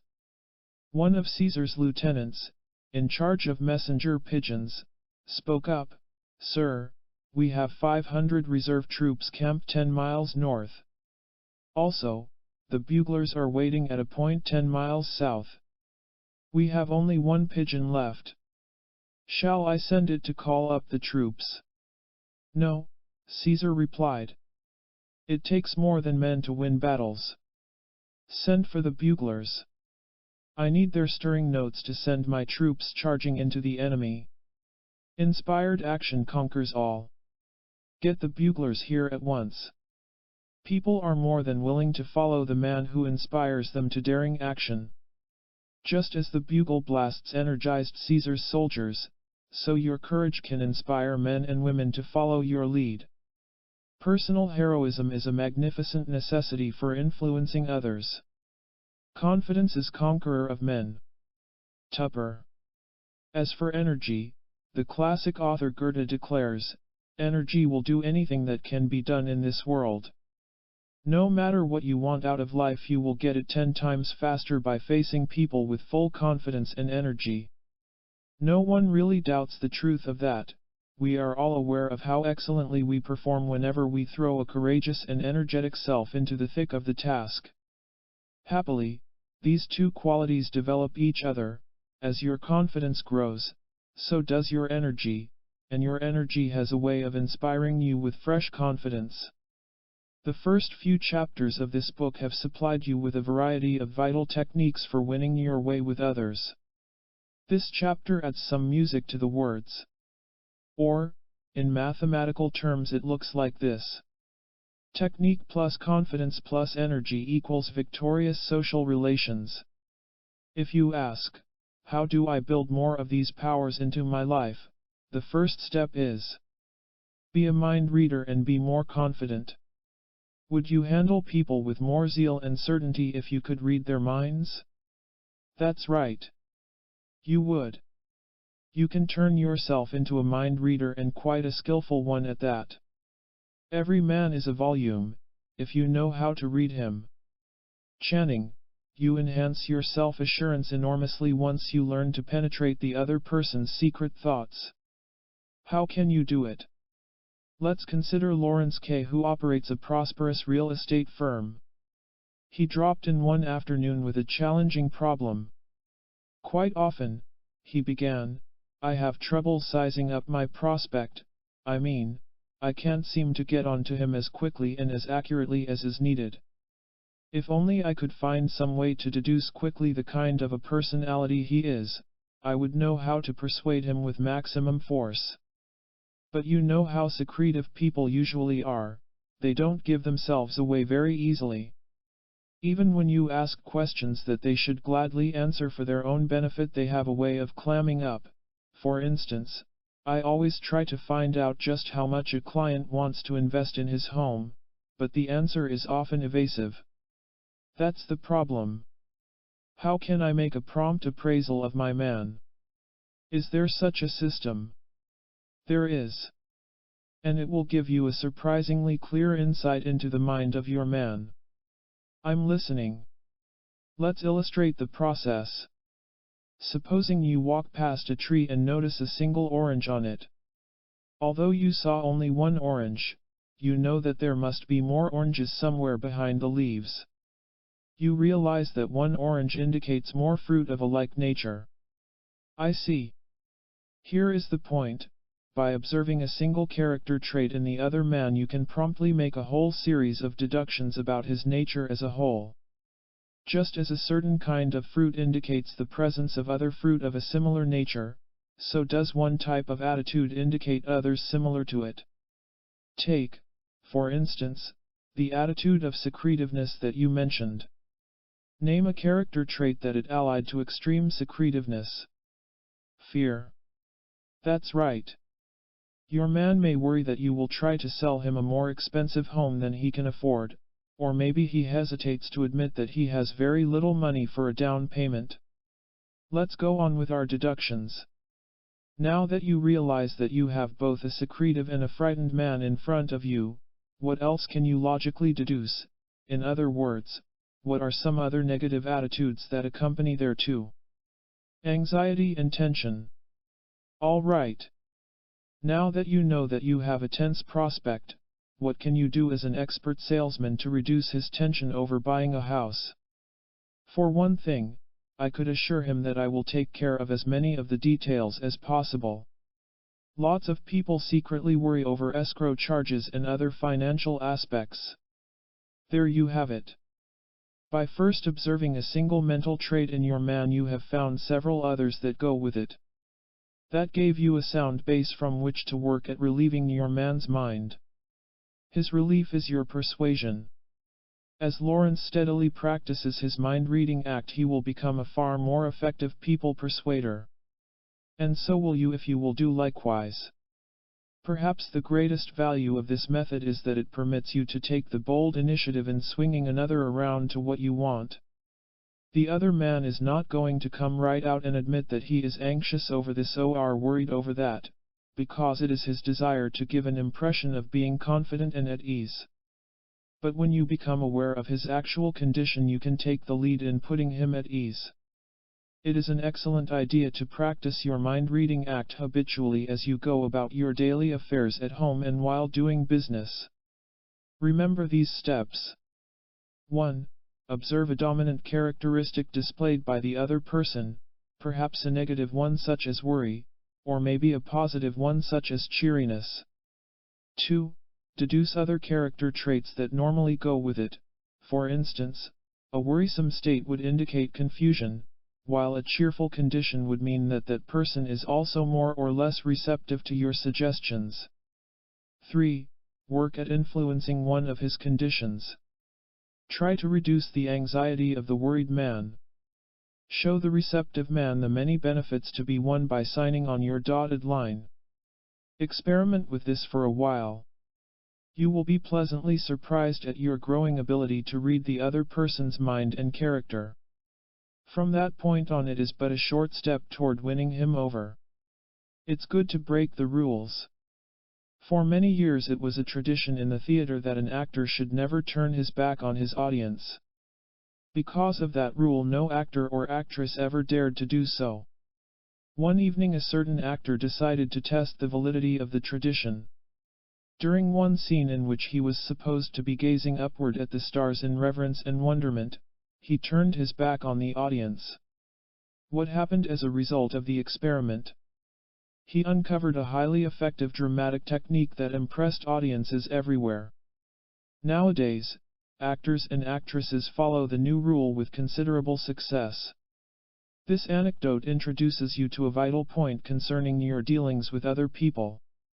To face men and women with greater confidence and energy, start breaking some of the traditional rules, of a negative nature, which you may have been following up to now. You probably have a fairly good idea of your line of action when it comes to handling the people in your life. Think things over until you discover some of the actions and attitudes which seem to be holding you back from full power. Now start breaking the rules. Here are 10 typical traditions which should be broken and replaced at once. 1. Old rule, permitting another's mere opinion to influence you. New rule, examine all opinions for actual value. 2. Old rule, thinking that you have reached the limit of your power with people. New rule, realize that there are vast and unexplored areas of mastery in dealing with others. 3. Old rule, drawing back in dismay when confronted with a baffling problem in persuading people. New rule, work and experiment with the problem until the solution finally appears. 4. Old rule, waiting and hoping for other people to come to you with good things. New rule, take the initiative in going toward people with exciting ideas for mutual benefit. 5. Old rule, expecting too much of people. New rule, permit people to behave pretty much like people. 6. Old rule, thinking that the persuasion of people is a hard chore. New rule, know that skill in human relations is a delightful adventure. 7. Old rule, spending time with another. New rule, make yourself interesting to the one with whom you spend your time. 8. Old rule, permitting gloomy people to distract and discourage you from your declared goals. New rule, keep your attention and intention on the prizes you want from other people. 9. Old rule, giving in to anger or upset when a disagreement arises with someone. New rule, honestly and fairly search out the real reason the disagreement upset you as it did. 10. Old rule, pretending that you are having a good time because that is what you are expected to do. New rule, have a good time because you are doing what you really want to do. Let's see how an official of a travel agency successfully broke and replaced the rule listed at point 3. This is the one where you valiantly advance toward a solution, rather than give in to dismay. This businessman's agency had prepared a booklet which described the exciting adventures awaiting those who engaged their services. It was loaded with appeal for those contemplating a vacation voyage. There were color photographs of the romantic beaches of the South Seas Islands. One page described buried pirates' treasure worth $5 million which some lucky traveler just might stumble upon. The booklet's last page described various cruises and tours which the reader might select. The booklets were set in the lobby of the agency with a sign above them reading "Take 1." For some reason or other they were not picked up in quantities that the official had hoped for. Was the time and expense he had put into the booklets going to waste? At first it seemed so. But could something be done about it? He firmly believed so. After thinking things through, he made a simple change in the sign above the booklets. He removed the one reading "Take 1" and replaced it with another sign with the invitation "You may take 1." The results? Almost twice as many visitors took them home, and, of course, that many more became interested in the services offered. 2 little words, but what an impact on people. Once that official had made up his mind that there was a solution to his problem, here is how his mind reasoned its way to success. The "Take 1" sign sounds like an order, not like an invitation. It's too cold and abrupt. But its replacement of "You may take 1" conveys a feeling of warmth and cordiality. Everyone responds to an invitation with that much personal friendliness. How to get rid of fear of people in 6 seconds. There is the story of little Billy who was told by his mother that his country cousin Peter was coming for a visit. Billy excitedly awaited the day for Peter to arrive. Finally, as the visitor stepped from the train, little Billy burst into tears of disappointment. "Why are you crying?" his astonished mother asked. "Because," came the sobbing reply, "I thought Peter was a rabbit." Little Billy set himself up for that disappointment by prejudging the nature of his visitor. And that is something to avoid in all your human contacts. Do not label people when first meeting them. Notice how we have the tendency to do this. We meet someone for the first time and at once we begin to judge them as being nice or maybe not so pleasant, or perhaps as weak or maybe as dangerous to our welfare. First impressions are quite often wrong because they are usually based upon our habitual attitudes toward people in general, and not on the present person as he actually is. And once we have made a wrong judgment about someone, we force ourselves into wrong acts and attitudes, and away flies our power for persuading them. You may have had the experience of disliking someone at first glance, then later discovering in him a valuable friend. The fact was, he was the very same person all along, it was simply that your attitude toward that person changed. The point is, do not deliberately adopt any particular attitude toward a person whom you meet for the first time. It often causes confusion and considerable uncertainty. Rather, let the other person reveal himself to you. Once he does so, you can handle him realistically and with far more skill and confidence. If the prejudging of people results in confused interpersonal relations, then how can we look at strangers so as to command them instantly? Here is how to get rid of fear of people in 6 seconds. Richard B. is a banking official with an important and responsible position. Among other duties, the bank depends upon his ability to create goodwill among those who come in on matters of finance. The bank couldn't have picked a better man for the position, for Richard is one of those smooth and sincere charmers who wins the respect of male clients and the confidence of the ladies. A natural-born charmer? Richard himself would be the first to deny any special favors from nature when it came to handing out captivating personalities. I was just as shy and awkward as anyone, he admitted. That is, until I learned a secret that changed the entire course of my life. It also helped double my salary. Go ahead, I urged. Tell me the secret. I call it the think-back system.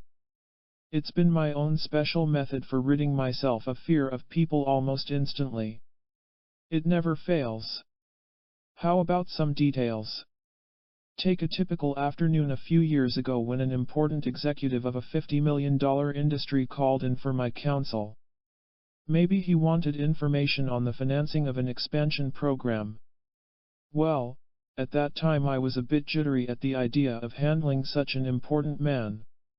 You know how it goes, you hope to make a good impression, you want to make sure that you satisfy his needs, and so on. Let me tell you that there's nothing like being scared for making you act like a complete idiot. I fumbled and fooled and managed to get by without fouling up the deal, but that was about all. I wasn't calm or confident or resourceful, I was just plain ill at ease, or call it scared. I knew I had to do something about it and quick. I did. The think-back technique did it.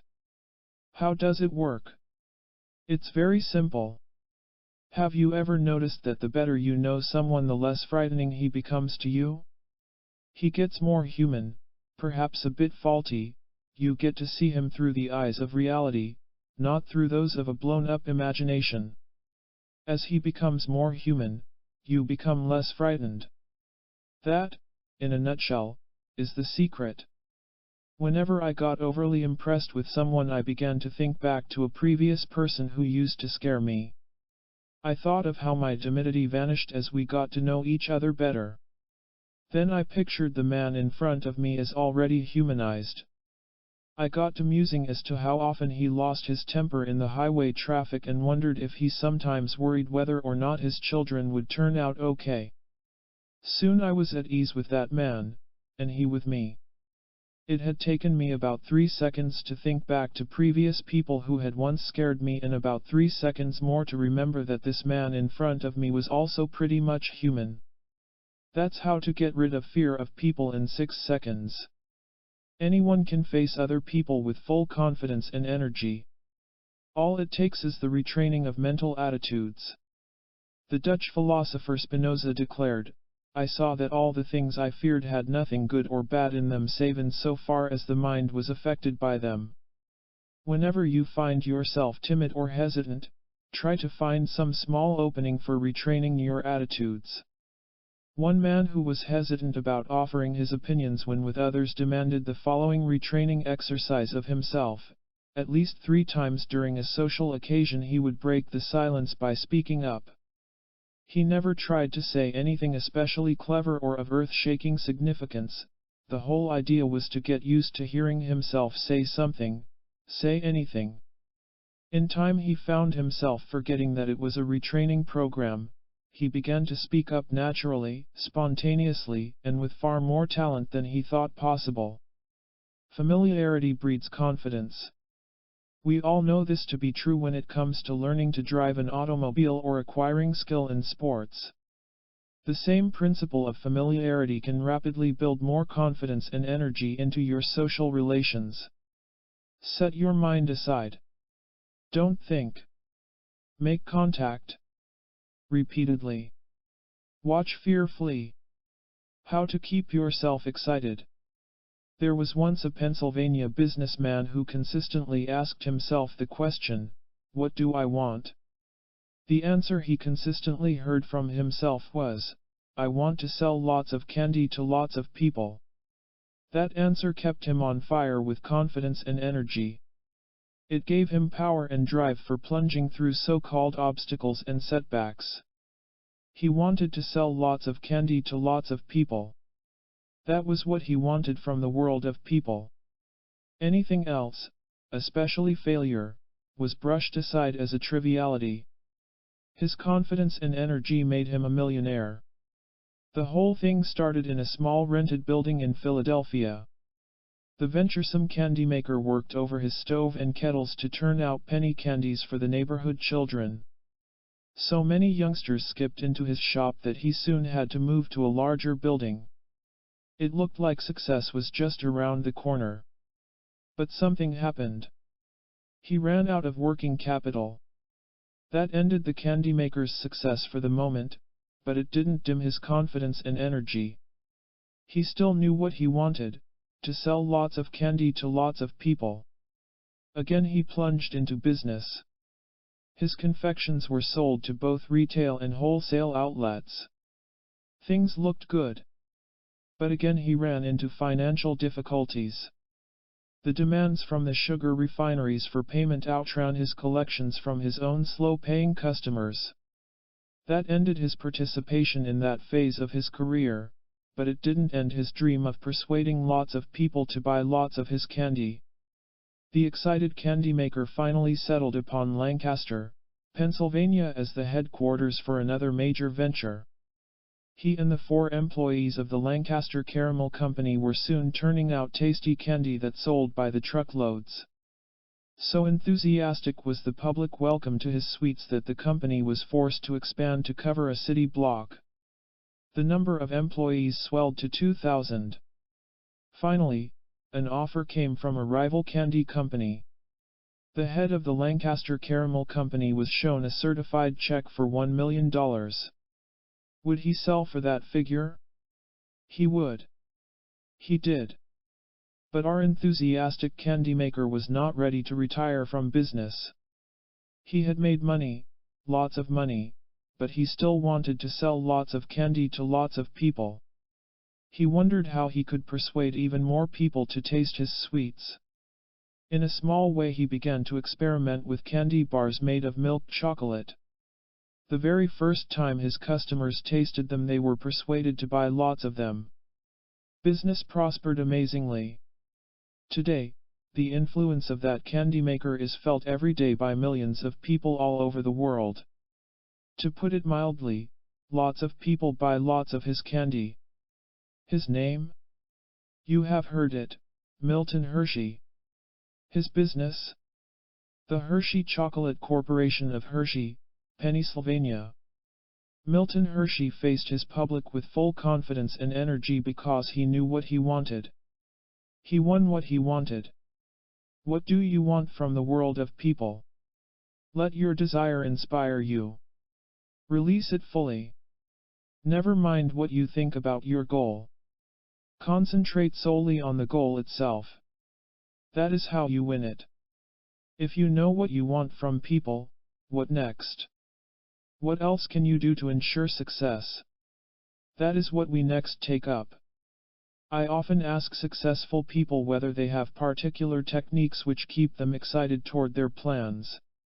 One man, a junior executive in the meatpacking industry, explained his secret system for pushing his programs of people persuasion. Whenever I feel tempted to slack off in my efforts, I ask myself whether I want to cheat myself. That is exactly what I do whenever I give in to dismay or indifference. Since I don't want to miss out on the best of life, I come alive fast. Off I plunge into a fresh adventure for winning people. Here is how I organize my enthusiasm. At the end of each month I write down its name on the top of a slip of paper. If the month happens to be January, I list all the good things that came my way during that period as a result of my efforts. For example, I might list the name of a new business client worth an extra $50 per month in commissions. Maybe I write down the name of a club woman who offered to give my company some newspaper publicity. Down go all the names of people who helped promote my business life or my personal affairs. Next I take another slip of paper and head it with the new month, in this case, February. Under it I add nothing, there is blank space only. I set the two slips side by side and consider them carefully. Because of my energetic persistence I have won all those valuable prizes in January. Had I not persisted, or had I slackened my effort, I would surely have cheated myself of some of them. I ask myself right then and there whether I want a blank page at the end of the present month of February or whether I want progress. Let me tell you, when I see the cold facts of what my persistence does for me, there is no stopping me from plunging ahead in February also. At the end of each month I show myself what I won during that period. That little reminder keeps me speeding forward in my people persuading programs during March and April and all the rest of the year. Who wants to be left out? Not I. The feeling of missing out on something is one of the busiest of all emotions, but one of the least admitted, for people like to put up a front of being contented. This emotion can work for you or against you, depending upon what you do with it. Strong impulses are but another name for energy. John Stuart Mill. Here is a perfect opportunity for taking an apparently negative feeling and turning it into a constructive force that carries you forward. Decide right now that you are not going to be left out of all the riches that await you in better human relations. That decision will keep you confident and will charge you with new energy. And it just so happens that your confidence and your energy are two reliable people persuaders all by themselves. Dynamic ideas to remember. 1. Your energetic confidence is the magnet that attracts instant attention and maintains constant respect from others. 2. The great characteristic of men of active genius is a sublime self-confidence. E.P. Whipple. 3. Throw all your available enthusiasms into your people persuading plans. You will discover that the more you spend your energies, the more you have. 4. Practice the techniques for becoming a mind reader. Knowing what is on the other person's mind is a major secret for commanding him. 5. Dare to break away from all negative attitudes that restrict your progress with people. Example: abandon the notion that human attitudes cannot be changed and improved. You, for one, can change them. 6. Practice the think-back techniques applied in this chapter. 7. Get closer acquainted with people or situations which baffle you. Familiarity breeds confidence. 8. Definition of courage: the willingness to do some new thing today that you didn't do yesterday. 9. Repeatedly remind yourself of what you want from the world of people. Your very desire inspires confidence and determination. What we seek, we shall find. Emerson. 10. Make up your mind that you will not cheat yourself out of richer relations with people. Any man who thinks he has to be left out, just thinks so. Chapter 8. Clever steps for getting around difficult people. As we all know from experience, there are some difficult and unreasonable people in this world. But we should also know at once that the clever commander can really quite easily turn them into allies and friends and customers. The first thing to do is to abandon any negative attitudes we may have toward problem people. Always consider them as interesting challenges to your powers of persuasion, never as people to be disliked or avoided.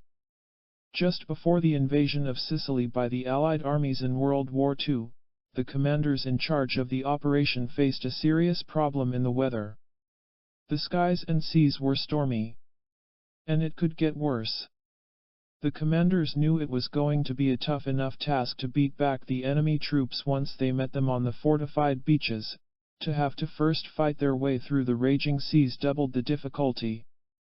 Yet the plunge had to be made. There was a war to win.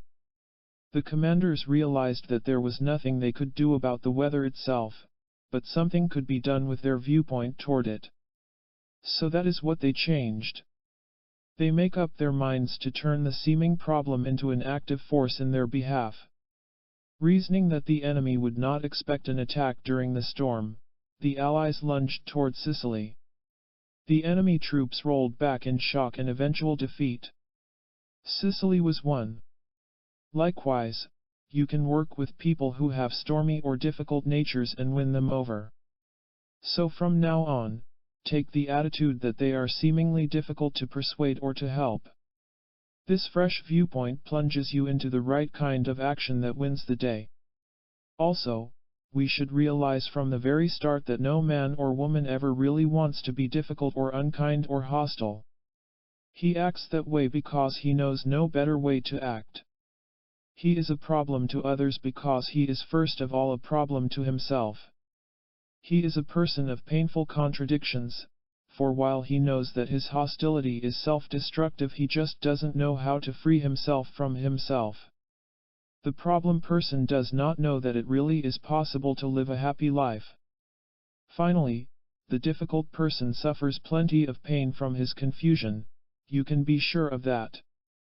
The fact that no man really wants to be a difficult person is high tribute to the basic goodness within him, but which he is unable to find. If you ever want to restore your faith in human nature, just remember that every person earnestly desires to be better than he is. He just doesn't know what to do or where to turn or how to proceed. So-called difficult people are pretty much like the rest of us, they want to be wanted. They like your appreciation and your patience. They hope for your understanding. They have an even greater need for these things, and that is why you have more of an opportunity for persuading and helping them. I am thinking of a man who is now an officer with a large chain of supermarkets. It took him about 1/2 the usual time to advance from clerical duties to his own private office. He owes his success to his unusual ability in persuading difficult people to become non-difficult. Whenever an irate shopper complains of injury incurred on company property, he knows how to smooth things over. If an employee comes to him with a pressing personal problem, he comes up with the right answers. In other words, this man has made unusual progress in his career because of his unusual ability to handle people with severe problems. He knows that they require special handling. He also knows that the more difficult a person makes himself, the more easily you can win him over, providing you handle him skillfully. Take the individual with an extremely suspicious mind. Offhand you would think that his suspiciousness prevents him from being influenced by anyone. The exact opposite is the truth. He is much more easily persuaded than you might imagine, for this type of person believes almost everything. His suspicion is a sort of negative faith. Your bold and confident approach will win over this kind of person. Not having too much judgment of his own, not knowing what to really believe, he willingly accepts the conclusions of someone with lots of confidence and decisiveness. He wants to be persuaded, so give him what he needs. He will not only come your way but thank you for it. How to win over a frightened person. Every time you set out to persuade a man to your way of thinking, you must take into account the enormously powerful emotion of fear. Why? Because the vast majority of people are influenced, to one extent or another, by their fears. This they don't like. If you will become a counter-influence, you will be a highly welcome person wherever you go. An entire program for mastering and commanding people could be based on this idea alone. Because people are afraid, they yearn constantly for relief from that painful emotion. Remember that fear and hostility go hand in hand. A man who is frightened is apt to be angry and self-defensive. Also remember that you must never take his hostility personally. He is not really attacking you, he is simply releasing his pressures on a handy individual. Fear reveals itself in lots of ways. The critical person often attempts to cover his own fear of criticism by being the first to strike. The man who can't make up his mind is influenced by the fear of making a mistake in judgment. The woman who keeps telling you how many men are chasing after her is sounding her alarm at being chased by none. The so-called lazy person may be so haunted by the fear of failure that he won't even try to succeed. The person who is constantly indignant at the morals of others is giving away his fearful envy of not having as good a time as those who shock him. When dealing with any kind of a difficult person, always assume that he is afraid of something, for he is. He may call it by a noble name. For instance, a customer may tell you that he is a wise buyer who likes to consider all the angles before deciding, but it is your duty as an expert in human nature to realize that his hesitation is really due to some worry he has about your product. Knowing this, you can assure him that your product is really a time saver, or that it will definitely pay for itself within a few days, or that it will certainly simplify his work. A person whom you are trying to influence will rarely come right out and admit to you that he is afraid of this or that. It is typical of human nature that none of us like to admit our timidities to ourselves, much less to another. You should try to identify the other person's particular uncertainty, tactfully, of course. Probe around, make it easy for him to come out with his objections. Sometimes it is enough to ask casually if there is some point which he would like cleared up. This often gives him encouragement enough to come out with his hidden timidity or problem. You can take it from there. How can you free your man of his anxieties? That is what you need to find out. In many cases it is best not to try and sell your product or program itself, but show him how its use will free him from some underlying anxiety. Once this is done, the sale is assured. Notice how freedom from fear is offered by the advertisers. Put our safe tires on your car and you need never worry about a blowout. Eat our low-calorie foods and rest assured you won't gain weight. Buy our insurance and relieve your mind of financial stress. So show the other man how your program will relieve his mind. Let him breathe easier. Promise and deliver freedom. Release him from his inner anxieties. Do this and you do him a favor he will remember. Checklist of major fears. Let's next go through a list of some of the commonplace anxieties and worries. By clearly identifying them, we become more skilled in helping others. People are afraid of 1. Being rejected and unwanted. 2. The new and the unknown. 3. Inability to break unwanted habits. 4. Losing a loved one. 5. Criticism and disapproval. 6. Boredom. 7. Financial insecurity. 8. Appearing foolish. 9. Failing to attract others. 10. Effort without reward. 11. Loneliness. 12. Being cheated out of a full life. 13. Not living up to expectations. 14. Loss of any kind. 15. Invasion of privacy. 16. Heartache and of getting hurt. 17. Being taken advantage of. 18. Personal passions and feelings. 19. Weakness and inadequacy. 20. Losing out in love and sex. Let's go into a few details on points 5, 10, 15, 20.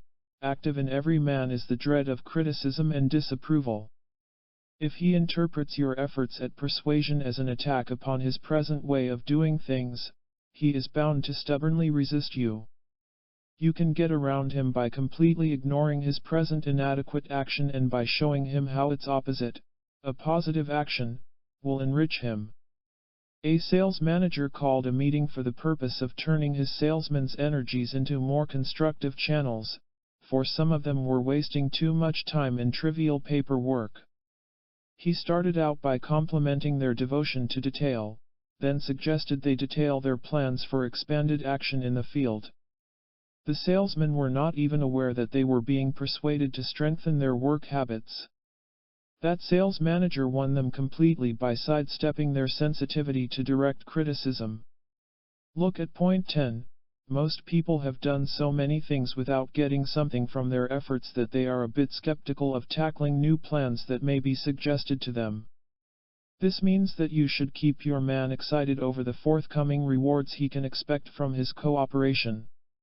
Convince him that his investment will return a clear-cut profit, perhaps financially, maybe in increased popularity, perhaps in an improved personal appearance.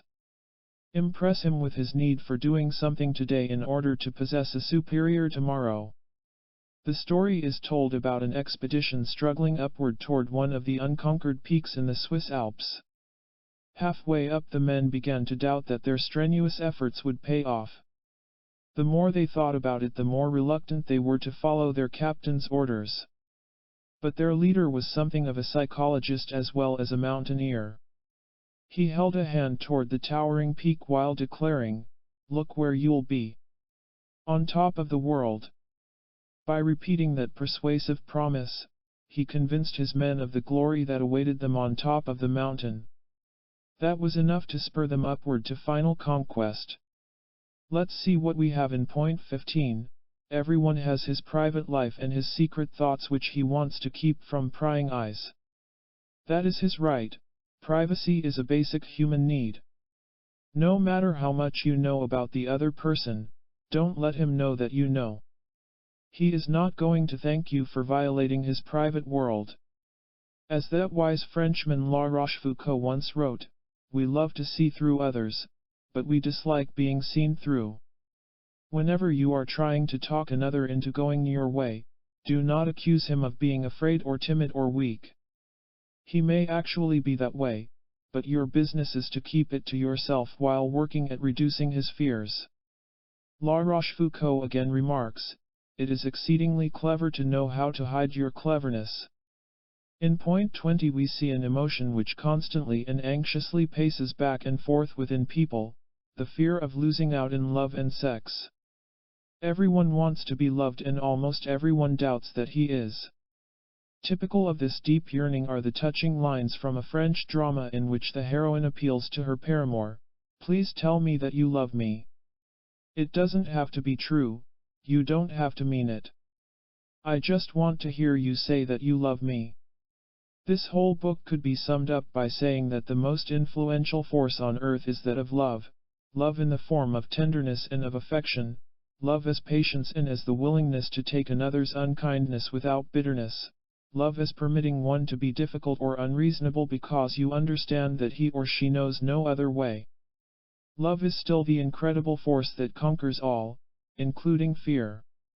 It is a wonderful subduer, this need of love, this hunger of the heart. George Eliot. Here are the three main ideas to remember from preceding pages. 1. Think of difficult people as frightened and anxious people, for that is what they really are. The more of a problem they present to you, the more anxiety they possess, and hence the greater their need for your calm reassurance and patient assistance. 2. You can turn a man's stubbornness into cooperation by lowering his level of fear. Whatever you are trying to sell or put across, this system works for you. At what point does a person say yes to your ideas? It is really quite simple. He goes along with you when he is no longer dominated by a fear of the consequences of his agreement. 3. Remember that unreasonable people are not as hopeless as they appear to be. They are like messages written with secret ink. Warm them up a bit and they shine through, especially for you.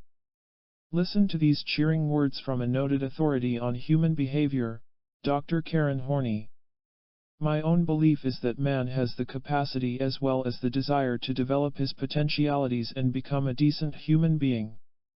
I believe that man can change and go on changing. Quick methods for handling negative people. You are about to be assisted by going through a list of 30 commonplace moods and attitudes.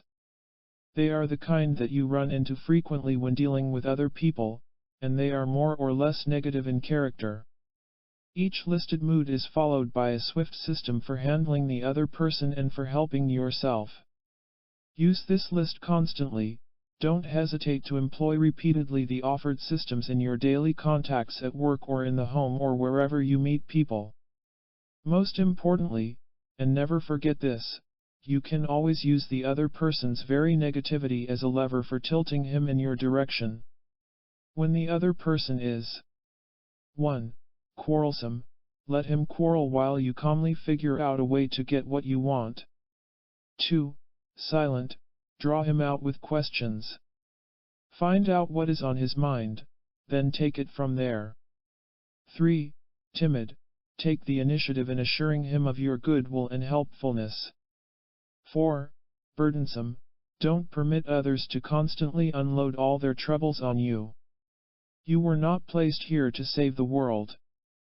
5. Boastful, he needs reassurance of his own self-worth. Build it wherever possible. 6. Threatening, quietly refuse to accept his threatening attitude as an actual threat.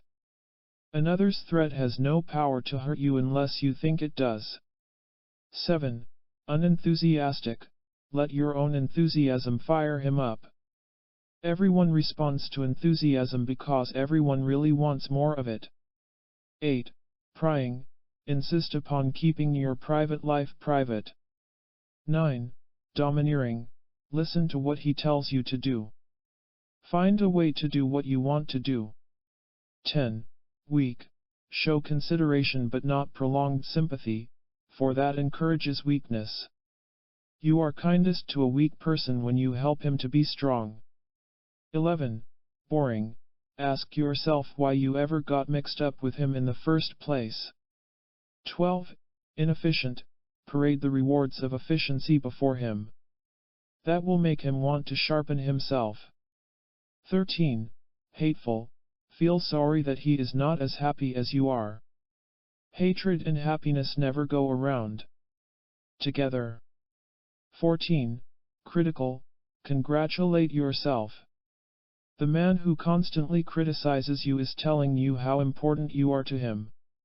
You have his attention and respect. 15. Self-righteous, take a deep sigh and hope that someday he may be honest enough to enjoy being as faulty as everyone else. 16.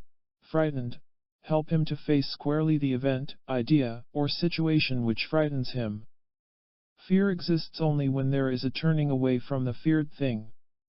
You cannot fear reality, you can fear only what you wrongly think is real. 17. Hesitant, act with confidence and authority. He needs a strong person to throw off his doubts. 18. Demanding, first, calmly tell him that you can do just so much and no more. Second, do all you reasonably can and make not the slightest attempt to do more. 19.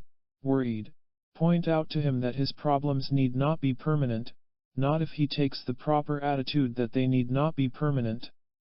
20. Touchy, treat him tactfully, but under no circumstances permit a touchy person to intimidate you. Intimidation is his subtle and childish weapon which you must absolutely refuse to tolerate. 21. Stubborn, don't try to force him to your way by a frontal attack. Be wise, be smooth, be clever. 22. Impractical, prove to him that his way of doing things is not getting him the results he really wants. Point out that right actions always produce right results. 23. Bitter, let him be bitter because he doesn't have what he wants. You go out and daringly get what you want. 24. Unreasonable, be strong enough not to return his unreasonableness. He may not admit it, but he will admire it. 25. Confused, tell him that the way out of confusion need not be a sad task but a light-hearted and interesting adventure. It can be if he will simply let it be. 26. Insolent. Be patient but make it ever so clear that he is not to mistake your patience for weakness. 27. Gloomy. Tell him that he can live that way if he wants to, but it's not for you. Remind him that cheeriness is man's natural state. 28. Irresponsible. Refuse to take on the duties that belong to another. It is not noble to help those who won't help themselves. It is a sheer loss to both of you. 29. Angry. Detach your emotions from him. Cleverly set your calm mind at work to winning your way. 30. Unkind. Look at him and wonder why he tortures himself so. What to do when things go wrong. If nothing ever goes wrong in your dealings with people, or if you never run into awkward social situations, then you will not need to read this section. But if you think there are areas where you can sharpen your persuasiveness, especially with problem people, then we can explore together some punchy pointers for expanding your successes. Whenever a tough challenge arises, or whenever your persuasion programs are not speeding ahead as rapidly as you wish, employ the following principles. 1. Always stick to what you want from a problem person, while ignoring the way he behaves. Don't permit your personal feelings toward a difficult person to throw you off the track. Make up your mind that the only important thing is winning your way. Personal feelings like pride, indignation, impatience, and touchiness have absolutely no place in your efforts at persuading another. What we are saying is that you should never permit another's unpleasantness or stubbornness to weaken your purpose. You want something from someone? Good. Go after that and go after that exclusively. This sort of fixed determination is what gave greatness to George Washington. During the American Revolution he was often surrounded by obstinate and wearisome people. He was wise enough to ignore their negative personalities in order to draw upon their knowledge and experience. That wise character trait helped Washington achieve his goal of American independence. 2. Constantly study the problem person. One of the simplest forces for building your personal power is that of an observing attitude toward those who make things hard. Never resent them, always use them. Carefully study their behavior. It teaches you so much. The ignorant man teaches you the value of knowledge. The opinionated person proves to you the need for an open mind. The withdrawn individual makes clear the need for a daring and outgoing personality. Whenever you see a negative character trait in another, let it spur you toward its opposite. Another reason why you should not resent thorny people is because they tend to be the most loyal of all once you convert them to your cause. Because they are often rejected or ignored by so many others, they stick like glue to the person who accepts and likes them. And this is as good a place as any to repeat one of those oh so simple and yet so profound truths about persuasion. To influence anyone at all, first do your part toward influencing him to like you. Quite often that is all you have to do. Everyone likes to do things for people who like them. That is why the pointers in Chapter 5 are worth gold to you. 3. Your tact will win your objective. The boss watched his secretary run into the office and throw off her coat. Rushing to the typewriter, she flopped down to pound away furiously. The boss glanced at his watch, then smiled kindly as he spoke to her. Congratulations, Miss Miller, this is the earliest you've been late. That is a humorous introduction to that golden quality we call tact. If you have never thought of tactfulness as an instrument of persuasion, start doing so now. Whether you call it tact or diplomacy or politeness or social skill, you need it if you want others to enjoy being led by you. As familiar as it is, tact is often overlooked as a method for mastering people. Perhaps that's because it operates quietly unnoticed, and that is its secret of success. Tact is a perfect example of a secret passage which we read about in Chapter 2. It wins over the other person before he knows what is going on, and when he does discover how you've won him, he likes it. When dealing with a difficult person, perhaps one who is angry or childish, Try to make him see what his unreasonable attitude is costing him. Gently point out his loss in money or in popularity or in happiness or whatever else it might be. At the time he may pretend he doesn't care, but you can be sure that his natural self-interest will make him think twice. As we saw in earlier pages, if there is anything a human being dislikes, it is the missing out on something he could have had. With a dash of tact you can keep his childish pride at a minimum and his desire for self-gain at maximum. Talent is something, but tact is everything. It is the interpreter of all riddles, the surmounter of all difficulties, the remover of all obstacles. W. P. Sargill. Your clever steps in review. 1. Always think of a problem person as an exciting challenge to your powers of persuasion. Every time you win one of them you strengthen yourself. 2.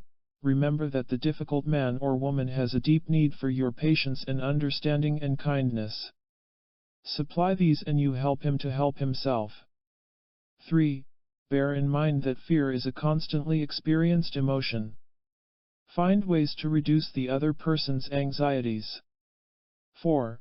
You will never find a surer way to influence another person than to like him and let him know that you do. 5.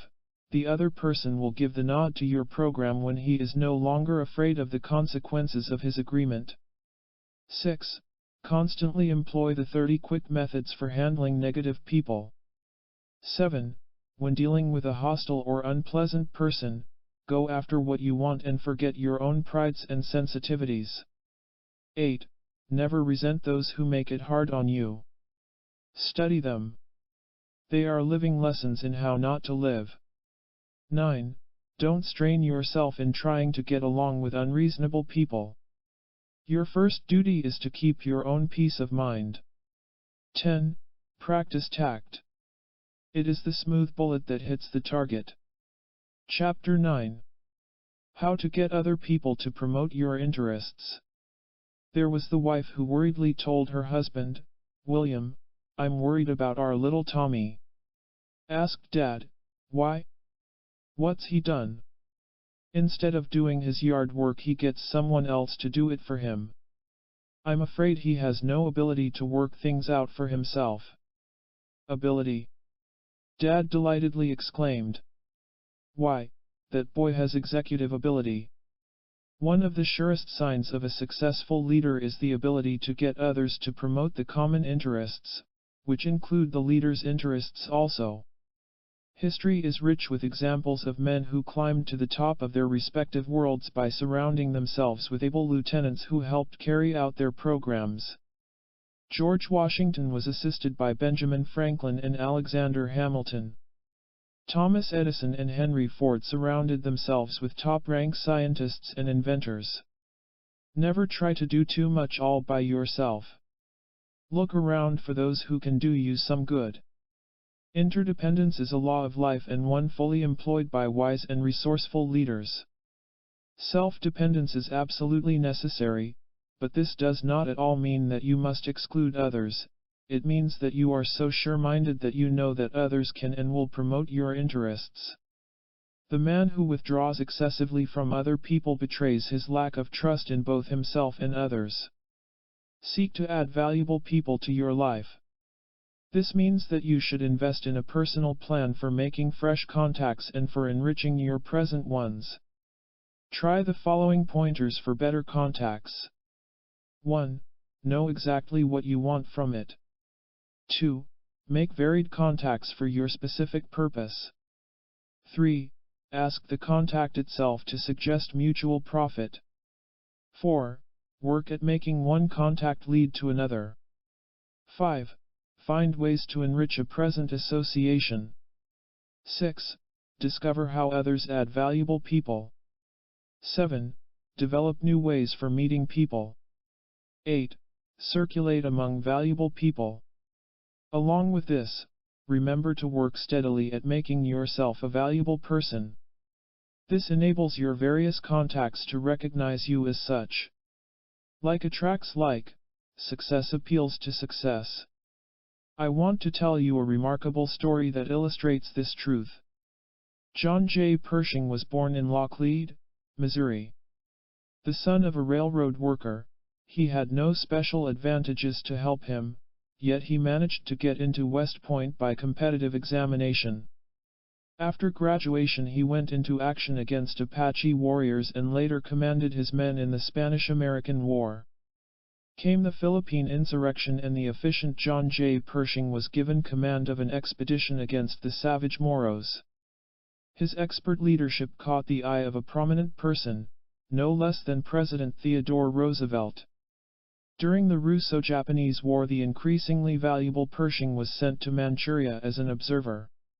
His report back to Washington, D.C. was so brilliantly prepared that he once more made a profound impression upon President Roosevelt. At this time he was known as Captain Pershing. But he had made himself valuable to another valuable person. That is why Captain Pershing was promoted to the rank of Brigadier General John J. Pershing.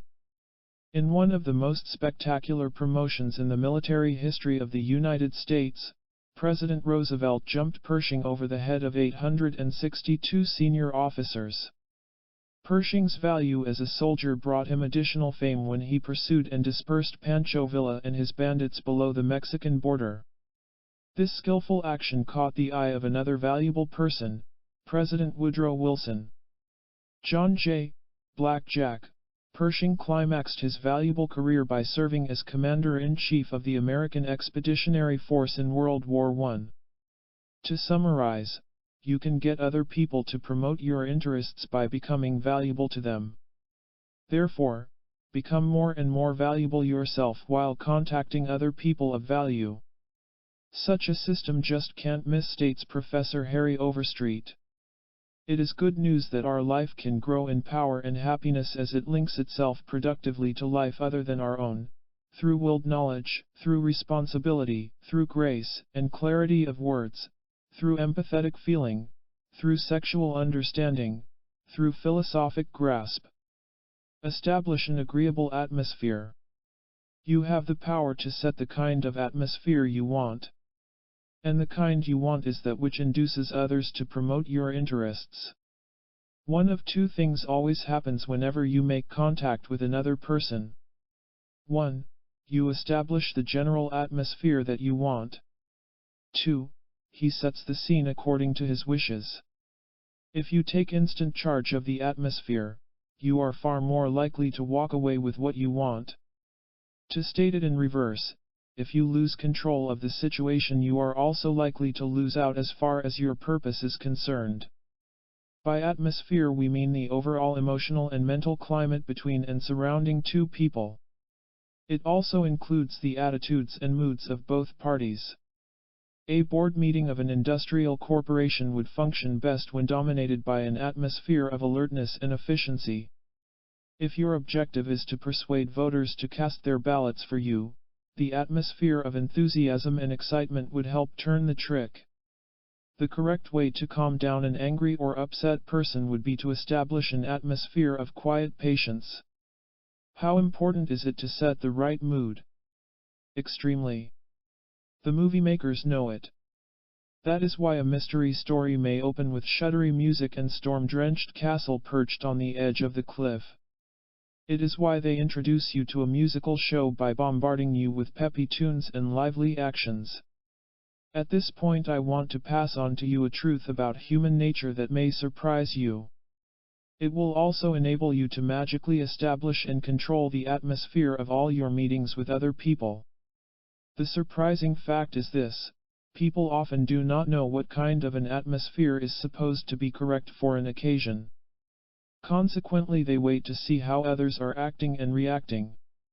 They then follow along according to what is supposed to be proper or natural. A few days ago I was invited to a party.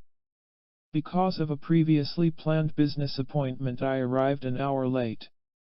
As I walked up to the door, I expected to hear noises that sounded like a party. Instead, as I entered, it sounded like and looked like a prayer meeting. Everyone was sitting stiffly around the room, engaged in nervous and embarrassed small talk. All were waiting for someone to set a lively mood, which the rest would have immediately joined. I felt like tossing a bomb into the center of the room just to loosen things up. You see, people are afraid to take the lead in establishing a lively and relaxed atmosphere for fear of doing or saying the wrong thing, or maybe because their shyness compels them to remain inconspicuous. Not being sure of the right things to do, they play it safe by doing nothing. What an opportunity for the daring personality! If you will boldly and tactfully take charge of any situation which presents itself, you can turn it into whatever is best for both you and the other people concerned. You will have instant command over everyone within range of the atmosphere you have created. As an extra bonus, they will be grateful to you for showing them how to act. In all human contacts there operates what might be called the law of similar response. This simply means that other people will respond to your approach in a like manner. If you are gloomy, that's the way they will feel. If you are gay, their spirits tend to soar. The French novelist Victor Hugo explains how this law operates in a love affair. The first symptom of true love in a man is timidity, in a girl it is boldness. The two sexes have a tendency to approach, and each assumes the qualities of the other. It will help you to develop agreeable atmospheres by recalling the childhood game of follow the leader. You remember the simple rules. The leader takes the foremost position in line and walks around the room or yard, while climbing over obstacles or making various kinds of gestures. In order to remain in the game, the others must obediently imitate the leader's actions. Let's employ Mr. A and Mr. B to illustrate the differences between the man who establishes an agreeable atmosphere and the man who carelessly lets himself get absorbed by whatever emotional climate he happens to run into. Whenever Mr. A wants someone to do something for him, he takes personal responsibility for setting a background of relaxation, friendliness, sincerity. Mr. B, on the other hand, fails in his mission because he doesn't prepare a setting agreeable to the other man. When Mr. A wants to impress another with the serious need for his program, he seriously supplies good reasons why it should be supported, but Mr. B fails to present facts to back up his stand. Whenever Mr. A meets a stranger, he walks up and speaks to him promptly and confidently. Mr. B waits for the other man to take the initiative. If Mr. A wishes to establish a cheery and relaxed atmosphere, he acts cheery himself. Mr. B remains sober-faced, while wondering why everyone is sober-faced to him. Whenever Mr. A wishes another person to work faster, he sets an example by acting and speaking with full-speed enthusiasm. Mr. B cannot influence anyone to greater effort because he fails personally to set the proper pace. Anytime Mr. A wants others to have confidence in him, he establishes the atmosphere of confidence by acting decisively and with self-assurance. Mr. B does nothing more than hope that others have confidence in him. In other words, Mr. A deliberately creates the setting that will cause the other person to respond favorably. Mr. B sits around and lets others take control, often even making himself the victim of negative control. How do you take charge of the atmosphere? No mystery. You just step up and do it. Command comes to the man with the daring to take it. Recently I witnessed a delightful example of this while a guest at a friend's home in the countryside. My host was trying to persuade his pretty wife to swim with us in their newly built pool. Having some timidity toward the water, she doubtfully shook her head. With a happy grin on his face, her husband went to work on her with appeals like these: "You'll be the prettiest girl on the waves. I can hardly wait to have you in the water. Think of all the fun you'll have." That established an agreeable atmosphere for her. She soon joined us in the water. Remember to take the initiative in setting the favorable atmosphere that you want. That is how to reap its benefits.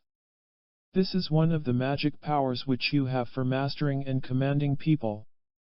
Why you should let others serve you. Listen to what that brilliant French observer of human nature, La Rochefoucauld, has to say about human preference. We prefer being with people we can do things for, rather than being with people who do things for us. Why do you suppose that we like to do things for others? And why do you imagine that other people like to do favors for us? It's not really difficult to understand. We have already seen that everyone has a deep yearning to be wanted and desired, to be called upon and asked, to feel needed and necessary. How does the other person fulfill these constant cravings? Largely by doing things for you. Whenever anyone does you a favor or gives you a helping hand, he enhances his own feelings of self-worth. The more he is able to serve you, the better he feels toward both himself and you. The plain fact is, the other person not only wants to serve your interests, but his very own personal happiness depends upon it to a major degree. Psychologists have long known that the unhappiest people are those who feel useless and unwanted, while those who pass joyous days are those who have found themselves of help to others. One of the strangest facts about human thinking is that a man knows that he needs other people desperately, but fails to realize that other people need him with equal intensity. This idea is worth thinking through until its enormous implications stir you to aggressive action. When you realize how much other people need to do things for you, great things begin to happen. Emperor Julius Caesar once declared, "No music is so charming to my ear as the requests of my friends." You enrich both yourself and the other person when you permit him to do things for you. That is a primary rule to remember whenever you wish to persuade other people to promote your interests.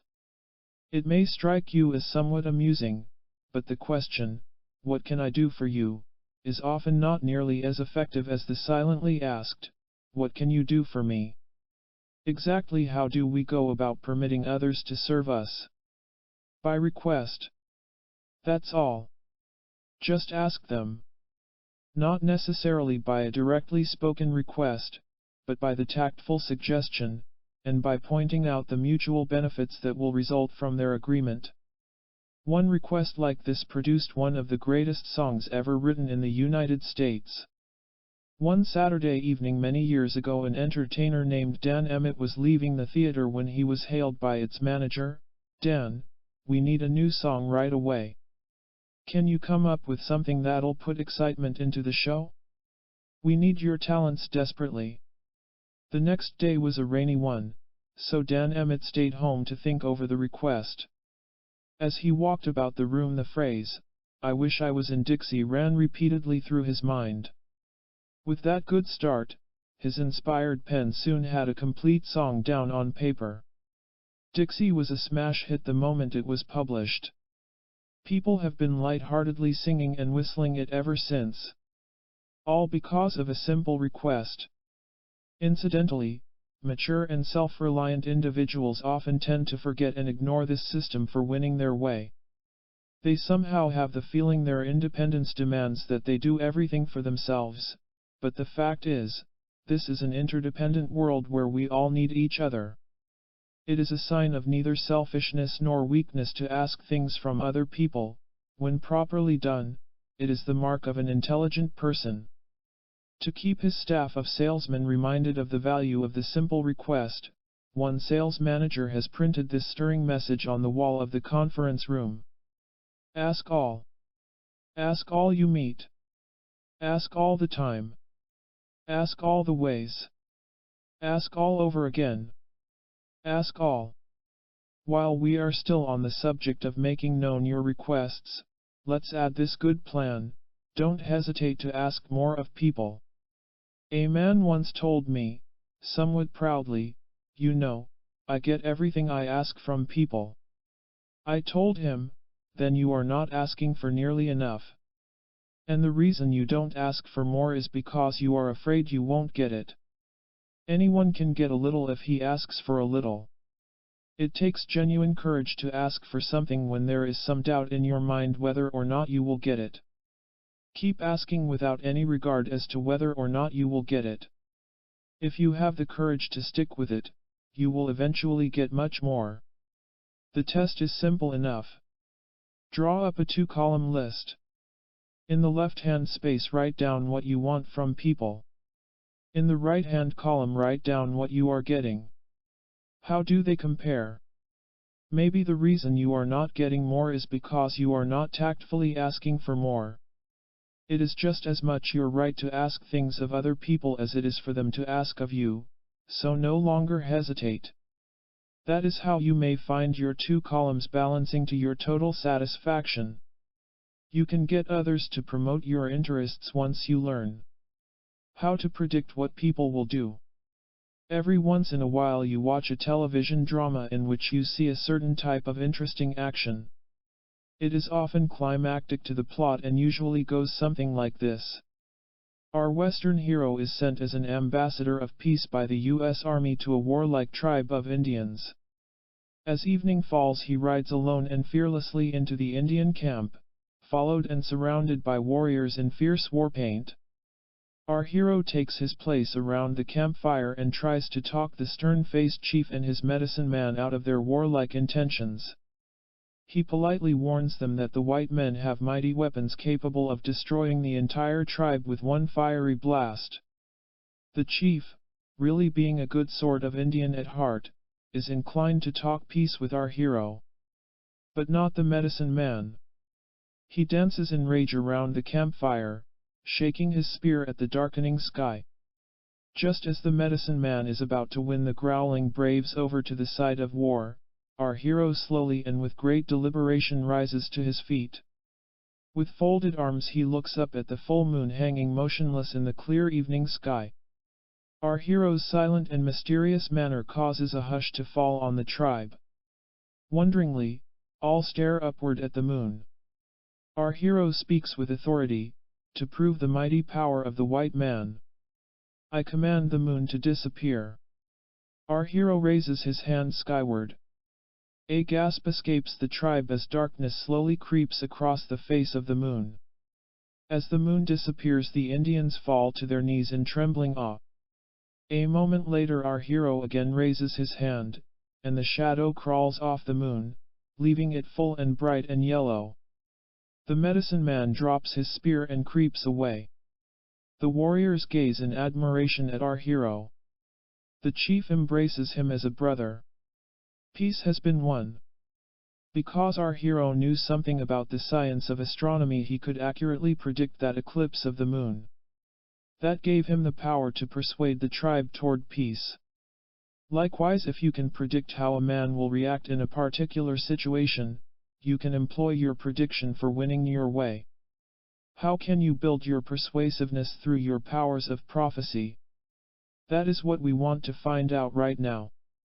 The first vital principle to remember when predicting human behavior is that we human beings do not always act as logically or as beneficially as we like to think we do.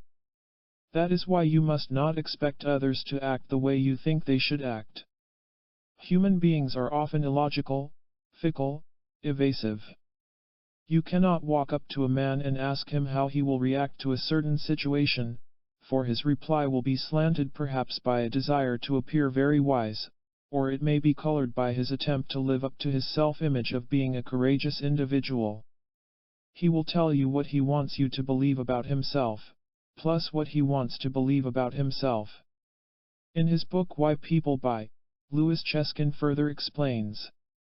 People's behavior is not predictable by asking them what they will do or how they will act in relation to a product. They either don't know what they will do or they think they know but don't think they should tell you.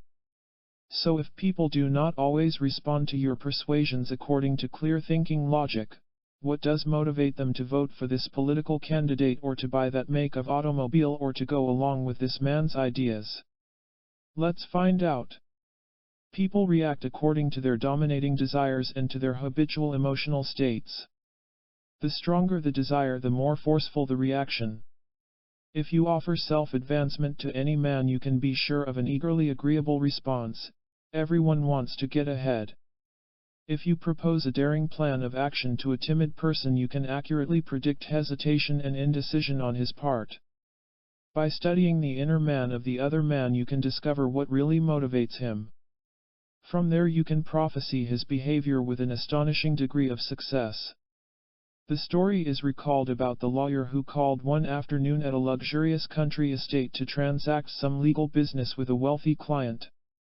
As he entered he saw that tea was being served to a number of guests, several attractive women among them. The dignified hostess approached and handed him a cup of tea with the invitation, "If you like, there are some nice cookies in the next room." The lawyer declined with, "No thanks, I already have a date with a blonde." That is a humorous illustration of how a man responds according to his private interests, according to what he really has on his mind. Had that hostess understood him a bit better, she would not have offered him pastry-type cookies. Let's examine two more dominating desires which make people respond as they do. 1. People desire to impress others with their better qualities, while minimizing or hiding the less acceptable ones. This is an oh-so-obvious trait of human nature, nevertheless one that should be remembered when you want to establish harmonious interpersonal relations. Everyone likes to appear in the best light possible, however, our inner responses to a situation will be according to how we really feel toward it. It is important that you learn the secret thoughts and feelings of the other man. Example: I once heard the supervisor of a chain gasoline station give a talk to a group of new employees. What he said to them indicated expert ability to predict the reactions of motorists who drove in. He told them, "Whenever a man tells you to fill up his tank, don't overfill it to where you spill gas on the ground. He may not say anything to you about it because he doesn't want to appear cheap, but you can be sure that he's feeling resentment of some sort. After all, you are wasting his gasoline." 2. A doctor who makes frequent lecture tours around this city once had this to say during a newspaper interview. 3. I have 5 different talks dealing with various matters of healthy and happy living. I can always predict which meetings will draw the largest audience. It will be the one where I announce my subject as sex. Of course. Any healthy individual will respond with aroused interest in anything relating to sex. This is nothing new to the professional persuaders. They predict quite accurately a heavy purchase of those vitamins and soaps and styles which promise to make a man more manly and to turn a lady into a slyly seductive sorceress. Happily for all this, both sexes eagerly go along with the persuasive promises. Nature sees to it that women do their best to look good to men. And in all recorded history there has never been a single case of any sensible healthy male who preferred playing checkers to making love. Summary: self-knowledge is the greatest power you possess for predicting another's behavior or for understanding his desires. How does self-information supply you with facts about the other person? Like this: if you clearly see your own desires and motives and passions, you will be able to discern them in others. For one thing, insight into your own nature enables you to reflect, well, this is how I would respond in this particular situation, therefore, the other person would also respond according to the same laws governing human behavior. Let someone hold up before you a dish of delicious strawberry shortcake topped with whipped cream and a merry cherry. You will respond with desire to consume it. Do you think the person next to you feels any differently? Not if he's human. Easy ways to win promotion. 1. Keep adding valuable people to your life. Make yourself valuable to them. 2. Whatever your plans may be, get as much help as possible from other people. Interdependence is a cheery law of life. 3. Follow the 8 rules given in this chapter for investing in rich contacts. 4. Remember the story of Brigadier General John J. Pershing. Let it keep you excited at your own opportunities for promotion. 5. Decide that you will establish the types of atmospheres that contribute most to your plans. 6. Never permit a negative atmosphere to turn you into its own kind, rather switch it into the positive kind you want. 7. Freely permit others to contribute to your advancement. They need to feel needed. 8. Develop the art of simply asking for what you want. Use the various techniques offered throughout this book. 9. You probably should ask for more from people. The reason so many people have so little is because they ask for so little. 10. You can predict human behavior to an amazingly accurate degree. Use this power for getting others to promote your interests. Chapter 10. Personal powers that make you a leader and an authority. Have you ever noticed the tremendous attraction that power has for all of us? Power of all kinds hypnotizes our attention and excites our emotions. The giant space rocket sends a thrill through us as it zooms powerfully skyward. Crashing thunder and leaping lightning hold us in a strange sort of fascination. Notice how the grand mightiness of music causes us to hold our breath, as when hearing the throbbing rhythm of the battle hymn of the Republic. Wherever you find it, power, like the diamond, dazzles the beholder. Colton. That is why we now want to dig into the topic of personal power. Your power. This is the element that not only makes you as dazzling as you need to be, but it is the blazing torch that lights your path toward leadership and authority. Whether you realize it or not, your need for power is already matched by your possession of that energy. Accept this as a fact. Your acceptance makes possible your personal forcefulness. Niagara Falls is powerful, but man had to first of all realize and accept its power as already existing. That turned its power into creativity. States Dr. Rollo May, the unique powers and initiative of each individual must be rediscovered, and used as a basis for work which contributes to the good. The goal of this chapter is to turn what you really are into what you can really do. Power-packed action will be your daily experience. A survey made by a group of psychologists at one of our universities came up with the conclusion that individual strength was the most admired character trait of all. This is easy to understand, inasmuch as character strength is made up of so many praiseworthy traits, such as maturity, decisiveness, courtesy, and the ability to think independently. One of the friendliest facts you will ever encounter is that personal power can lead you to everything you want from others. People gladly associate with and give to the strong person. Why? Because he gives them both the sense of security and the gentle guidance that they need. We like to be around the man who is sure of himself because he makes us a bit surer of ourselves. Think about those people to whom you are especially attracted and you will find that they possess above-average portions of individual strength. Sir Winston Churchill is a perfect historical example of a man whose private power burst forth into public prominence and acclaim. The wise American author Walt Whitman once penned, "Nothing endures but personal qualities." We can accurately add, nothing works quite so well in human relations as personal qualities. Sometimes after looking around for all sorts of guides and helps for living a more powerful life we make a complete circle and come right back to those standard virtues which we were taught in childhood. Somehow, every man realizes that when all is said and done it takes the old-fashioned virtue of courage to build an effective life, and that it requires the quality of patience to see us through a temporary setback, and that there is nothing like plain old persistence for winning our way through the world of people. Deep within himself every man knows that these are the essentials which always have worked for him and which always will work in his behalf. Not only does private power supply you with public leadership and authority, but it contributes in a very special manner to your daily enjoyment of life. Henry Wadsworth Longfellow declares, "To be strong is to be happy." With all these benefits in mind, let's identify 5 of your major strengths, then go on to discover how they can add to your influence over people. They are: 1. Self-resourcefulness. 2. Self-determination. 3. Self-influence. 4. Self-insight. 5. Self-correction.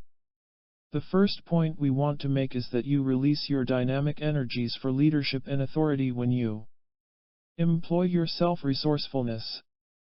Some students of the Civil War believe that Nathan Bedford Forrest was the foxiest general to appear in that conflict. Why do they rank him alongside or even above such notable commanders as Robert E. Lee, Stonewall Jackson, U.S. Grant, Because General Forrest had fully developed that high-powered character trait which we call self-resourcefulness. Legend has it that one afternoon Forrest was leading 50 of his Confederate troopers on a raid of the countryside. Suddenly, as they rounded a turn in the road, there appeared before them 1,000 Union soldiers. It was hard to say which side was more shocked by the trap which the Confederates had run into, but it was Forrest who instantly called upon his inner originalities. He yelled loudly while pointing excitedly toward the sky, at the same time signaling to his men that they should imitate his action, which they promptly did. While the Union soldiers stared puzzled at whatever they were supposed to see in the blue sky, Forrest and his troops galloped to safety. You are 10 times more resourceful than you think you are. Because you are, you can achieve 10 times as much as you think you can. I don't know about that, commented Philip E., who had an air of defeat and discouragement about him. I just can't seem to reach inside myself and withdraw anything useful. Where, I asked, do you need to be self-resourceful?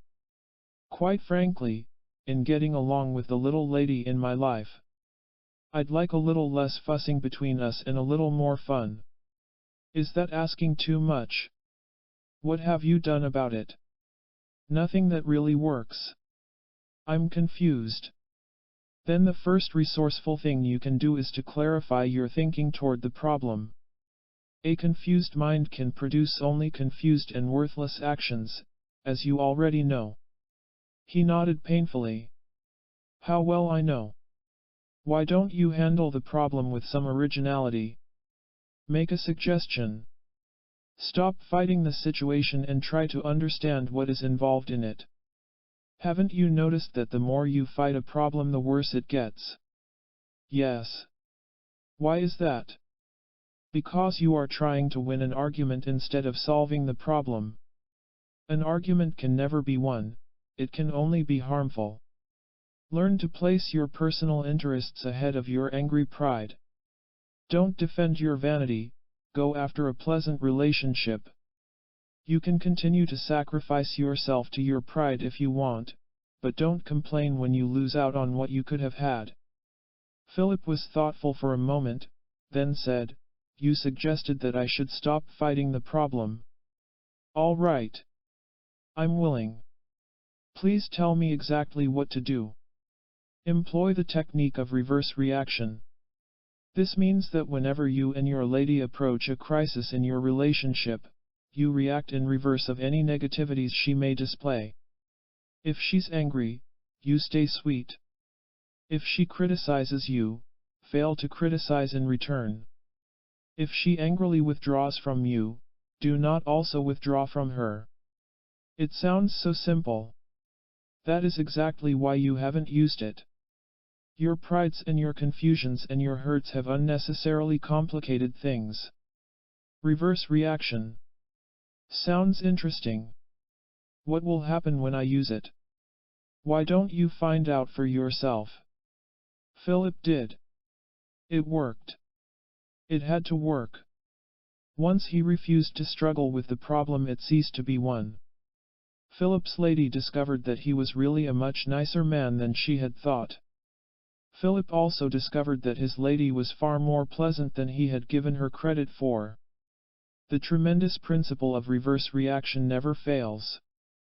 It is a perfect resource which gives you quiet mastery over people and circumstances. Try it. See for yourself.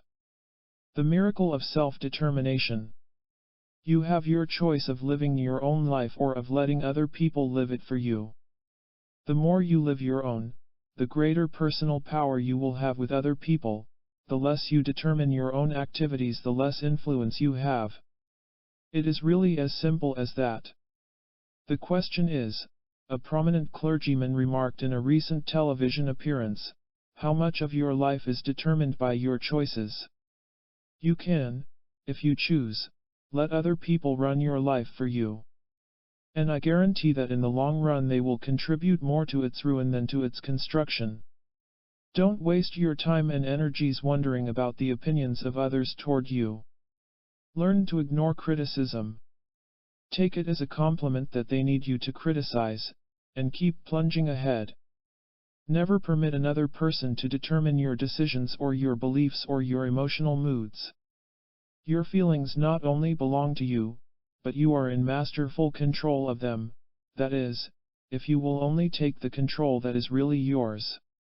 When you make responses to other people, make up your mind that you will respond as you really want to, not according to what is expected of you.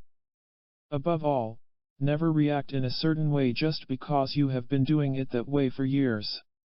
Don't be afraid to walk into a room full of people without a customary smile on your face. At first people will think that you are worried about something because they themselves do not smile when they are worried. But after a while they will see that the reason you do not smile as much as they do is because you have dissolved the need to give the impression of being unworried. They will be attracted to you because you are more real than they are. An American who exerted profound influence on millions of his fellow citizens and who today is regarded as one of the most powerful thinkers ever produced in this country once wrote as follows: "What I must do is all that concerns me, not what the people think." This rule may serve for the whole distinction between greatness and meanness. It is the harder, because you will always find those who think they know what is your duty better than you know it. The great man is he who in the midst of the crowd keeps with perfect sweetness the independence of solitude. It was such individualism that made Ralph Waldo Emerson the power for good that he was. Also, self-determination is the cause of more financial success in the world than can be imagined. For instance, there was once a man who during his lifetime was able to give more than $350 million to worthy causes. One of the reasons he amassed so much wealth was because he had made up his mind that he and self-determination were going to march together up the road to financial fortune. An incident that occurred when he was a minor official of a Pennsylvania railroad will show how this power served to make him an outstanding employee. One day an accident occurred which blocked the normal rail traffic. Only one man could give the official order which would clear the tracks and get traffic back to its normal flow. That man was Superintendent Thomas A. Scott. The minor official went in search of Scott, but he couldn't be found. The traffic continued to line up on both sides of the wreck. The situation grew desperate. That minor official decided that someone had to have the courage to make a decision, so he made it on the spot by giving the order to clear the tracks. The engines and cars were soon rolling forward again. When Superintendent Scott heard that his employee had taken personal charge of the situation, he commended him for his individualism and topped the commendation with a raise in salary. That is how self-determination carried that railroad official all the way to the top in the world of industry and finance. His name was Andrew Carnegie. You can clear your path toward self-determination by remembering that self-influence is the greatest influence there is. We used to have a shaggy collie dog who had grown somewhat careless in his thinking habits. Whenever the hounds down the street started barking, our collie lazily lifted his head, stared straight ahead with boredom, and yelped unenthusiastically a few times. He didn't really know why he was doing what he was doing. It was much as if he shrugged the thought, "The others are barking, guess I'm supposed to bark too." We need not fall into a thinking trap like Fido. None of us need to sway before the pointless influence of other people, much less do what they do because it seems to be the proper thing to do. Unfortunately, lots of people do. If you are not alert, even such an impersonal element as the weather can cover you with a negative influence. Tests made recently by a group of psychologists show that people are less happy and more irritable during gloomy weather. Why? Because they carelessly permit clouds and cold winds to seep into their systems, thus making them as gloomy on the inside as the weather is on the outside. If something like this ever happens to you, resist being influenced and victimized by fully realizing that you are permitting an impersonal element to personally affect you. Self-influence is the greatest kind of influence there is. That is why you should make up your mind right now that you are going to be influenced by you. Harold J., a junior executive, made up his mind that he was going to do just that. As he dropped into my office, he said, "I feel that I could get places a lot faster by tackling this problem of outside influence." I asked, "What's the specific problem?" He replied, "I'm not sure, except that I don't know how to influence myself with my own sound judgments and ideas. I believe they are just as good as the next man's, but still, I give in too easily to others, and more often than not, they are wrong. I don't mind making my own mistakes, but who wants to follow the other man into a snare? I'm tired of drifting on the currents of the other man's mind. How can I straighten myself out?" You already suggested the solution. Influence yourself toward thinking for yourself. How do I do that? Down at the office, whenever someone suggests a course of action, stop right there and say to yourself, "All right, that's what he thinks should be done, but what do I think? Honestly, now, what do I think?" Draw yourself as close as possible to what you really think and feel about it. If your ideas turn out contrary to his, quietly suggest them to him. He is not afraid to tell you what he thinks, so why should you hesitate toward him? Practice this technique during the next few weeks. Harold nodded. I can see how that would place me under my own influence. All right. I'll make it a habit to ask myself, honestly, "Harold, what do you think?" Fine.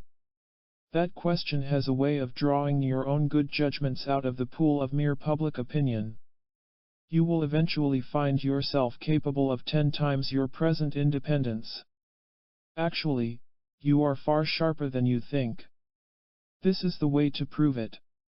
It's a delightful day when a man discovers for himself that self-influence is the best kind of influence there is. Doubt whom you will, but never yourself. Bovee. Develop your power of self-insight. A sure road toward understanding the other man, and thereby influencing him, is to first understand yourself. He who knows himself knows others.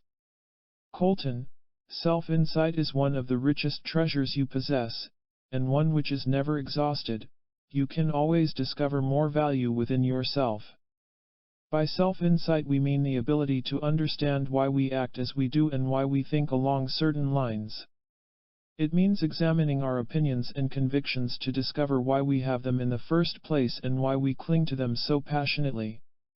To develop adequate self-insight we must frankly face ourselves as we actually are, not as we would like to see ourselves or as we want others to see us.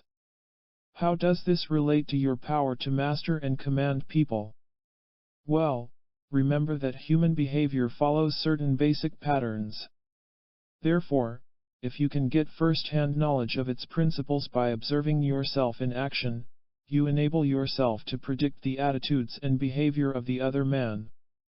You already do this to some extent or other. For instance, you enter a friend's backyard and find him adding the finishing touches to his homemade barbecue pit. You know very well that he wouldn't at all mind a compliment or two on his skill in building the pit. How do you know what he wants and needs from you? Because you yourself wouldn't at all mind a word of praise in a similar situation. Your insight into your own need for a kind word enables you to understand his need, therefore you say the thing that influences him toward you in a favorable way. That is a very obvious example of the persuasive force found in self-knowledge. Its development can empower you far more than may be obvious to you at present. Listen to what Professor Ernest R. Groves has to say. He who is sound in his knowledge of himself is most likely to meet successfully the social problems that confront him in life.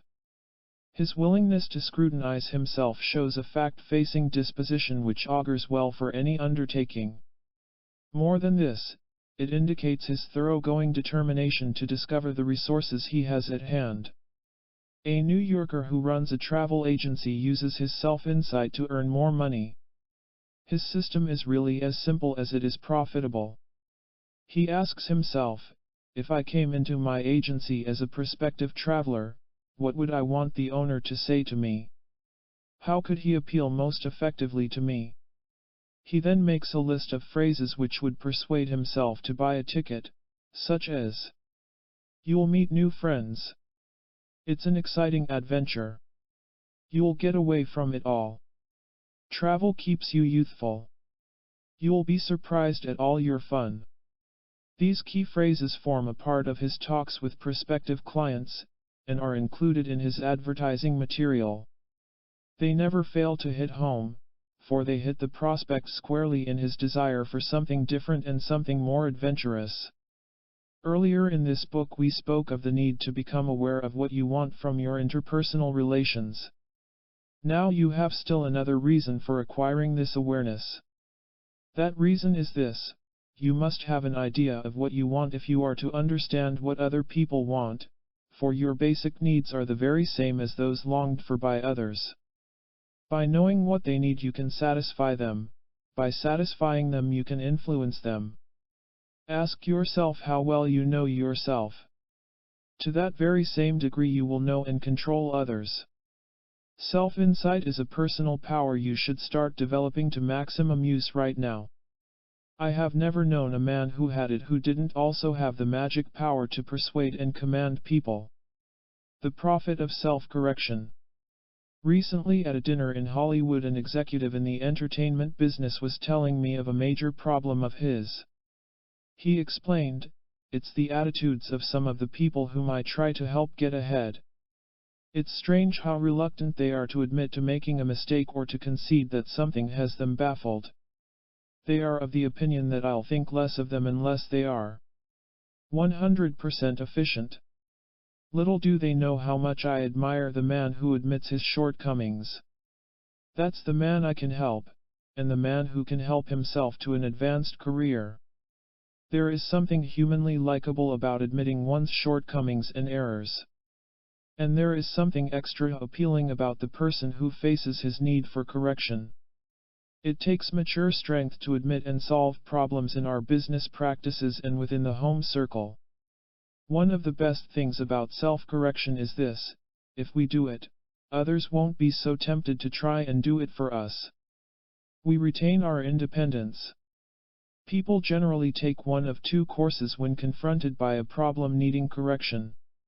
One course, unfortunately chosen too frequently, is to get involved with the emotional factors surrounding the situation.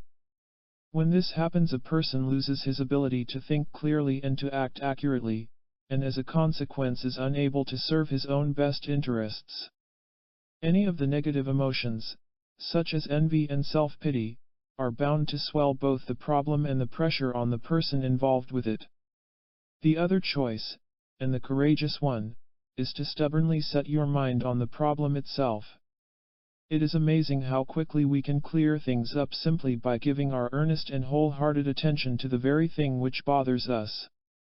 One of the wisest actions you can ever take is to develop a correction consciousness. This simply means that you build within yourself an enthusiastic desire to correct your problems, and not to fight them or evade them or weep over them. It means that your only objective is a satisfying solution. Nothing else counts. Nothing else will be tolerated. Here are 3 sound suggestions for building your all-important correction consciousness. 1. Recently a woman dropped me a friendly note thanking me for help she had received from a previous book of mine. 22 She wrote, "Dear Mr. Howard, I've just learned something about daily achievement. Something exciting. That exciting thing is that there is always a right way to do anything. All a person really needs to do is find that right way. That guarantees his success.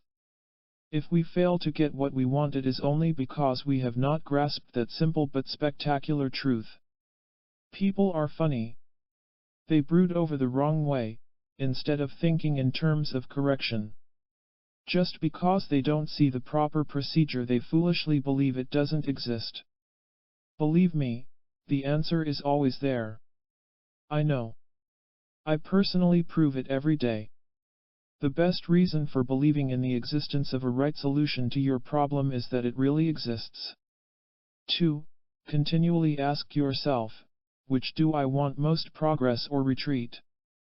The very asking of the question has a way of nudging you toward self-correction.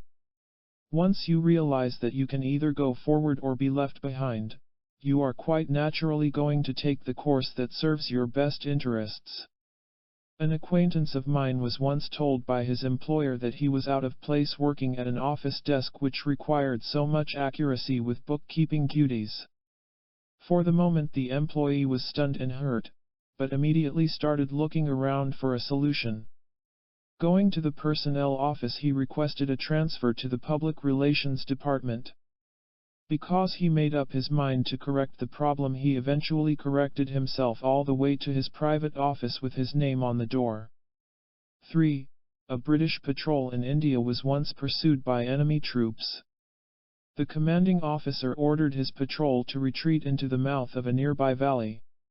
He at once saw his mistake, for the opposite end of the valley was blocked by an impassable mountain peak. The officer acted at once. He swung his patrol around, and before the pursuers had time to trap them, the soldiers dashed out of the valley to freedom.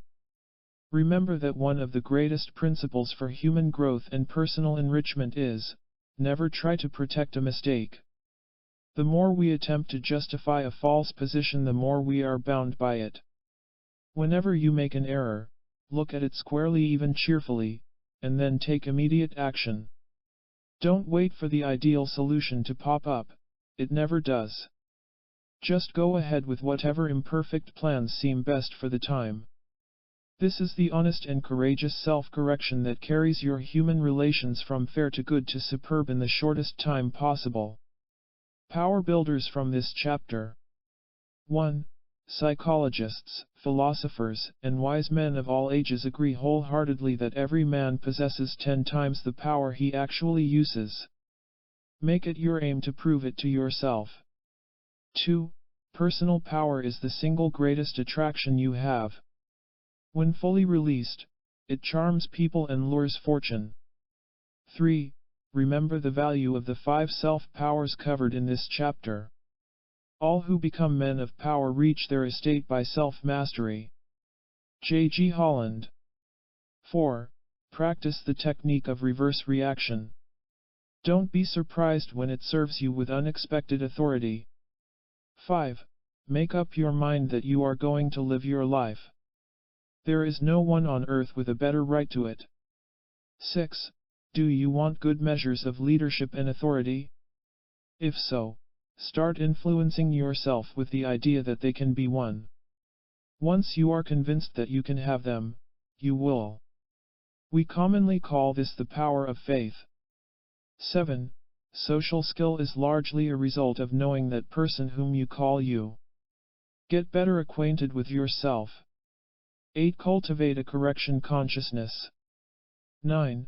Never forget that there is always a successful way to do anything you really want to do. 10. Every time you correct yourself, you charge yourself with extra personal strength. Make enough corrections and you will have more than enough people who will want to do things for you. If you don't believe it, try it. Chapter 11. Your personality can make you powerfully persuasive. A man doesn't fail in life because he has certain weaknesses, he fails because he doesn't possess certain strengths. One of those major strengths which guarantee a man's fortunes is a persuasive personality. That is the magical magnet that effortlessly draws to a man his social success and his financial prosperity and everything else he desires from life. As a typical illustration, a recent newspaper story told of a salesman who called for the first time upon the chief executive of a large department store. So impressed was the executive by the salesman's attractive personality that he not only placed a large order for the salesman's products but offered his visitor a top-notch position with the store. There exist a surprising number of false notions concerning human personality. One of the most damaging of these mistaken attitudes is that a person is hopelessly stuck with whatever mediocrity he happens to find himself with. That is nothing but a myth, and one which we will expose in this chapter. Typical of another attitude which needs drastic revision was the one expressed by a woman who told me, "I would like nothing better than to have a more attractive and more poised personality, but I don't seem to possess the inner resources. If I could only believe that I have something worth developing, I know I could go on from there to success of some sort. But I feel so inwardly empty, so powerless." I asked her, "Haven't you noticed the dozens of urges you have?" "Like what?" "Like wanting to speak up at a meeting, rather than remaining silent. Like the desire to become a nicer person. Like coming right out and telling yourself what you really want out of life." She laughed. "Don't forget my urge to kick off my tight shoes, company or no company. Notice these urges. They are evidences of your other self wanting to break through. For one reason or another you have hidden them. But these constant desires to do something different indicate that you do have inner resources of personality power. All they need is release. You are the one who can release them. Everyone possesses inner urges which can be released in the service of a brighter self. Later in this chapter you will be shown a way to free your forceful personality. There is really nothing mysterious about it. When you come right down to the facts, personality is nothing more or less than the way you habitually think and act toward others. Act pleasantly and people will credit you with a pleasant personality, move with energy and enthusiasm and others will think of you as a lively individual. Think with decisiveness and self-command and people are certain to respect you as a person of considerable strength. Your personality consists of what you do and what you don't do, in what you say and how you say it, in your overall manner when you are with others. How important is a winning personality?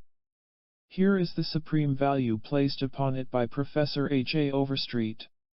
As individuals, our chief task in life is to make our personality, and what our personality has to offer, effective in our particular environment of human beings. The commander and the commanded. There are two types of personalities in the world. There is the commander. And there is the commanded. The commander is the type who has no trouble influencing people and conditions to his liking. Not only that, but his personality is in constant demand. People constantly seek him out. There just aren't enough of his kind to go around. People need the leader who can show them what to do and how to do it and make them like it better and better. Benjamin Franklin and Thomas Jefferson are fine historical examples of the commander type of personality. What about the commanded individual?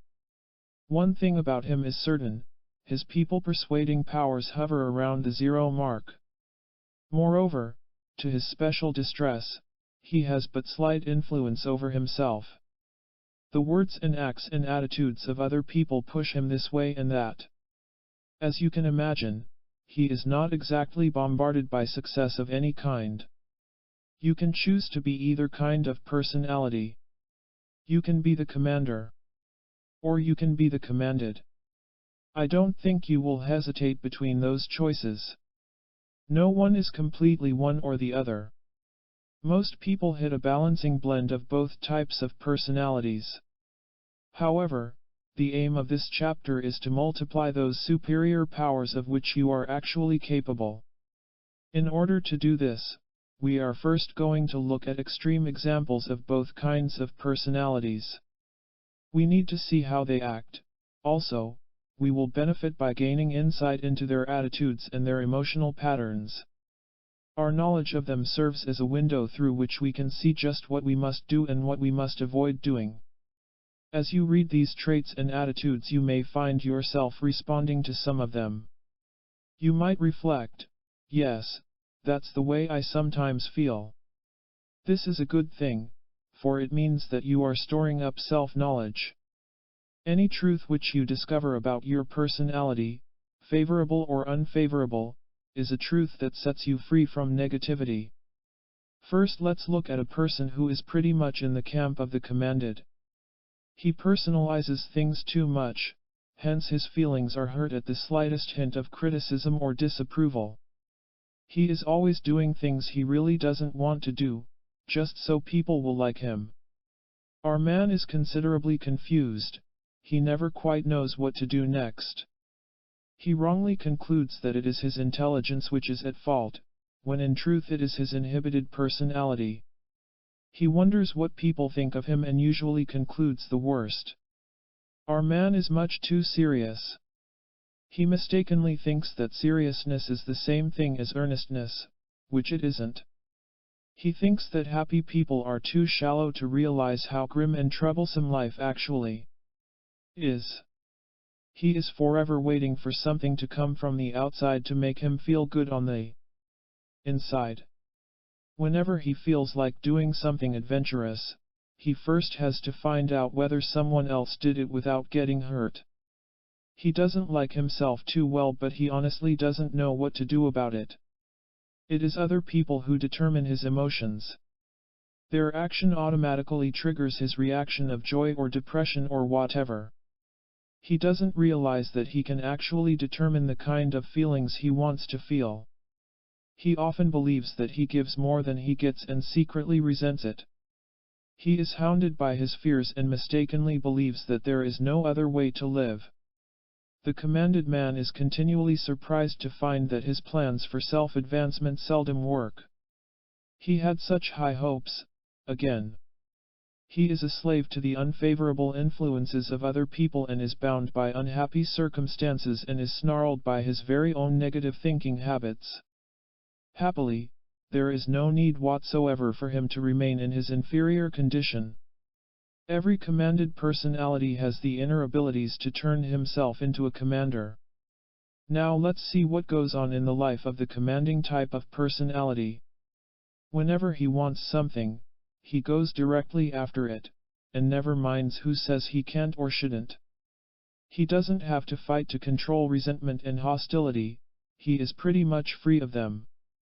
He may occasionally feel a bit timid about doing something adventurous for the first time, but that is the very last thing that prevents him from going ahead anyway. The commander possesses tremendous energy because he never permits people or circumstances to drain him. He takes immediate charge of circumstances, whatever they might be, and turns them into what he wants them to be. People like to be around him because they recognize and admire his inner strength. He knows that no one can insult him or hurt him without his permission. He never grants it. The spontaneity and unexpectedness of his personality delight everyone. He is able to like people fully and freely, for the simple reason that there is no psychological confusion in him that makes it necessary for him to dislike people. Because he is his naturally unpretentious self, he never has to worry about getting found out. When he asks others to do something, they do it willingly and happily. His winning personality makes others want to go along with him. He has little hesitation in doing what he really wants to do and even less hesitation in not doing what he really does not want to do. He knows that life can be taken seriously, but that need not mean taking it gloomily or sourly or unhappily. The commander is too busily attracting favorable responses from people to wonder much about what they think of him. Robert Louis Stevenson, beloved author of Treasure Island, possessed the personality of a commander. His biographers agree that he was not only a literary genius but a wholly charming gentleman and friend. Stevenson had that magic touch which turned all whom he met into admirers, men and women alike. His philosophy for self-improvement might be summed up like this: never be satisfied by your performances, yet never be cast down by them. Just educate yourself continually as you go along. Results will take care of themselves in a delightfully surprising way. You couldn't find a simpler philosophy for growing more attractive. No one who really practiced it could ever fail to present a more appealing personality. How to release your personality power.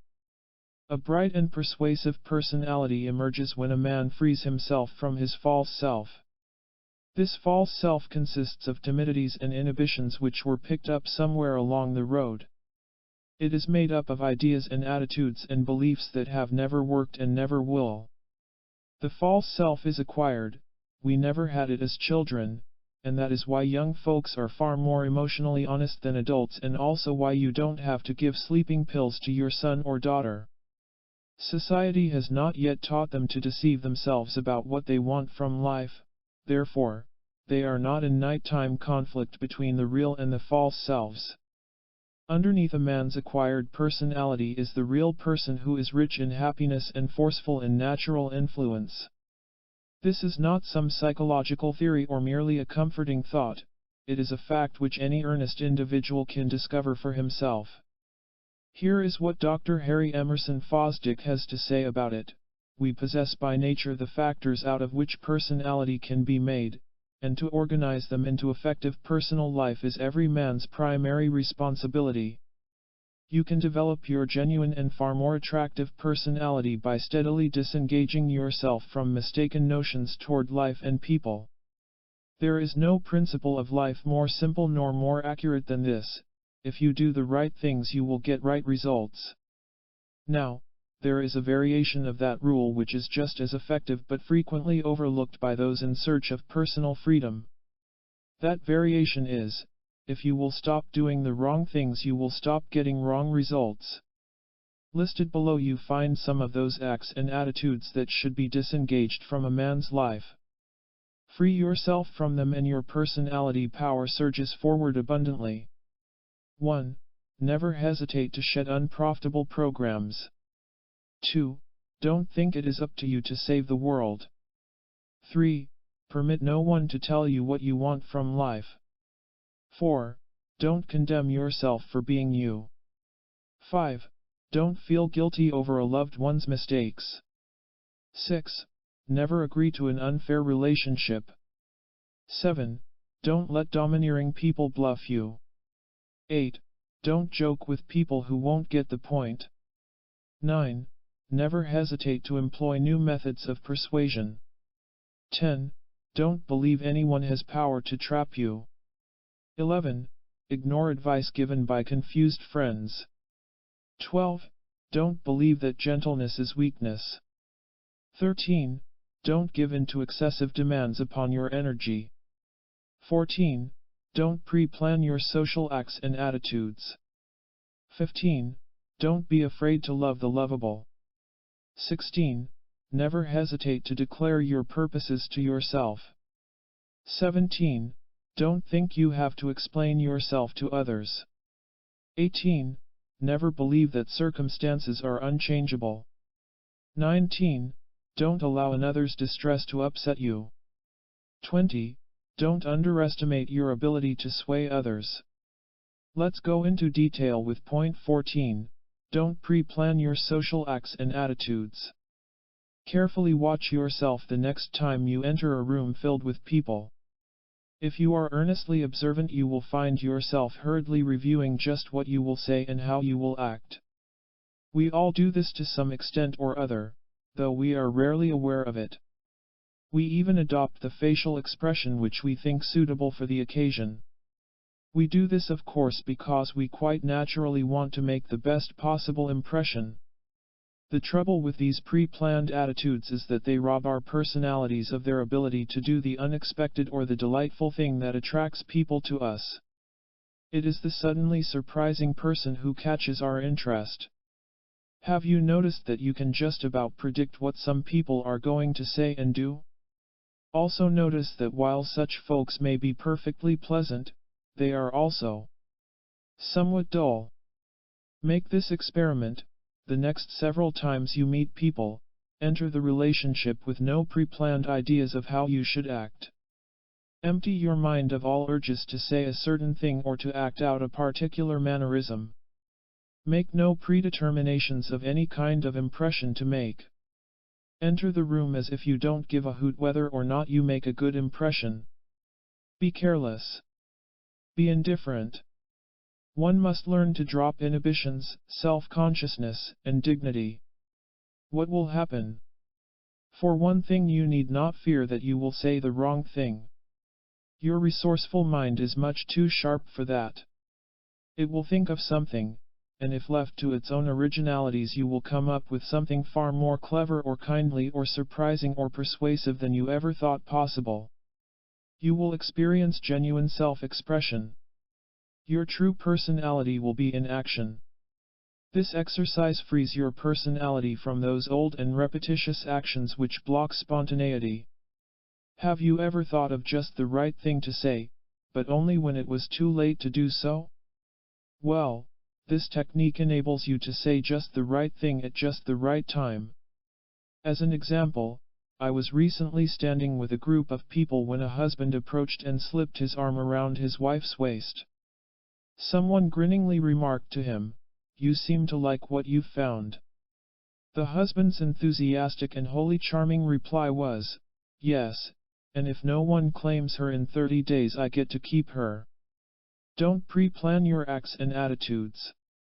If you will practice this method, really practice, you will see delightful things happening to your personality. It works. It works for you. Work with it. Make yourself comfortable. You probably remember reading the classic story entitled Gulliver's Travels. This exciting and imaginative book was penned back in 1726 by Jonathan Swift, considered one of the most brilliant authors ever to write in the English language. Here is how the plot unfolds. Gulliver sets sail from England with his destination as the South Seas. A furious storm strikes the ship, driving it off course and into strange waters. The violent winds pick up Gulliver and toss him into the churning sea. While floundering around he sights a mysterious little island in the distance. Using all his strength he manages to swim to shore. While stretched out and sleeping in exhaustion he is discovered by the little people of the island of Lilliput. Because the Lilliputians are no larger than Gulliver's thumb, they are alarmed at the size and power of the sleeping giant. They swiftly bind him with ropes and stakes. With the aid of 1,500 tiny horses, each about 4½ inches high, they manage to drag their gigantic prisoner to the city where the Emperor of Lilliput awaits. What is to be done with this living mountain? That is the perplexing question faced by the anxious Lilliputians. Unchain him and he might angrily destroy them. Even to permit him to walk around might be dangerous. A few careless steps would crush their homes and orchards. In other words, the tiny people feared Gulliver's enormous power. Because of this fear, there was neither friendship nor cooperation between them. But Gulliver? He knew how to promptly persuade perplexed people. He took care not to frighten them with sudden movements as they stood close to him. His pistols and sword were set aside. He assured them of his peaceful intentions. And in his own words, the natives came by degrees to be less apprehensive of any danger from me. I would sometimes lie down, and let 5 or 6 of them dance on my hand. And at last the boys and girls would venture to come and play hide and seek in my hair. Once the Lilliputians were assured of Gulliver's friendly intentions, they welcomed him as their honored guest. Here is the vital point we want to make from this story: at the same time that people admire the powerful personality they also tend to be somewhat timid toward him. Because they do not have too much confidence and forthrightness of their own, they do not understand those qualities in another. If you want to attract and influence people, make it your plan to not only build a strong personality but a comfortable one. Let people feel at ease with you. You could take this simple pointer and by working steadily with it you could enormously enrich all your relations with people. You would have more friends and customers and helpers than you would know how to handle. Really. A comfortable personality is a powerful personality. In previous pages we have examined human nature to find that people are, in general, more or less timid and apprehensive. They are anxious over the future. They regret the past. They worry over their children and their finances and their place in life. They are jittery. In other words, they are uncomfortable. People need desperately the strong person who can put them at ease. They would give almost anything to find someone who doesn't add to their already heavy burden. They hope to find someone who is strong but who does not frighten them with his strength. No one loves the man whom he fears. Aristotle. As a matter of fact, one of the rarest and most precious of human powers is the ability to remove some of the pressures of everyday living. How can you develop this power for yourself? Largely by practicing a variation of the Golden Rule. Don't do unto others what they habitually do unto you. This means that we should not expect too much of others. Not harp on our own troubles endlessly. Not have critical attitudes toward another. Not be domineering. Not ask personal questions. Not talk depressingly. Not be unapproachable. Not put others on the spot. Not express shock or dismay toward anyone. Not forget to make ourselves pleasant to be around. It is important that we become aware of those little things, they are usually little things, which disturb others. The best way to do this is to become alertly aware of the things that make you uncomfortable. Notice, for instance, that you prefer that your companions do not talk gloomily or critically. Get the habit of asking yourself, let's see now, how am I affecting this person I am with? Does he appear to be comfortable with me? Am I conversing on a subject of mutual interest? Am I avoiding a critical attitude? Exactly what sort of impression am I making? This sort of self-inquiry leads to increased self-awareness, which, in turn, makes you a more comfortable person. That is what your friends want you to be. That is what they like in you. Moreover, the comfortable personality is one who helps to relieve others of the 1001 anxieties that fill their daily lives. If you will learn the secret of reducing the tensions of other people, you will be an outstanding personality, and a persuasive one. The reduction of anxiety is a major factor in influencing people. Individuals tend to move from an old to a new position whenever a restraining anxiety has been removed. For instance, if you are selling a product or a service to someone, you can not only show him how he will gain by it but also why he will not suffer any kind of a loss by going ahead. Prove to him that he is not losing his money, but investing it. Make it clear that he will not suffer loss of his individuality by going along with you. He is really showing good judgment. Entertainers, such as singers, musicians, and comedians, are experts in the art of persuasion through reduction of anxiety.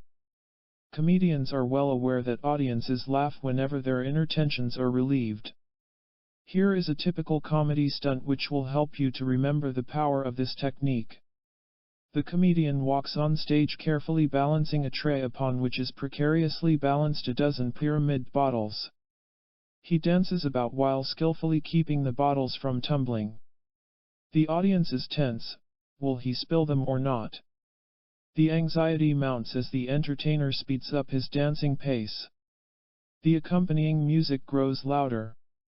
At the climax of the act, the entertainer does a somersault, head over heels, and keeps the bottles upright. As he walks off stage amidst appreciative applause, he carelessly lets the tray dangle downward, but the bottles do not fall. They had been nailed to the tray. The audience laughs. By first building up the anxiety of his audience as to whether or not he would spill the bottles, he was then able to release their tension through laughter. The whole thing was not as dangerous as it looked. What a relief! In your social relations, you need not first build up tensions in other people. They already have them in painful abundance. Your part is to make yourself a comfortable person, one who relaxes and soothes. This is guaranteed to make you a pleasing and welcome personality wherever you go. Prominent points for daily help. 1. Your brighter personality guarantees your richer future. Here you have an exciting motive for uplifting yourself. 2. Everyone has the choice of being a commander or the commanded. Stick by your decision to win the magic power to persuade and command people. 3. you charge your personality with extra energy every time you go directly after what you want from life. Have you noticed how the strong individual always seems to know where he's headed? 4. Get the habit of refusing to do things just because they are expected of you. It builds your independence. It commands respect from others, especially from those who make unreasonable demands upon you. 5. Have the courage and the good sense to shed programs and ideas that do nothing for you. 6.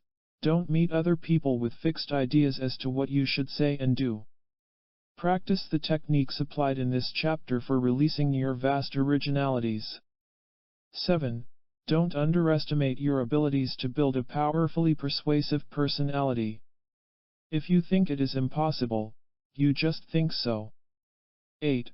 Like Gulliver, assure people of your friendly intentions. Sometimes that alone is enough to win their cooperation. 9. Be a comfortable person. 10. The powerful personality is one who recognizes and helps to release the tensions and anxieties of others. Everyone is attracted to the man who helps him feel better. Chapter 12. Turning your power over people into financial gain. A number of years ago, a very wealthy man told me, "It is just as easy to make $1,000 as it is to make $10. At that time I didn't believe him. I still don't. I believe it is often much easier to earn $1,000 than $10. That is, when you use your magic power to persuade and command people. The purpose of this chapter is to show you how you can turn your power over people into additional income and toward career advancement. The more you master the art of persuading people, the more money you will earn. Nothing is more clearly evident than that. And nothing should excite you quite so much as to realize that your command over people can be turned into command over financial fortune. I once heard a talk delivered by a prominent banking official before a group of factory employees. The employees had gathered together at lunchtime to learn more about the art of earning and investing money. The title of that talk was "People Are Money." If you are interested in financial advancement, that title should be memorized and repeated constantly by you. The plain fact is, people are money, as we shall see in this chapter. Stop and think for a moment. How do you win a raise in pay? You get it by persuading someone that you are worth that additional sum. How do you attract more clients to your office? By causing them to believe that you are the man who can best serve their interests. In what way do you sell more of your merchandise? By appealing to those drives and urges which motivate people to pay you their cash for your goods. The fundamental principles for becoming wealthy are certain and they are permanent, being natural laws, they cannot be destroyed. And they persistently offer opportunity to you today. Writing on the subject of how fortunes are made, the famous financial expert Roger W. Babson makes the exciting declaration. Though opportunities for service and success have been revolutionized, they have not lessened. They have expanded. Hold fast to the old ideals, the ideals of service and reward, of patient probing for facts, of constant flexibility to changing conditions, of timely caution and courage. I recently ran across a pair of success stories as reported in the newspapers. They so excellently illustrate what we have been talking about that I'd like to pass them on to you. Mr. A restaurateur, opened an establishment featuring Mexican foods. At first it didn't look like the dining public was much interested in his tamales and enchiladas and tacos. The cash register showed a total of only $460 for his first week of operation. But that was just the first week. Those who dropped in for his tamales soon discovered something else just as spicy. They began telling their friends about that something special. Their friends dropped in and were soon telling their friends about it. Mr. A's restaurant presently draws in more than $500,000 per year. How come? In his interview with newspaper reporters, Mr. A revealed that extra spicy item, I've Developed the ability to treat people as individuals, not just as crowds of customers. For instance, it takes only a split second to drop by a table to ask my diners whether everything is all right. They nod appreciatively and tell me all is fine. That little courtesy turns diners into friends. In other words, I serve them with self-esteem as well as with food. The dinner is as good as they expect, but my personal attention is an unexpected and delightful dessert. Mr. G, an office worker, wanted to get into business for himself. He thought it just might be possible to turn his hobby into a profitable source of income. His hobby was that of building models of covered wagons. The more he looked at those symbols of the pioneer West, the more he was convinced that he could commercialize them. How, he asked himself, can I connect covered wagons with a basic human desire?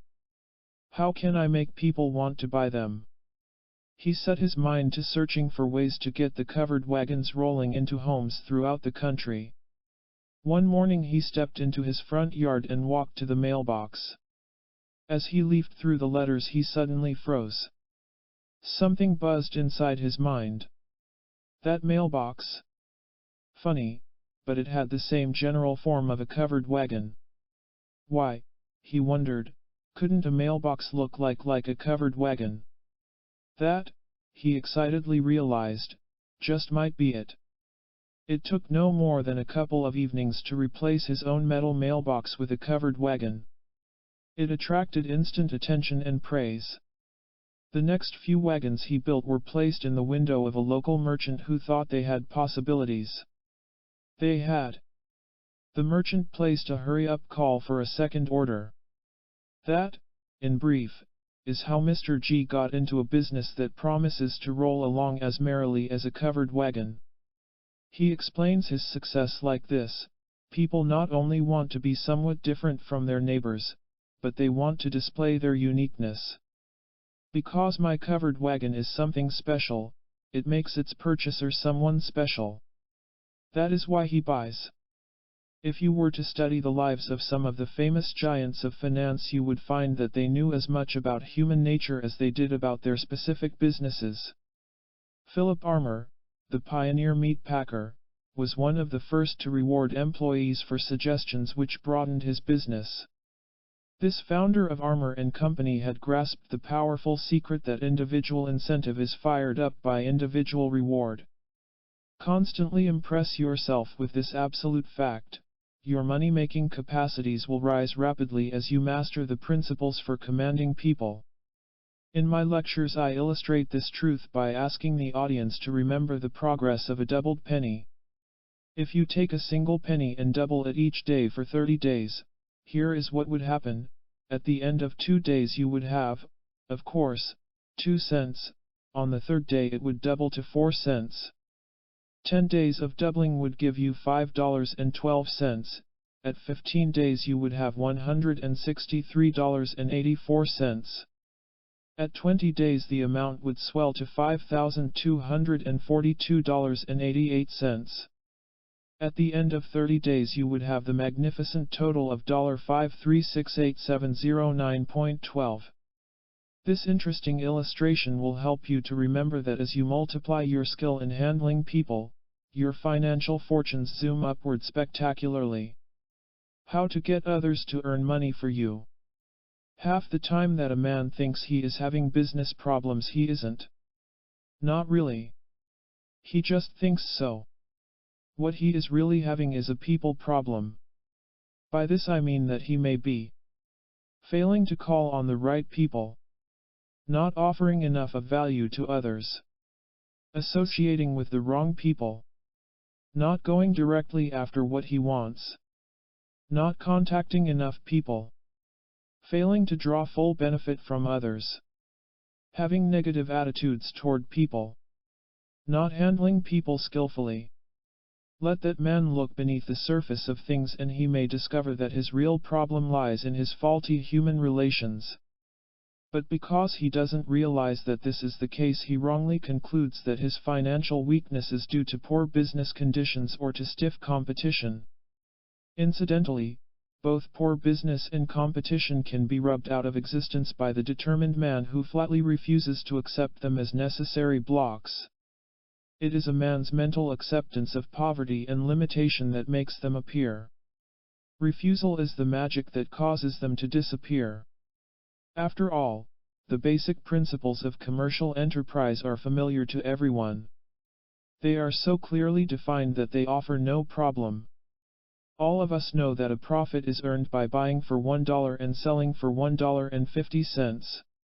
It is hardly a secret that you will have more money left over for yourself by eliminating waste and inefficiency in your business practices. You and I are well aware that it pays to advertise. These principles are perfectly clear. No, it is usually not a violation of the laws of finance that keep a man down. It is almost always a violation of one or more of the laws governing human relations. What can be done about it? You can employ the 3 plan. You can expect financial miracles to come your way once you do. What is the 3 plan? Very simple. You make it your clear-cut goal to contact a minimum of 3 people who can contribute in one way or another to your financial enrichment. What you are going to do is to get others to help you make more money. Here are 10 ways to track down your treasures. 1. Set a goal of winning 3 entirely new customers or clients within a challenging period of time. 2. Study and employ the techniques of 3 people who have a knack for making money. 3. Ask 3 experts in your business for suggestions which will promote your prosperity. 4. Select 3 so-called difficult customers or clients and use your new skills in human relations to sell more of your goods or services. 5. Read 3 books by authoritative experts which will promote some phase of your business, such as salesmanship or the investment of spare cash. 6. Contact 3 people who might assist you in gaining a position superior to your present one. 7. Observe the personalities of 3 people who consistently turn their acts and attitudes into cash. 8. Spend less time with 3 clients who demand more attention than they are really entitled to. 9. Contact 3 no longer active accounts and work skillfully at reviving them. 10. Select 3 people and make it your sole business to arouse in them an enthusiasm for your goods or services. David G. ran a variety store on the boulevard. One day in checking over his stock of merchandise he found himself with 300 hand mirrors on his hands. His choice for action fell on point 3. Ask 3 experts in your business for suggestions which will promote your prosperity. Among the salesmen who called upon David was a man who magnificently lived up to his title of salesman. He was a live-wire student of human nature who made his study pay personal profit. Deciding to make use of all that valuable knowledge, David came right to the point. My shelves are stocked with 300 hand mirrors. How can I sell them? Find some way to connect them with a basic human emotion, the salesman advised. Don't try to sell the mirrors as mirrors alone. Tie them in with some psychological satisfaction, add something personal. Self-fulfillment of a human need. David pondered the advice. How could he connect a personal human need with an impersonal piece of glass? How could he get shoppers to see pleasures in his mirrors as well as their reflections? Those were the interesting questions he tackled. Well, he finally told himself, everyone likes to feel lucky. Can that pleasurable desire be connected with my mirrors? It's certainly worth an experiment. 4-leaf clovers, he knew, were symbols of good luck. So searching around the store he found a stock of paper ones. He pasted one of the green clovers at the top of a mirror. It looked lucky. He fixed up 50 of the good luck mirrors and displayed them in the main window. In their midst stood a large sign which shouted "Lucky You." David scored a hit. All because everyone does want to feel that good fortune is coming his way. It became fashionable for the young folks of the community to carry around good luck mirrors. Every time they looked at themselves they felt freshly fortunate. That is one example of how you can employ the 3 plan to finance yourself with human nature. Let's look into the pages of history for an interesting example of point 6. Contact 3 people who might assist you in gaining a position superior to your present one. The art of photography was a vigorous infant during the early days of the Civil War. It was a familiar enough profession at that time, but there was still ample opportunity for some energetic pioneer to withdraw fame and fortune from his magic box. One of them did. That alert pioneer was Matthew Brady. He had the photography equipment. He had the skill. Most importantly, he had the initiative. When war broke out between the states, Brady decided to pursue his profession with as much official backing as possible. No small-minded man, this Matthew Brady. He contacted the most important person in the nation, President Abraham Lincoln. He presented his program to the president with a simple and straightforward request: I want, Brady's appeal might be summed up, to adventure with my camera into an historical world, the battlefield. Lincoln discussed the request with Allan Pinkerton, chief of the United States Secret Service. Brady's persuasiveness prevailed. The president and Pinkerton agreed that he should proceed. Brady faithfully followed the armies during those years of furious fighting and muddy marching. He shot scenes that today are classics of photography. Because Matthew Brady sought help from someone who was able to promote him, he won the fame that his initiative deserved. Oh, yes, it was financially profitable. Also, the United States government purchased some of his pictures for $25,000. Get yourself into action with a 3 plan of your own. It cannot fail, in the long run or the short, to yield surprisingly rich results. For one thing, it throws the law of averages on your side. Contact enough people and you are bound to score a good percentage of hits.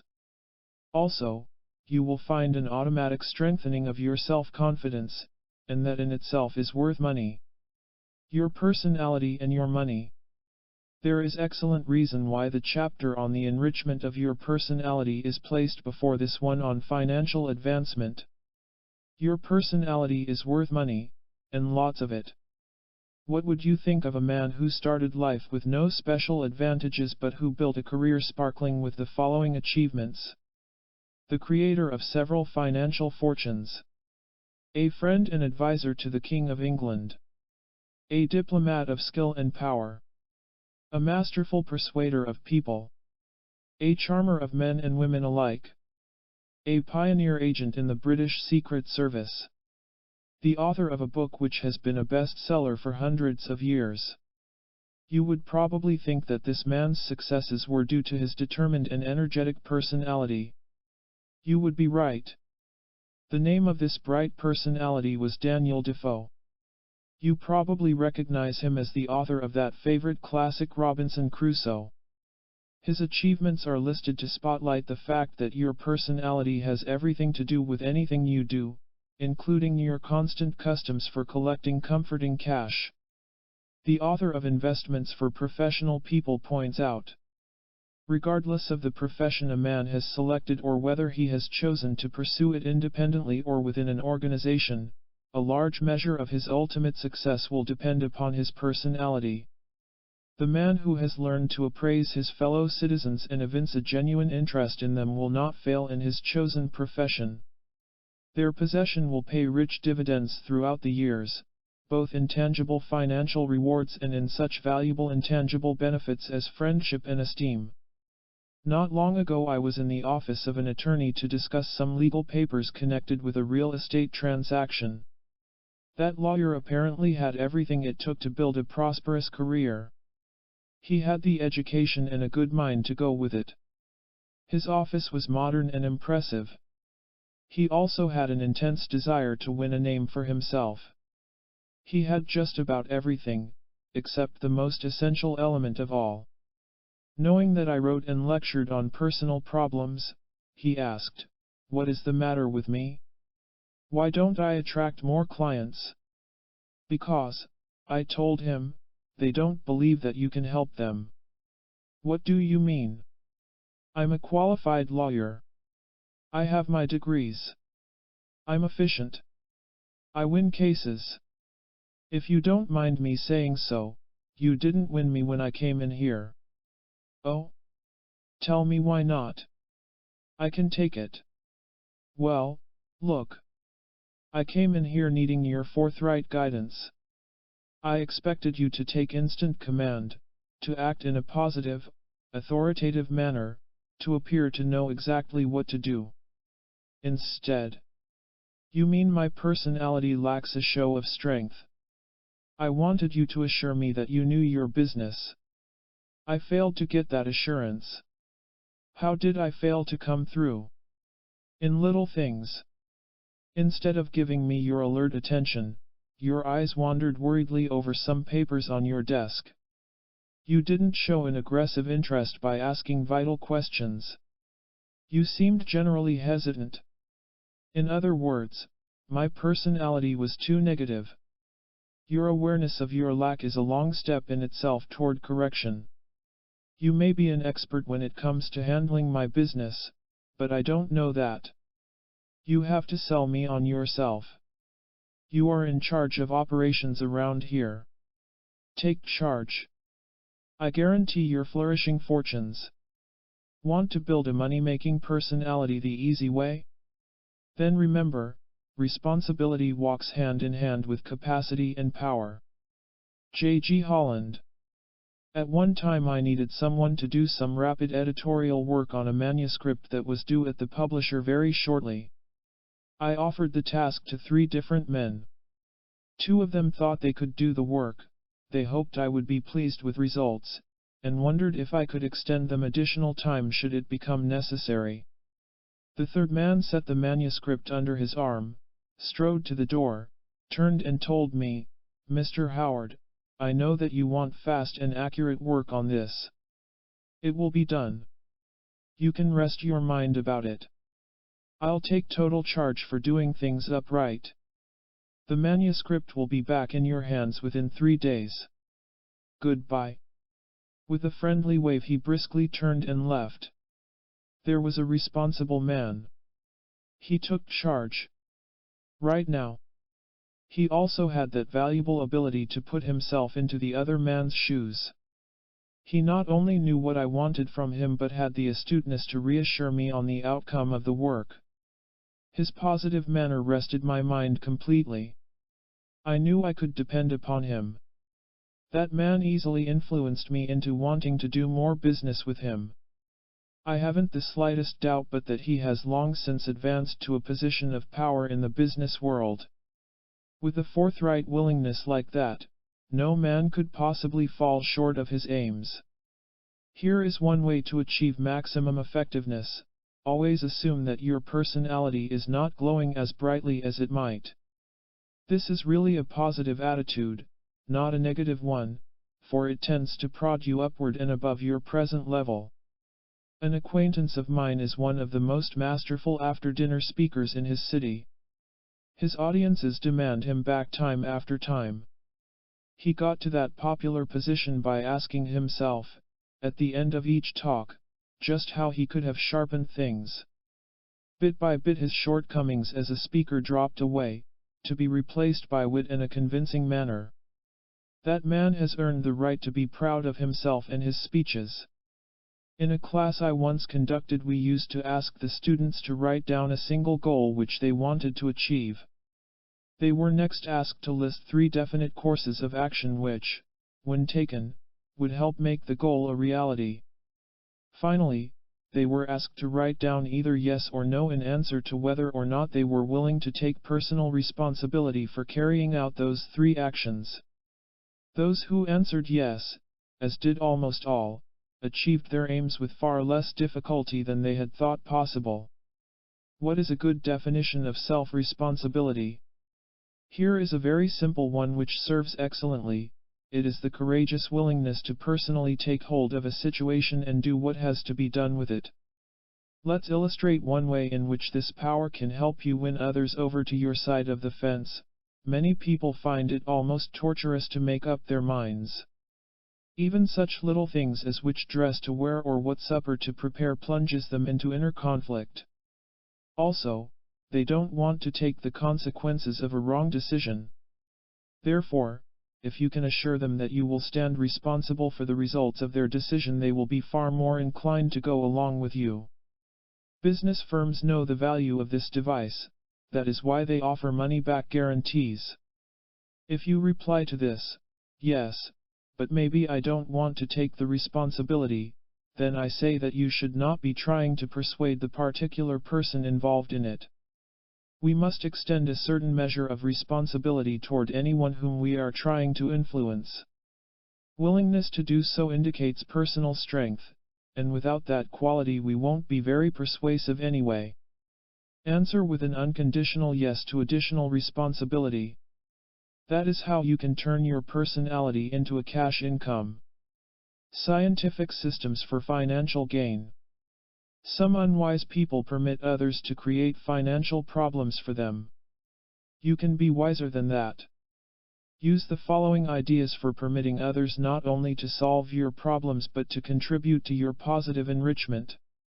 These ideas are called scientific because that is what they are.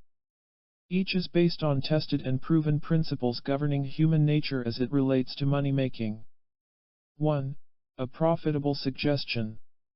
The power of the simple suggestion was illustrated to me recently while chatting with a chief of police. "Notice," he remarked, "what happens when you are waiting in your car at a red traffic signal. If you edge your car forward a few inches, the man in the next car will quite likely do likewise. Your inching forward suggests to him that he had better follow your lead in getting ready to go." Whatever your business or profession may be, the simple power of suggestion plays its profitable role every day. Your advertisement is a suggestion that people should buy your goods or engage your services. Your efficiency at your office desk or in the factory is a type of suggestion that you are worth your wages and maybe even more. The point is, make full use of your power of positive suggestion. It is as subtle as it is effective. Find as many ways as you can to suggest to the other man that he needs whatever you have to offer. Also suggest that he will be delighted with it. Remember, people want you to convince them of their reward. They always welcome any suggestion that promises personal progress. 2. Be alert to advertising methods. A salesman was seated before his television set enjoying an evening of relaxation. As a commercial message came on, he found himself listening with alert curiosity. There was something about the appeal that made him want to pay attention. Thinking he might be on the edge of a valuable technique which could be applied to his own sales program, he studied the message. It was based, he saw, on the human desire to save something, to avoid unnecessary time and trouble. His discovery delighted him, for it was one that could easily be applied to his own business. He decided that from that day forward he would strengthen his persuasions by showing customers how his products could save them time, money, effort, energy, distress, disappointment, and so forth. Make it your habit to study commercial advertising. Select helpful techniques and transfer them to your own program. Notice how these expertly prepared messages appeal to and satisfy basic human needs. That is why they are just right for your own money-making ventures. 3. Maintain your self-value. The German philosopher Friedrich von Schiller once declared, "Every man stamps his value on himself." Now then, it is a well-established psychological principle that people will value you at just about the same level as you value yourself. If you want to influence others favorably, price yourself and your services at a reasonably high level. People prefer to associate with quality. They admire the man who maintains his integrity. They are attracted to the personality who calmly affirms his own self-worth. Some people tend to give themselves away too cheaply. They do this in the hope of attracting gratitude and appreciation, but it actually produces the opposite effect. It is a fact about human nature that a man appreciates something in proportion to his payment for it. As an example of this, a friend of mine used to give free talks and lectures. Although he was a lively speaker, he never received more than the usual polite thanks for his efforts. Finally deciding that his time had a commercial value, he set a reasonable fee for his platform appearances. Now he not only receives his fee, but finds his audiences much more appreciative. Summary: value yourself highly. Others will do likewise. Summary of your money-making methods. 1. The art of persuading people guarantees your rich financial future. Become an artist. 2. Remember that all your money-making ventures involve other people. The secret of success is to involve yourself in a way that persuades them to follow you. 3. Any correction you make in your human relations cannot fail to return a sizable profit to you, both financially and in personal happiness. 4. Employ the 3 plan. Use the listed 10 ways. Also, write down and work out those that apply to your specific needs. 5. Remember that your personality is always worth $. Blend the ideas of Chapter 11 with this chapter. The combination is power-packed. 6. A strong and confident personality makes a major contribution to business achievement. Everyone wants to do business with the man who is sure of himself. 7. One of the most attractive of all personality traits is that of self-responsibility. The more you have of that admirable trait, the more you attract favorable attention from those who can advance you. 8. Experiment with the simple power of suggestion. It is a subtle force that works more often than realized. 9. Maintain a sense of self-worth. Others will value you accordingly. 10. The way to wealth through people is certain, permanent, and honorable. All it takes is your persistent exploration. Chapter 13. Answers to your questions about winning your way. You might as well win personal power the easy way. The following questions and answers will save effort and energy as you go about your people persuading plans. Over the years I have found them to be among the most often asked. Apply the answers to your own programs. The power of self-awareness. At a Los Angeles lecture I heard you speak on the influential power of self-awareness. Will you please review? Self-awareness results from honest self-observation. The person who wishes to discover his real self should look at himself to find out what is true, not merely what he wants to be true. This means that we should become aware of our daily thoughts and motives, of our feelings and our attitudes, and especially of our rationalizations. The human mind is a tricky thing. It tries desperately to escape from whatever it doesn't care to face about itself. As a humorous example, the foreman of a building project asked a worker, "How come you're carrying only one board when the others are handling 2?" After thinking it over, the worker came up with the perfect rationalization: it must be because they are too lazy to make 2 trips like I do.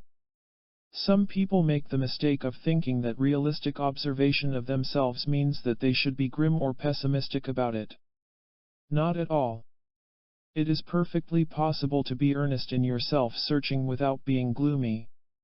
The reality of your life is that you can grow in strength and in security, that you are able to change your personality and your circumstances, that opportunities do exist bountifully, that riches and respect can appear before the man who knows how to turn his personal power into a successful life. These are the cheery realities. All else is mistaken viewpoint. Let me tell you a story that shows how self-understanding can make others appreciate you. One afternoon I was driving the highway while accompanied by a salesman with whom I was doing business. I asked him to supply me with some details concerning our transaction, which he proceeded to do. As we approached the business district, the traffic grew heavier, which required that I pay more attention to my driving and less to the conversation. However, we continued to talk. The traffic finally got so confused that I had to set my whole mind on safe driving, and at that point the salesman remarked with a grin, I see that you have your hands full with the traffic. I'll keep quiet until we're in the clear." It suddenly struck me that he had really said something quite unusual. It was rare that a passenger had the insight to realize that I couldn't concentrate on both driving and listening at the same time. I appreciated that man's thoughtfulness immensely. "How come," I asked him later, "you realized that I had all I could handle in the traffic?" "Because," he replied, "I was aware of how I would feel in the same situation." Self-awareness supplies you with other awareness. And other awareness gives you power, influence, and quite often some delightful appreciation from others. The chronically antagonistic person. A number of us work alongside a chronically antagonistic person. Will you comment generally on the problem? You sometimes run into people who are incapable of normal give and take in human relations. Emotional wounds from bitter experiences of the past prevent them from accepting much in the way of love or friendship or even relaxed companionship. Such people are apt to be hostile and suspicious to your suggestions which would do them some good. They keep you at arm's length. The truth is, you waste your time and energy trying to reach such people by direct effort. They have locked the door, and woe unto anyone who approaches with a key. Such a person often gives the appearance of getting better. One day he shows up so radiantly gay that you wonder whether the long-awaited improvement has at last taken place. But come next day and his usual miserable self reappears. It always does, sooner or later, because no basic betterment has really taken place in his personality. He is cheery merely because something from outside himself excites his feelings or tickles his fancy. If you take a bowl of water and splash it back and forth inside the bowl, it will rise briefly to above usual heights on the sides of the bowl. But once your outside energy disappears, it falls back to its usual level. That illustrates one characteristic of this kind of person. I guess you could call him a splash in the pan. Another characteristic of such problem people is their excessive need to blame others for their own predicament. I recall a humorous incident which illustrates a philosophic attitude which will help you in dealing with them. It was pick-up day and my neighbor dutifully deposited her boxes of trash near the curb. As she turned back toward her house, a nervous yellow mongrel shoved his nose eagerly into the boxes, scattering trash all over the sidewalk. "Shoot away from his hoped-for meal," Fido insisted on yapping angrily from a safe distance. As she patiently picked up the papers, my neighbor calmly eyed the snapping mongrel, then addressed him with the kindly philosophic words, "I don't think you understand. I'm the one who's supposed to bark."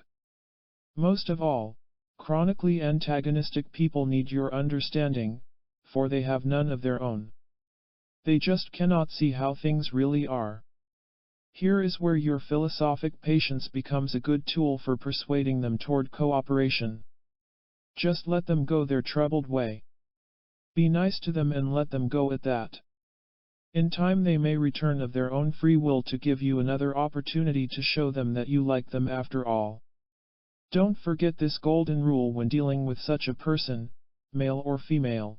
Once you reach him through the proper secret passage, he will go all out to harmonize with you. He holds a hidden welcome sign which he will gladly show whomever first wins his confidence.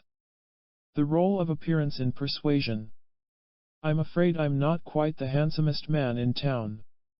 What part does physical appearance play in person-to-person persuasion? None. Beyond the usual requirements of personal neatness and good grooming, we can look exactly like nature made us and use it to positive advantage when with other people. In the first chapter of this book I promised to prove to you that personal persuasiveness does not depend upon us looking like something out of the latest Hollywood epic. I bring this matter up because lots of people think that it does. It doesn't. Think of some of the influential people in the public eye and you will agree that physical perfection has nothing to do with personal power and social charm. A man is appealing to others according to what he is, not according to what he looks like. The things that count are a man's personality, his talents as a leader, and his ability to inspire and help those who know him. People don't really care whether or not their leader is the handsomest man in town, but it is important to them that he be a strong leader. People are interested in what another can do for them.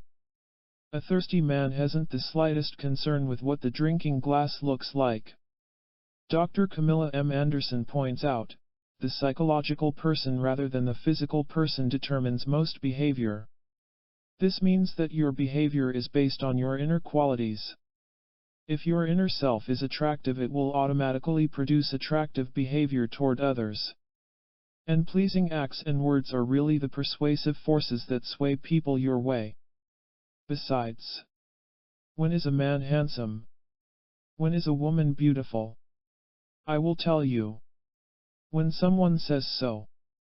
You are handsome or you are beautiful because someone else thinks you are. When either quality is attributed to you, it becomes a fact with you. The fact that someone thinks you are attractive is the whole matter, nothing else is valid, not even what you think about it.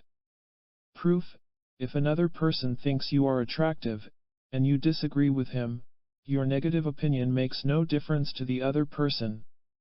He sees what he sees and likes what he sees, and we can all be very happy about that. You can make anyone think that you are handsome or that you are beautiful. And once you do, you really are. As a matter of fact, you were quite attractive all along. You just didn't believe it. Knowing the needs of others. I realize that successful persuasion is based on supplying the needs of others. How can I tell what they want? By becoming aware of your own needs and tastes. This is so important a point that it has been emphasized throughout this book. Basically, we all want the same things, such as security, a feeling of self-esteem, someone to encourage our efforts. Your clear awareness of your needs is an accurate method of realizing what the other person wants. People who do not understand themselves have a lesser capacity for understanding others. Because they cannot accurately identify their own yearnings, they cannot recognize the longings of others, and hence cannot supply them. Self-knowledge always has been and always will be the guide to knowledge of others. The story goes about a young pharmacist and his bride who visited some relatives on a New Jersey farm. During the conversation, they were served with a newly delicious cold beverage.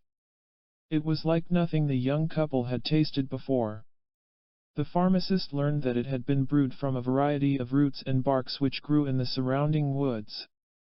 The young man began to wonder, if I like this unusual beverage, wouldn't others like it too? Upon arriving home, he began to experiment in creating his own special beverage. For flavoring, he used the roots and herbs from the shelves of his drug store. He served the finished drink to some of his customers. They liked it immensely. It tasted just as delicious to them as it did to the man who made it. With mounting enthusiasm, the pharmacist mixed more roots and barks. The more he mixed, the more he sold. It wasn't long before his delicious beverage was occupying most of his business hours. That, in brief, is how a famous root beer manufacturing firm, the Charles E. Hires Company, got its start. Young Charles E. Hires wisely realized that something that tasted special to him might also taste special to others. His psychology was correct and his ambitious experiments proved it. The thing to do is to build a want consciousness. This means that you become increasingly aware of the needs and tastes and desires of other people. There is no better way to do this than to experiment with human nature as you go about your daily affairs. Select 3 or 4 people whom you meet and observe their personalities. Ask yourself, just what kind of a person is he? What seems to be his most basic needs? To be praised for his work? To be set at ease with me? To have a receptive ear whenever he has something to say? To be encouraged in this or that? As you practice this, you will find an unexpectedly interesting thing happening. You will become more and more aware of your own needs, for you will be seeing basic human nature. You will begin to truly find yourself, to observe yourself with clarity of thought. And that is when you really empower yourself, for once you clearly know what you want, you will have no trouble at all in getting it from others. Personality growth. I feel that my personality is not growing as energetically as it might. Will you please offer a solution? If you will easily carry out the following plan, you will energize every department of your life. Don't be afraid to sever unprofitable relationships. It could be a business account that costs more than it pays. Maybe it's a friendship of doubtful value. Perhaps you are wasting your time with this club or that activity. If you are not really getting what you want and need from a particular association, why continue it? It just doesn't make sense to waste abilities that could well be directed toward self-advancement. Take a look at your relationships. If you feel doubtful about some of them, even resentful, consider that they had better be severed and replaced. In all societies, it is advisable to associate with the highest. Colton. Richard A., who ran a retail business of his own, dropped in to ask, "Why don't I attract more profitable relations? Is my personality keeping me from meeting more people and enjoying more success with them? Why don't I win what I want from people?" "Because," I told him, "you are compromising. And you compromise because you don't know any better. The reason you are not getting what you want from your social relationships is because in your heart of hearts you mistakenly feel that you are now getting all that there is to get. You don't like that limitation, but you foolishly accept it. You cling to what little you have for fearing of losing all. Why do you mistakenly believe that there is only one job or one lady friend or one social circle? Who told you that? Why all this gullible belief in scarcity?" "What," Richard asked, "has that to do with my personality?" "Everything destructive. Each day that you tolerate an unfair or unprofitable relationship, you reinforce your false conviction that that is the best you can do. And that, believe me, is what causes a personality to suffer and wither. So what do I do? Be willing to cut yourself adrift from whatever shaky support your present associations give you. Don't worry about finding better people or superior circumstances. They exist.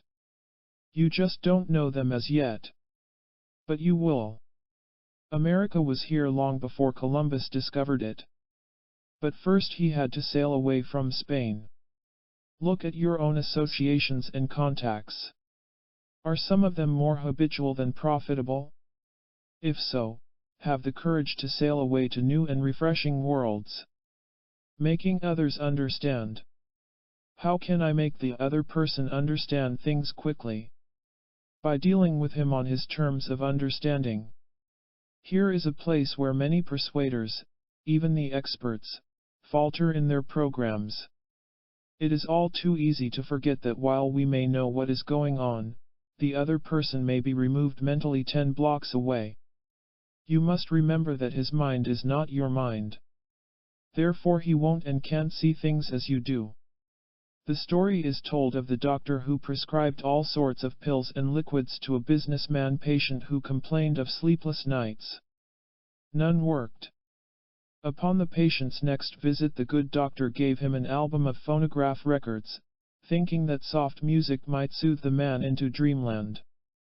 A recording of Vienna waltzes failed, as did one consisting of peaceful symphonies. After carefully thinking about his patient's background, the doctor gave him a record carrying the repeated sound of a clanging cash register. That did it. That was something that businessman understood. In order that you might understand this idea as clearly as possible, let me tell you something about the human mind and how it operates. The mind is absolutely incapable of understanding anything above its own level. If people do not understand you, the simple reason is that no man can understand something which is beyond his own experience. This is why it is pointless to argue or plead with a person who resists understanding any particular truth. He can't understand because he won't understand. In a recent group discussion I illustrated this idea by setting 4 human figures on a map of the United States. The figures were set in the center of the map, backs to each other, each facing one of the 4 directions of north, south, east, west. This illustration helped to get over the point that everyone you meet is as different in his personal viewpoints as he is in his physical appearance. Each sees the world according to the position he faces, that is, according to his beliefs, opinions, and convictions. Therefore, a man facing north is bound to have difficulty appreciating the cotton fields of the south. The man facing east could be told about the wonders of the Rocky Mountains, but he must see them himself in order to really understand their mightiness. The authors of social psychology make the point: one cannot motivate a man to act by using terms outside his comprehension, one must appeal to purposes which he understands and which make sense to him. To persuade the other person quickly, ask yourself whether you are persuading him in terms of his understanding. Here are 5 excellent questions to ask yourself. 1. Does he understand the benefits he will receive? 2. Am I using language which he easily grasps? 3. Am I persuading according to his self-interest? 4. Does he realize what his refusal will cost him? 5. Is he confused on any point at all? Get into some personal practice by thinking of someone whom you are trying to win, perhaps a client or friend or child.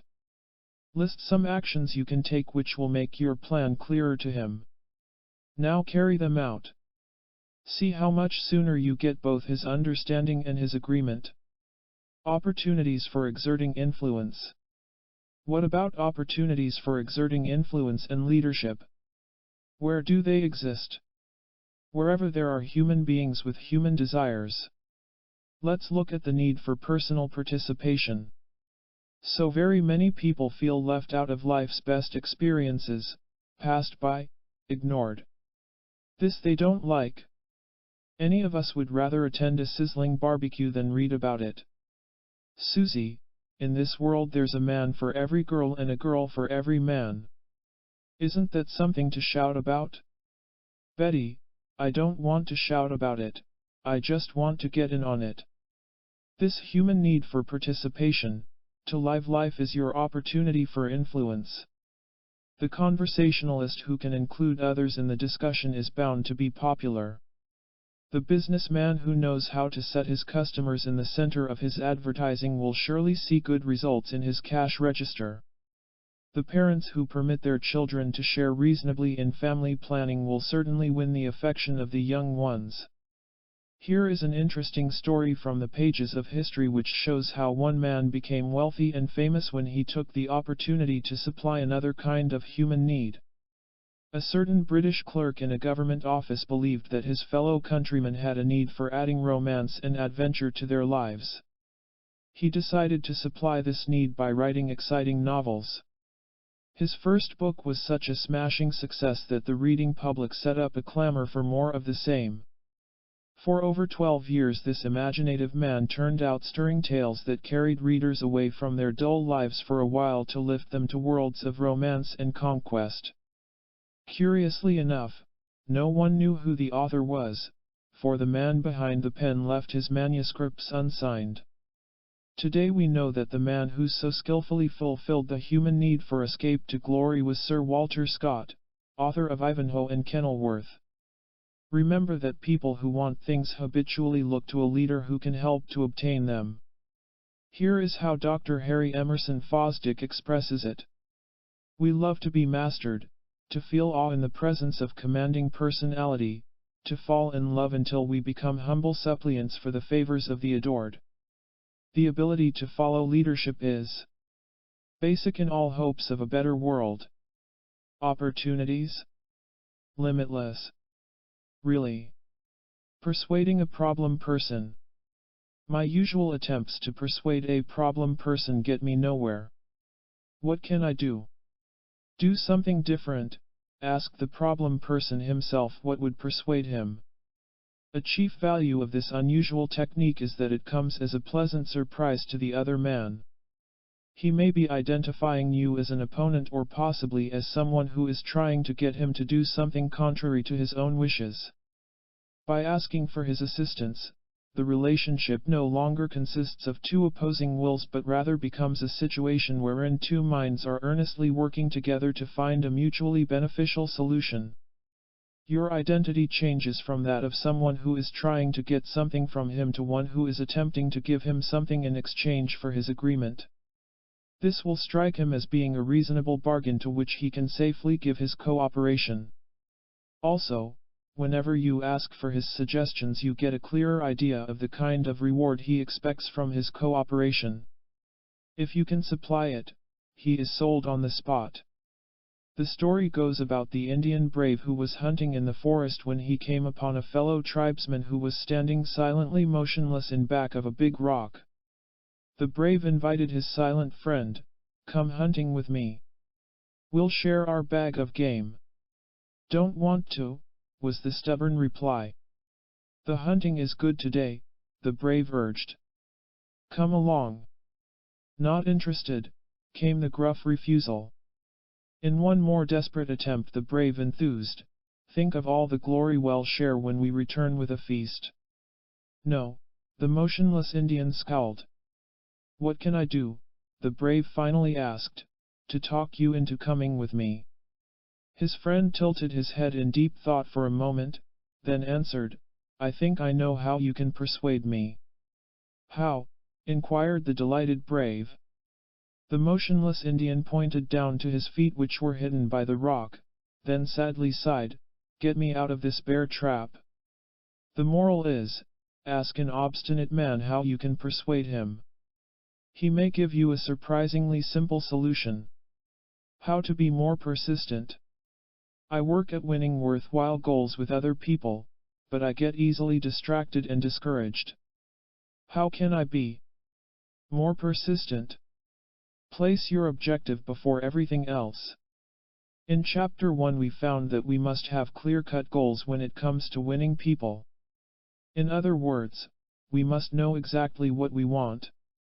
That is half the battle. The other half is this. Set that objective before all else. And you will have it. The newspapers recently reported the adventure of a man who set out alone in a California desert to seek one of the legendary lost gold mines of the area. While poking around he got lost. He stumbled beneath the burning sun for 3 days, only to find himself wandering in a circle. With water almost gone he despaired of ever reaching safety. He finally sighted a thin spiral of smoke on the distant horizon. Setting his eye on that smoke he worked his way toward it. He slipped in the sand and he fell over rocks and he got tired and discouraged, but he set his goal before everything else. He made it to that smoke which meant an occupied cabin and safety. No matter how desperate the circumstances, anyone can have anything he wants, when he makes it his first and last order of business. Whatever your objective with people, you should think about it constantly. Go after it in one way or another every day.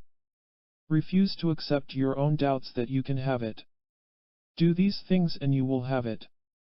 When driving your car you don't stop when you see a red traffic light a block ahead. You keep going because you know that by the time you get there it will turn green for you. Your continued advance toward that signal is what brings the two of you together favorably. So it is in your social relations. There is never a need to halt in dismay, for your courageous forward movement will surely carry you to the point where you have the green light, to where you pass through to power and happiness in all your human relations. Important answers to remember. 1. Learn as much about yourself as you can. You will like what you find. Also, self-awareness is a tremendous force for winning others to your way. 2. Remember that people are attracted to the way a person acts, not necessarily to the way he looks. Charm is the lasting kind of attractiveness, and anyone can be charming. 3. Experiment with people as a means of building your social effectiveness. Seek to understand them better. 4. Do not hesitate to cut yourself away from unprofitable people and places. Your progress depends upon it. Your first duty is toward yourself. 5. Remember that the other person lives in an entirely different mental world than yours.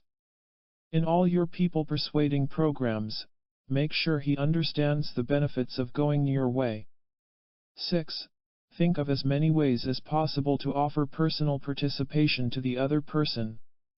People like to be actively engaged with life. 7.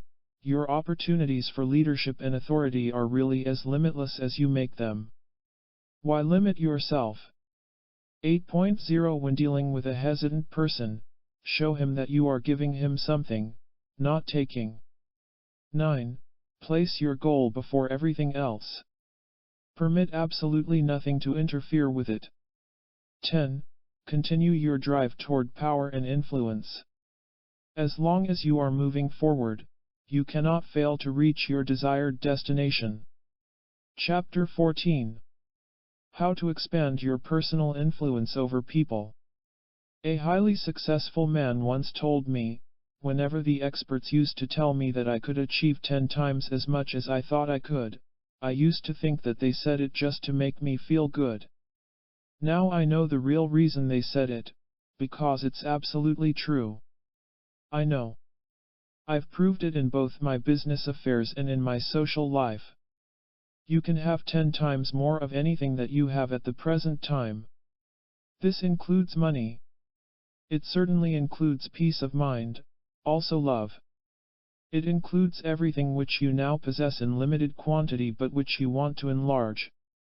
By expanding your personal influence with people you can change your life spectacularly. This is true. It is not just something that we want to be true.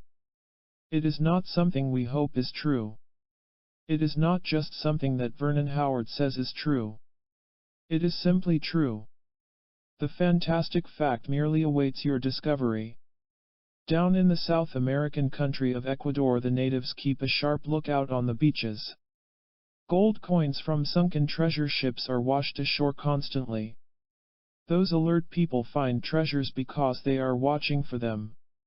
So you can find your treasures by remaining alert to the opportunities that people constantly send your way. The plain and regrettable fact is that the man who wants things from other people barely scratches the surface of his possibilities. His thinking confines itself to a limited circle because he mistakenly believes that the only opportunities that exist are those that he can presently see. With that negative attitude, he is hardly in a position to spot those gold coins that could be his own. The salesman reaches a bare portion of the customers that could be on his list were he to use some new techniques that carry him beyond his current thinking patterns. The man who wishes new ideas for improving his business or personal life hasn't the slightest idea of the extended worlds that lie beyond his vision but not beyond his attainment. In matters of romance, one investigation by a psychologist showed that the average male ventured no more than 14 blocks beyond his own home in search of a marriage mate. Why don't people get 1/10 of their possibilities? Because they live and move on Friday in the very same routine way that they lived and moved on the preceding Tuesday and Wednesday and Thursday. Happily, anyone who really wants to break through to new worlds of accomplishment can do so with astonishing ease. One way for crashing through is to make up your mind that you are all through with self-limitation. Don't limit yourself. Never fall into the trap of believing that what you want must necessarily come from this or that particular person. It just isn't so, even though you may insist upon it. A man thinks in this limited fashion because he confuses familiarity with certainty. He mistakenly thinks that just because this known person has what he needs, then this known person is the only one who has it. That kind of thinking is just as foolish as declaring that the single ship we see on the ocean is the only ship at sea. In human relations, people deliberately make themselves believe that another person is wonderfully exclusive. They do this because they deeply yearn to believe in someone who is stronger or wiser or nicer than anyone they have ever met. This prevents them from venturing forth to discover a new acquaintance who is just as nice as the original person and maybe even nicer. How would you apply these ideas to a practical matter of life, for example, to your finances? Like this: never believe that your increase must necessarily come from this client or from that method of advertising or from this employer or from that use of your talents. This kind of disbelief frees you to believe accurately, that is, in the financial expansion that lies just beyond you. Perhaps you remark, but what about my abilities to expand my personal influence in the world of people? Do I have them in the first place? If so, won't I wear myself out in excessive use? Exactly how can I build my capacities for authority and leadership? These are good questions. The answers are just as good. We will let Dr. Erich Fromm take over. He starts off by speaking about those who habitually limit themselves. These people tend to feel that they possess only a fixed quantity of strength, energy, or mental capacity, and that this stock is diminished or exhausted by use and can never be replenished. They cannot understand the self-replenishing function of all living substance and that activity and the use of one's powers increase strength. With fresh confidence in something better and something beyond, let's next attach ourselves to some practical plans for expanding our personal influence. Speech secrets with some surprising rewards. I would like to challenge you to do something with the following secrets for persuasive speech. Do this: select any one of them and dedicate yourself to it for a single week. Read it over several times a day, remind yourself of it constantly, and especially put its message into practice wherever you mingle with people. The next week, do likewise with another selection. Things will happen. Good things. The first thing that will happen is that you will find yourself influencing others in a new and gratifying manner. The second result is surprising, and extra rewarding. You will find that you are influencing yourself toward additional confidence and clarity of action. These pointers have been designed to help you understand yourself as well as the other person. Work with them and you will have double enrichment. 1. The legend goes that James McNeill Whistler, the famous artist, was once sketching an outdoor scene when a friend passed by. Whistler asked his friend how he liked the painting. The visitor looked over the yellow meadows and green woods with only casual interest. Whistler, who had a sharp mind, told him, "Let me show you how I can make this the most fascinating picture you have ever seen." With a few skilled strokes the great artist added something to the canvas. The visitor leaned forward, studied the painting eagerly, smiled and exclaimed, "You are right. You have placed me in the picture." Get the habit of including others in your conversational canvases. Bring up topics of interest to both of you. Ask them questions, draw out their opinions. Who knows, some of their ideas may be as brilliant as your own. 2. Gentle words, quiet words, are after all, the most powerful words. They are most convincing, more compelling, more prevailing. Washington Gladden. 3. I once saw a training film produced for the purpose of showing businessmen ways to become more efficient in the office by building a more harmonious home life. In one of the scenes, an executive arrived home in the evening, gave his wife an affectionate kiss, held her back at arm's length, then smilingly told her, "I know something nice about you."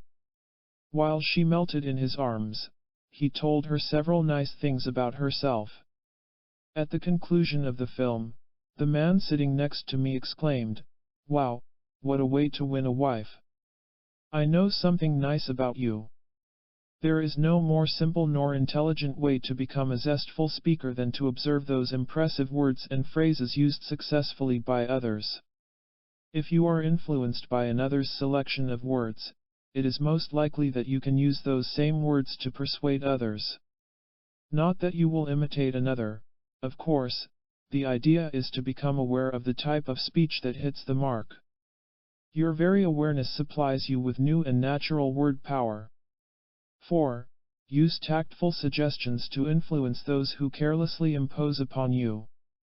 One businessman avoids last-minute demands upon his time by remarking, "If you will let me know of your need a few hours in advance, I can set the time aside for you especially." 5. Thousands of years ago a Greek poet named Menander set down 6 words of immense wisdom which are just as true today as in his time. He wrote, "Nothing is more useful than silence." You can use silence for studying the other man. Once you get to know how he works, you can effectively work him around to your side of the fence. Silence sets a trap for the unreasonable or unkind individual. Never contradict an obstinate person, just let him talk long enough and he'll contradict himself.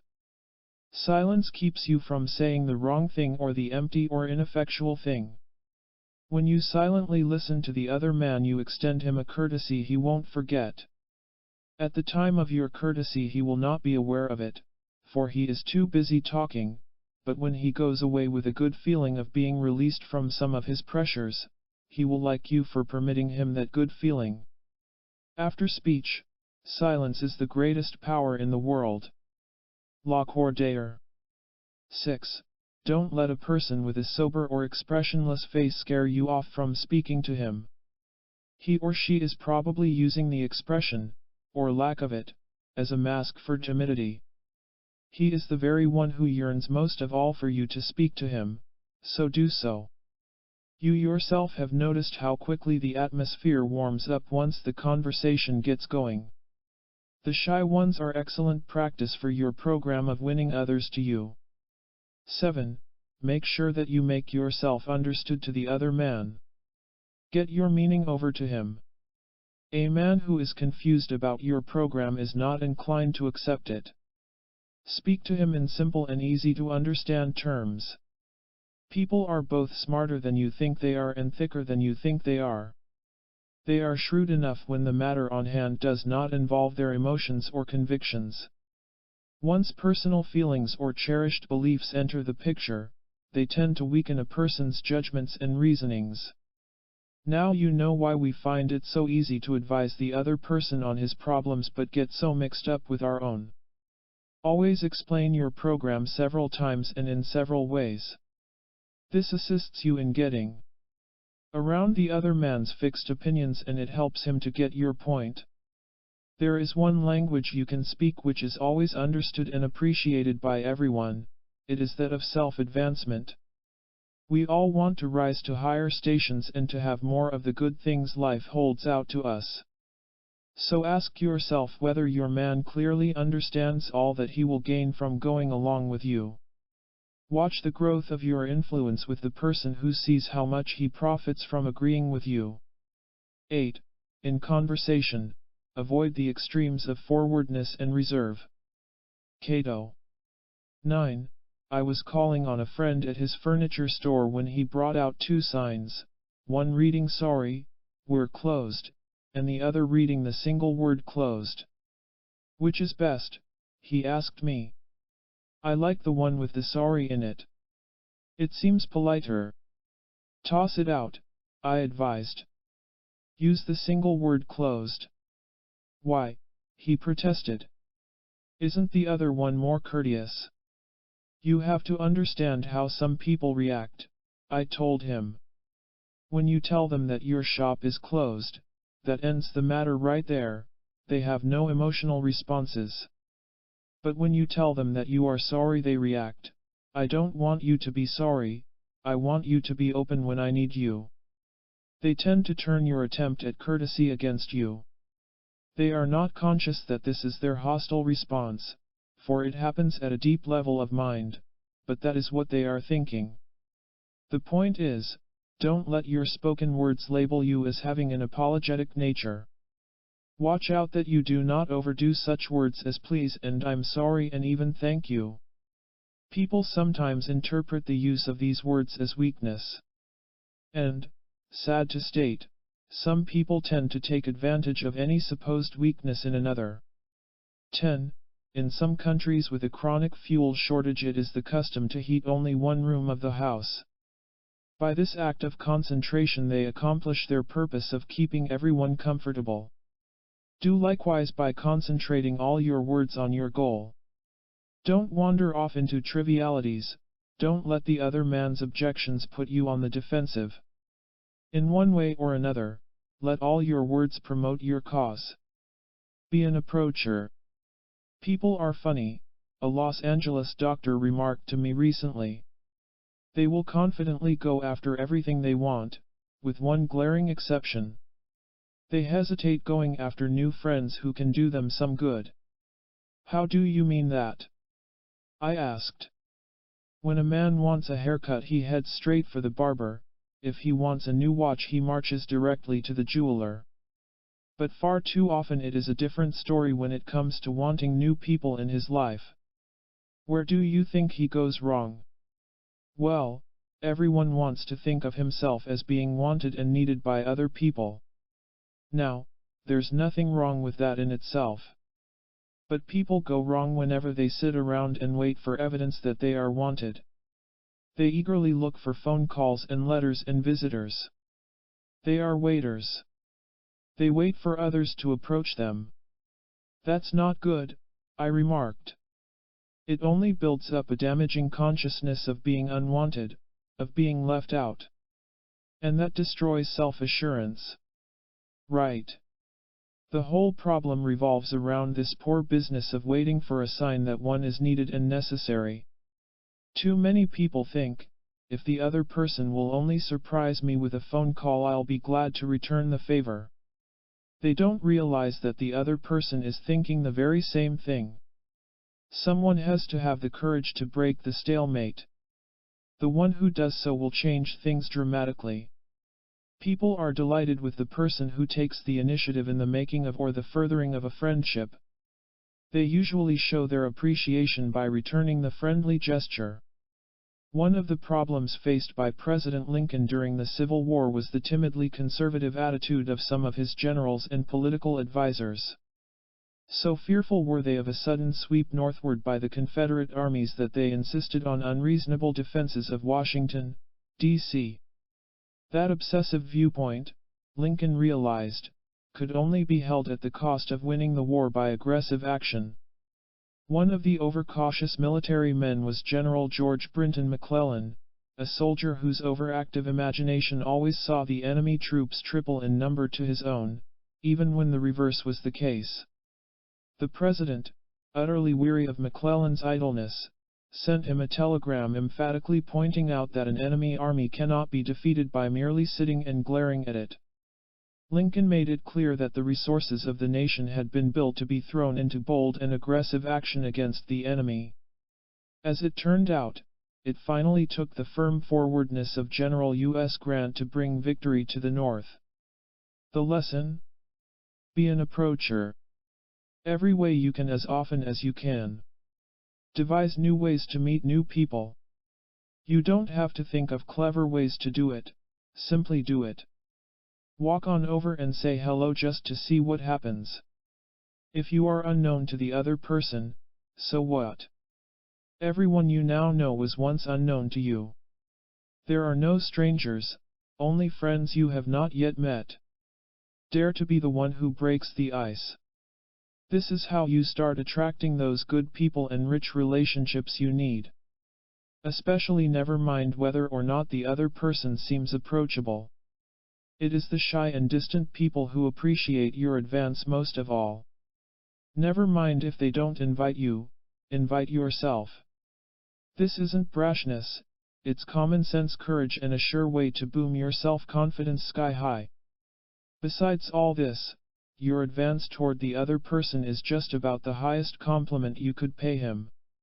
He appreciates your forward movement, for it tells him, whoever you are, I like you.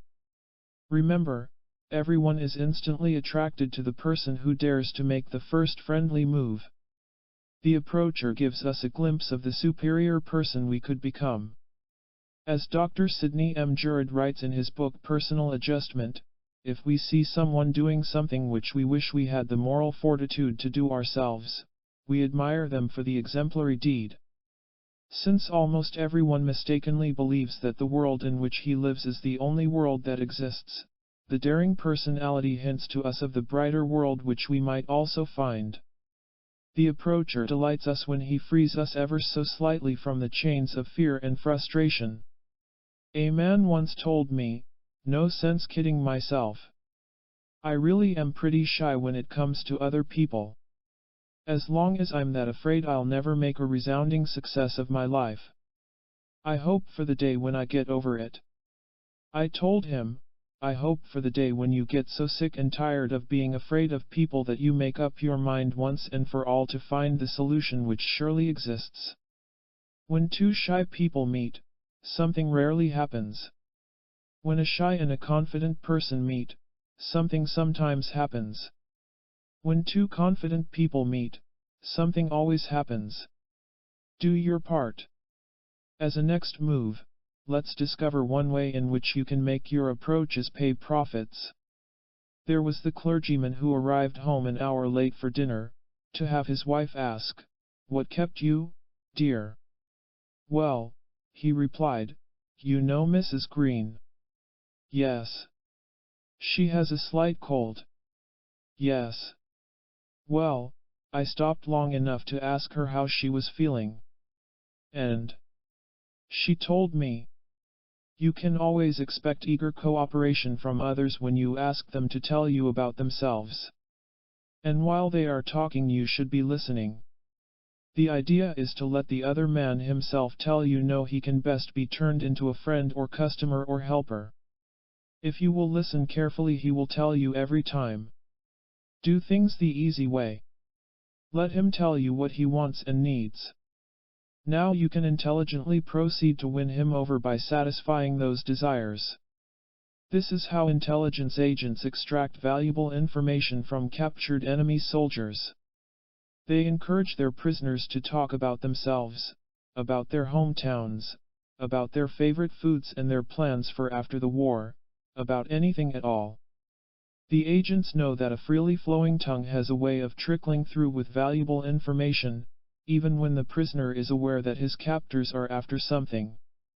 A captured German pilot of World War II was encouraged by his Allied guards to chat about his fishing experiences. The prisoner casually mentioned his luck while fishing in a certain Italian lake. From that clue his captors deduced that the pilot had come from a German airbase near that lake. 2 days later an Allied bombing raid left the enemy base a wreck. Make it your habit to encourage others to talk. You listen. Put your information to practical use for mutual benefit.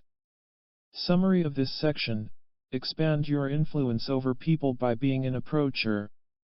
Make full use of your contacts. Be bold, and everywhere be bold. Edmund Spencer. Good business for you. The fable is told of the powerful African lion who felt the need for some dinner. Stalking in the grassy plains he spotted and ran after a lumbering zebra. When a deer crossed their path the lion abandoned the zebra and set out after the deer. A moment later a gazelle caught the lion's attention, so the king of beasts again changed directions to race after the new game. In rapid turn, the fickle lion sped back and forth after a goat, then a lamb, and finally, hours later, ended up wearily pursuing a white-tailed rabbit. The bobbing bunny easily escaped this exhausted, and pretty unwise, king of beasts. The moral is, even powerful kings need to pursue their game in a business-like manner. Such practical virtues as consistency, concentration, and stability should not be ignored by anyone who really means to satisfy his needs. In this final section of the chapter, I want to encourage you to place your plans for winning people on a systematic basis. But I want to emphasize that this does not mean that you have to proceed grimly or with strain. So many people mistakenly believe that a business-like approach means painful effort and struggle. Nothing could be less true. As a matter of fact, I have made it a point in previous pages to show you that the relaxed and even the light-hearted approach is by far the more productive one. A cheerful spirit is one of the most valuable gifts ever bestowed, Augie. Mr. A is an inconsistent student of human relations. Mr. B is a businesslike one. What is the difference in attitude in the two of them? This. Mr. A looks at a successful man and puzzledly asks, I wonder why he was lucky enough to win all that good fortune. Mr. B studies the same successful man and curiously inquires, I wonder how I can also win all that good fortune. The whole idea is to concentrate your cheerful energies toward the sole goal of understanding human nature as a means of winning your way in the world. That is the most profitable business you could ever get into. Let me tell you a story about one man who used the business-like approach to increase his sales volume. A manager of a supermarket, who was an eager student of human behavior, decided to put his knowledge to work in a practical way. One of the lessons he had learned from his studies was that most people have a certain amount of hesitancy about buying luxury items. Having been taught from childhood to be economical and conservative in spending habits, many people feel somewhat guilty about splurging beyond the practical necessities of life. Even though these subconscious guilts were pointless and unnecessary, still they were there. That manager asked himself some interesting questions. What would enable his customers to break through these fixed feelings? What would persuade them to buy items which mistakenly meant luxury in their minds? That was the problem. He started to think about persuasive words and phrases. In particular, he ran through his mind various permissive words, that is, those words which would free shoppers from their conditioned guilts, which permitted them to feel at perfect liberty to buy whatever their fancies chose, with no regard as to whether they were luxury items. He printed a large sign with a single word on it. The word was followed by an explosive-looking exclamation point. The sign was set over the counter displaying some of the higher-priced items, like imported Italian sausage. The result? Astonishing and gratifying. Sales of these particular delicacies rose a rewarding 23%. The sign? It invitingly called out. Live. All of us without exception want to live more fully, with greater freedom of action, with less mental restriction, with more zest and enthusiasm, with greater thrills and multiplied pleasures. We have the constant urge to break through and crash out. The cry of the soul is for freedom. J. G. Holland. That is why that single word produced the desired result. Shoppers increased their purchase of those items because they had been given permission to choose and live a bit more richly. Your business-like application of your knowledge of human behavior can reward you similarly. Choose your objective and let other people give it to you. If you are tired of turning in a circle and always the same dull circle, here is your freedom for expanding your influence rapidly. 1. Spectacular changes will occur in your life if you will proceed with self-expansion through other people. 2. Think constantly in positive terms of growth and prosperity and enrichment. These are your rights which you should claim. 3. Become aware of your tendency to make contacts only within your known world. Decide to break through to refreshing experiences. 4. Every desire you have is matched by nature with a power for attaining it. 5. Employ the techniques offered in this chapter for empowering yourself through your daily speech. 6. Remember that your words, spoken and written, are inexhaustible forces for influencing others. Speech is power. Speech is to persuade, to convert, to compel. Ralph Waldo Emerson. 7. Go straight after what you want from other people. Dare to act. Tabulus. 8. Read and review the rich rewards won by an approacher. Next, B1. 9. Listen attentively. Other people will tell you what you need to know for winning them. 10. Place your people persuading programs on a professional basis. Diligence is always a wonder-working force. Chapter 15. Miracle-making forces to change your life. The story is told of a king of ancient India who summoned to his castle all the wise men of his kingdom. He told them, "To the one who performs the miracle I request shall be given whatsoever his heart desires." "What miracle, O king?" asked the wise men, "do you require?" "I wish," the monarch declared, "to have my name written on the bottom of the sea. Even the lowly creatures who inhabit the waters must know and honor my name." The king and his subjects climbed the stairs to the royal courtyard which overlooked the blue sea. "Write my name on the depths of the ocean," the king again declared, "and your wish is granted." One by one the wise men shook their heads and drifted away, defeated by the baffling problem. Presently, only one of His Majesty's subjects remained at his side. Turning to him, the king inquired, "And you, wise man, will you also leave me without a solution?" For an answer, the wise man picked up a sea shell, wrote the king's name on it, and tossed it into the deep. Let this story remind you that miracles of change and newness can happen to you. Your mind can cause miracles to happen. The greatest miracle-making force in the world is your mind. Without the mind causing things to happen, nothing ever happens in this world. That is why we need to examine the vast empire of the mind as it relates to your plans for winning your way. Your mind contains attitudes. Your attitudes determine your actions. Your actions result in either victory or defeat. It is therefore vital that we discover just what kind of attitudes a man employs toward both himself and toward other people. We are going to look at 40 false attitudes which cause failure and unhappiness. By becoming aware of them, we can clearly see their opposites, that is, the opposite affirmative attitudes which result in affirmative actions which spell success and happiness. Never take the attitude 1. That there is no answer to your problem. 2. That other people bar your way to success. 3. That you have to do things the hard way. 4. That you cannot change for the better. 5. That conflict is a permanent part of your life. 6. That you cannot win what you want. 7. That people will never seek you out. 8. That you must despair over personal faults. 9. That you cannot be free of the past. 10. That you need be afraid of people. 11. That no one can help you. 12.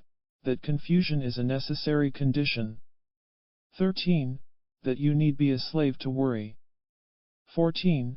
That you cannot win financial abundance. 15. That you have no inner resources. 16. That you must sacrifice yourself to others.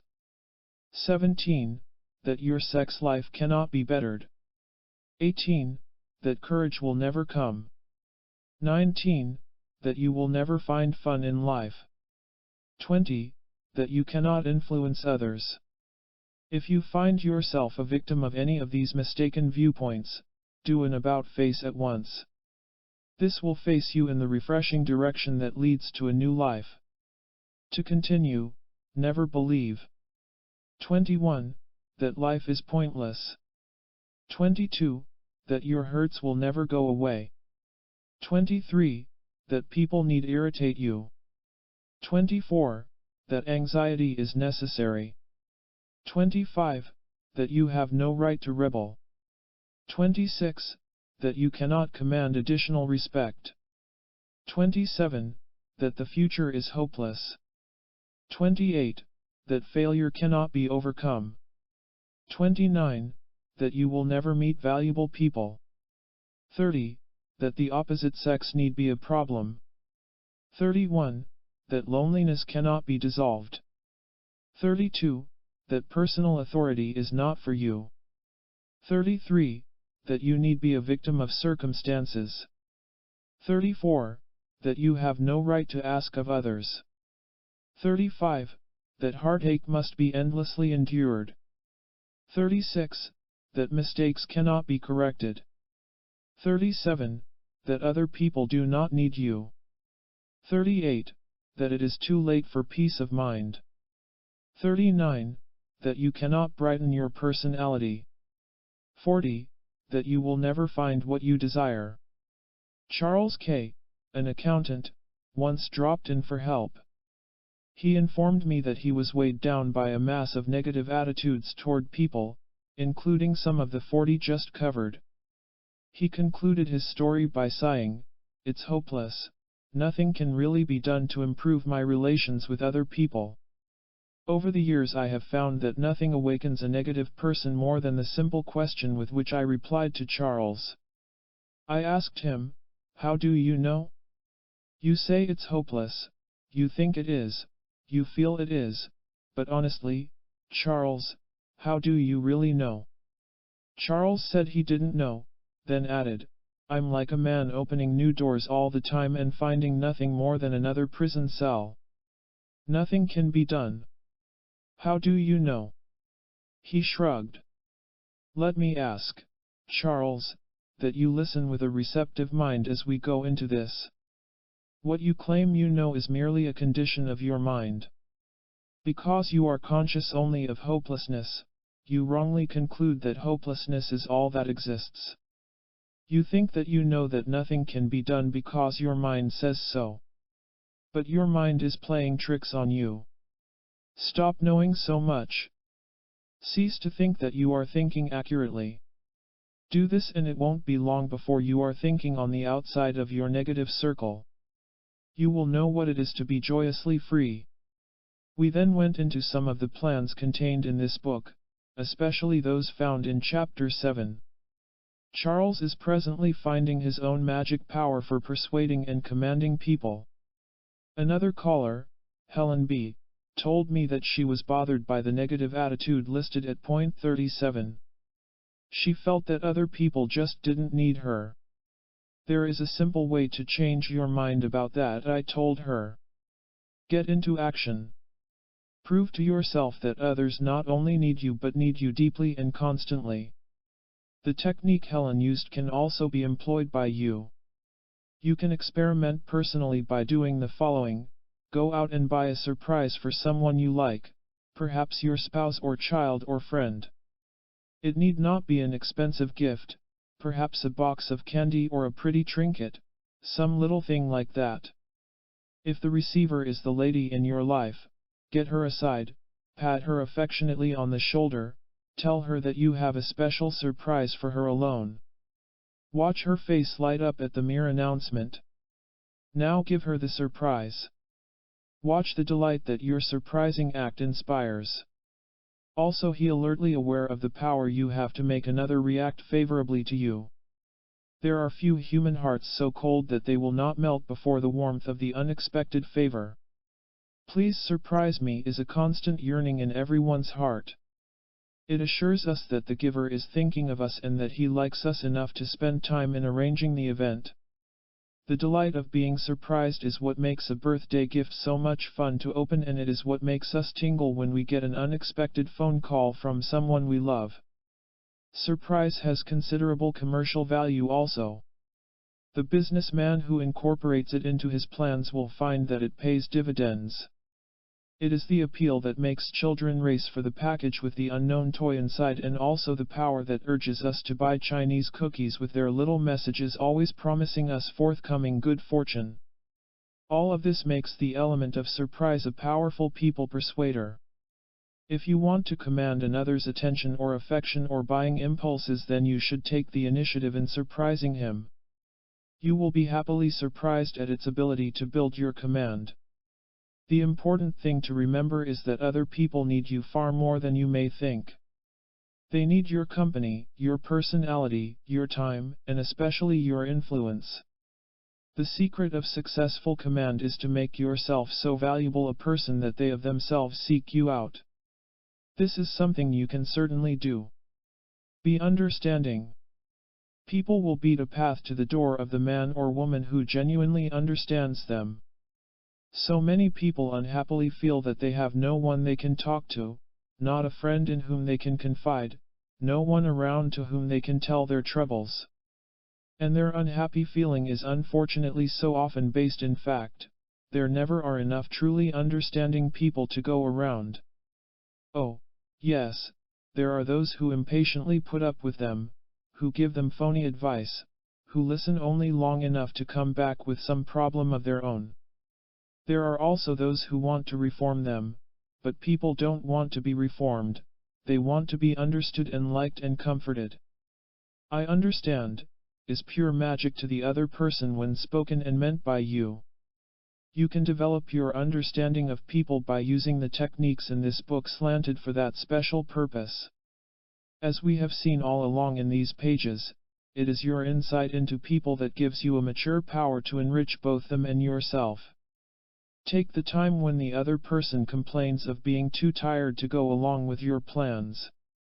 The understanding individual will realize from the start that a man almost never complains of tiredness when that condition results from good and old-fashioned hard physical labor.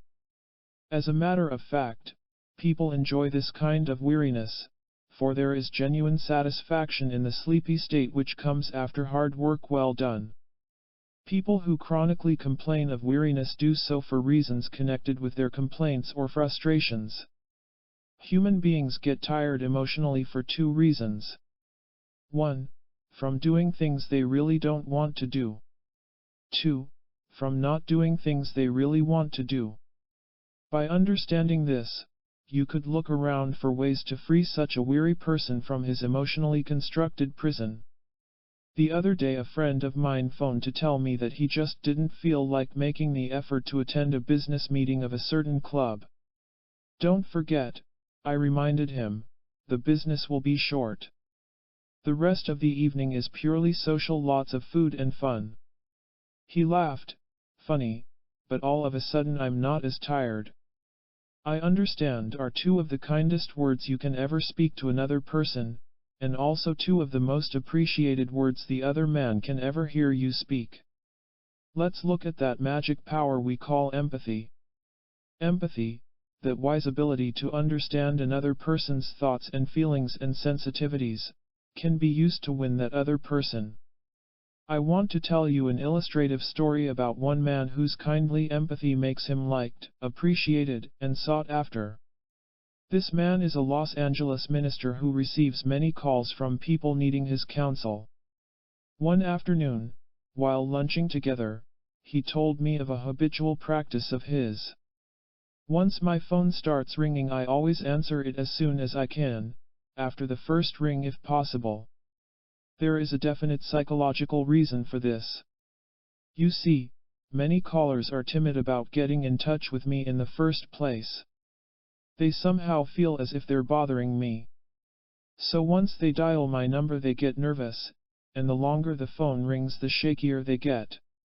By answering promptly I cut off that nervous tension. Although a caller may not be consciously aware of what has happened, the end of the ringing and the start of our conversation represents a real relief which he appreciates. By practicing empathy in such small matters as this, that minister has earned the right to be liked and respected. Incidentally, watch yourself sometimes, especially when dialing a prominent person or whenever you want a favor from someone. You will see what that minister was talking about. There is no time when your empathy means more to the other person than when he is upset or jittery or anxious. And since people experience these painful states quite frequently, they are always on the lookout for someone who can ease the pressure a bit. Here is what Dr. Camilla M. Anderson writes about it. The conscious or unconscious goal of every person in every detail of his life is to maintain himself as free from anxiety as possible. Anxiety is a psychological pain that is so uncomfortable that everyone does his best to be free from it. 33. Develop your empathy. Cheerful news. During a class I was conducting, one of the ladies brought up the question, "Why do you place so much emphasis on what we should be? Why not spend more time telling us what to do? After all, it's what we do that finally counts." "Because," I replied, "the most persuasive force you possess is what you are." Most people have a dim awareness that their outer actions are but extensions of their inner selves, but a total awareness of this fact will work miracles of transformation. Everything that you do depends upon what you are. If you are strong inwardly, you will express that strength in acts and words. If you possess poised emotions, you will display that poise naturally and effortlessly when with others. If you are basically a peaceful person, you will have no problem living peacefully and, incidentally, quite appealingly with those who know you. A cherry tree produces cherries with naturalness and with spontaneity because it is a cherry tree. It doesn't have to struggle, it merely blossoms forth with its own nature. Likewise, when we work first of all with our own natures, we blossom with wholesome and attractive personalities. This is an excellent time to speak of something that will always be likable. I'm speaking of that happy trait called cheerfulness. It is something anyone can have. Want to know the natural condition of your life? Nature designed us to be of good cheer. Douglas Gerald. Like to build your strength? Wondrous is the strength of cheerfulness, altogether past calculation its powers of endurance. Thomas Carlyle. Want to be thought wise? The most manifest sign of wisdom is continued cheerfulness. Michel Montaigne. Wish to increase your health? Cheerfulness is, in the first place, the best promoter of health. Joseph Addison. Like to be an inspiration to other people? You find yourself refreshed by the presence of cheerful people. Why not make earnest efforts to confer that pleasure on others? L. M. Child. How can you release more cheer into your life? Enjoy people. Simply enjoy people. Learn to put fun and pleasure into every area of your human relations. Anyone can do it. All you have to do is do it. I am thinking of a woman who possesses an outstandingly attractive personality. When I asked her the secret of her constant popularity, she replied, "Easy, really. At one time I made up my mind that I was simply going to enjoy people, regardless of who they are or what they are like. What a relief to my nerves and a thrill to my day. It's miraculous how a simple decision like that can uplift everything. All you have to do is make up your mind that you are not going to do anything with people but to enjoy them. Know what? That makes them enjoy you." This must have been what English author John Ruskin meant when he declared, "You were made for enjoyment, and the world is filled with things you will enjoy. All you have to do is do it." Simple systems for swift success. We have just covered some lively ideas for making thought power work in your behalf. Now let's look at the logical follow-up to thought, action. Thought and action are the redeeming features of our lives. Zimmerman. In this section you will discover some exciting techniques for using everything you have absorbed from this book. They add the finishing touch to the good work you have been doing all along. 1. Set aside a clarity hour. A man once remarked to me, "You know my chief problem in life? Confusion. Plain old mental confusion. I have no doubts but that I would live 10 times as happily if I could just learn to think clearly." That man was echoing a major problem of millions of people. Confusion is a chief enemy of successful human relations. That is why you are acting intelligently when you set aside a clarity hour. This should be a period devoted entirely to clearing up questions and confusions. It is delightfully startling how a man recovers his inner strengths once he clears away the jungles of doubts and perplexities. During your clarity hour, try to discover just where you may be holding yourself back. One man found that he was spending entirely too much time just thinking about his goals instead of acting upon them. Lots of people make that mistake. They make mental notes that someday they will do this or that, and that is as far as it goes. Don't store up mental notes. Learn to get your inspirations into immediate action. Whenever you think about doing something, do something about it. Even a small act carries you forward.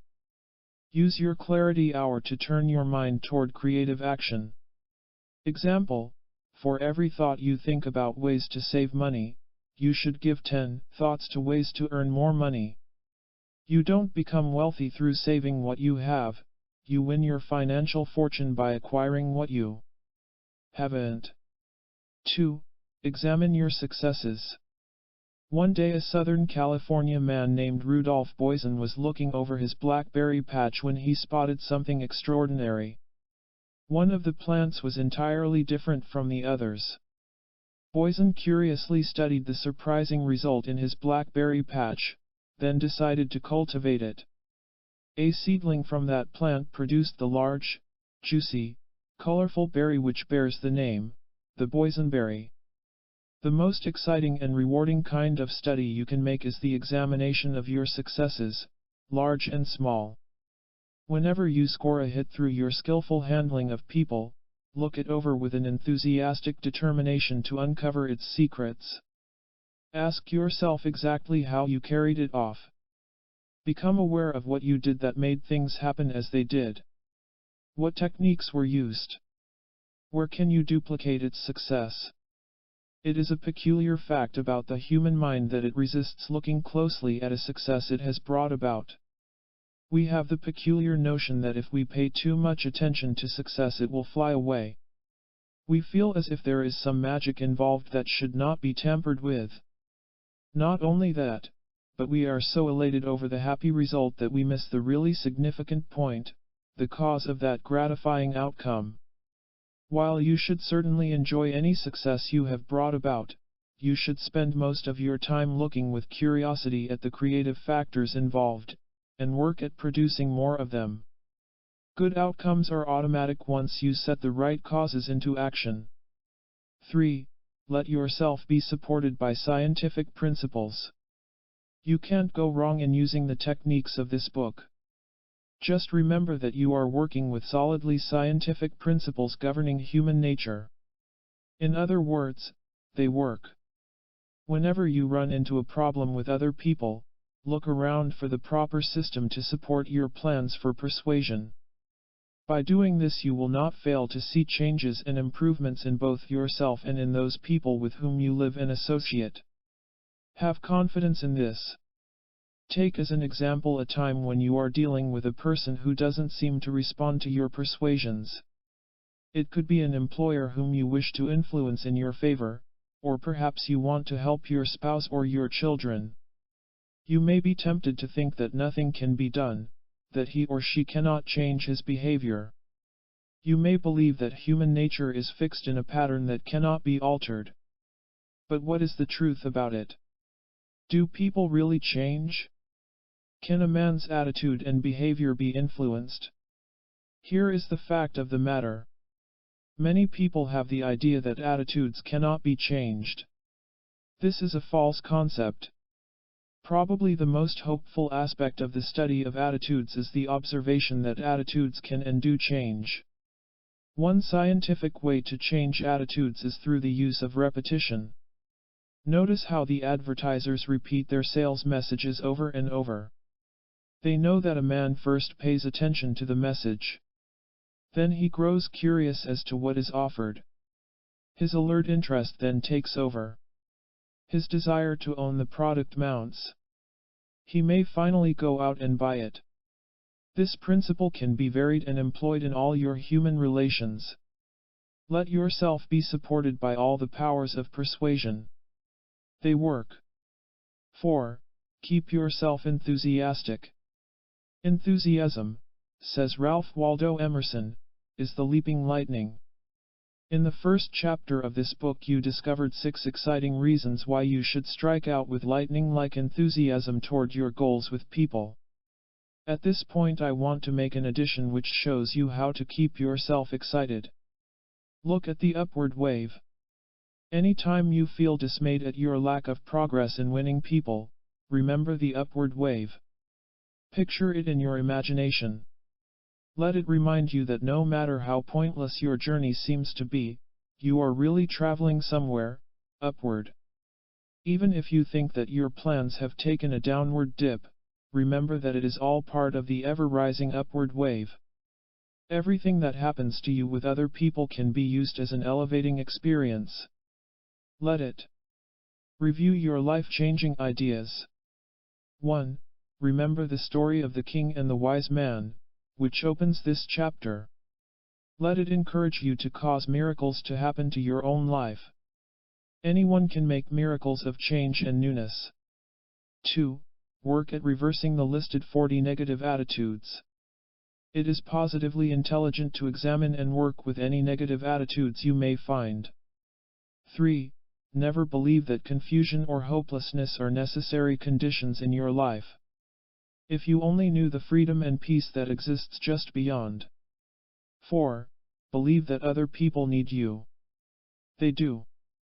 5. Your understanding of the other person is a miracle working force in your behalf. Everyone you know needs kindly understanding. Supply that need and they will seek you out constantly. 6. Develop your power of empathy. Learn to be aware of the other person's feelings and sensitivities. You must look into people as well as at them. Chesterfield. 7. Nature intends us to be cheery. Cheerfulness builds your energy. It is a sign of wisdom. It attracts and inspires others. It is easier to be cheery than gloomy. Reasons enough. 8. Decide that you are going to enjoy everyone you meet. Regardless of who or what they are, determine that you are going to get something of value from them. To do this is not selfishness, it is the height of intelligence. 9. Remember that the attitudes and opinions of other people can be changed. They can be changed by the persuader who works in harmony with the scientific principles of human nature. Let that influential scientist be you. 10. Keep the upward wave constantly before you in your imagination. It means that even your dips of doubt and discouragement are part of your upward progress. You have every reason to be enthusiastic toward your goals. Chapter 16. Special Secrets for Your Personal Progress. This chapter is your secret treasure chest. We have been adventuring together in this book toward a single goal, the winning of your magic power to persuade and command people. You now have knowledge of the techniques and procedures which make you skillful with people. To take those techniques and turn them into personal power, that is your next exciting adventure.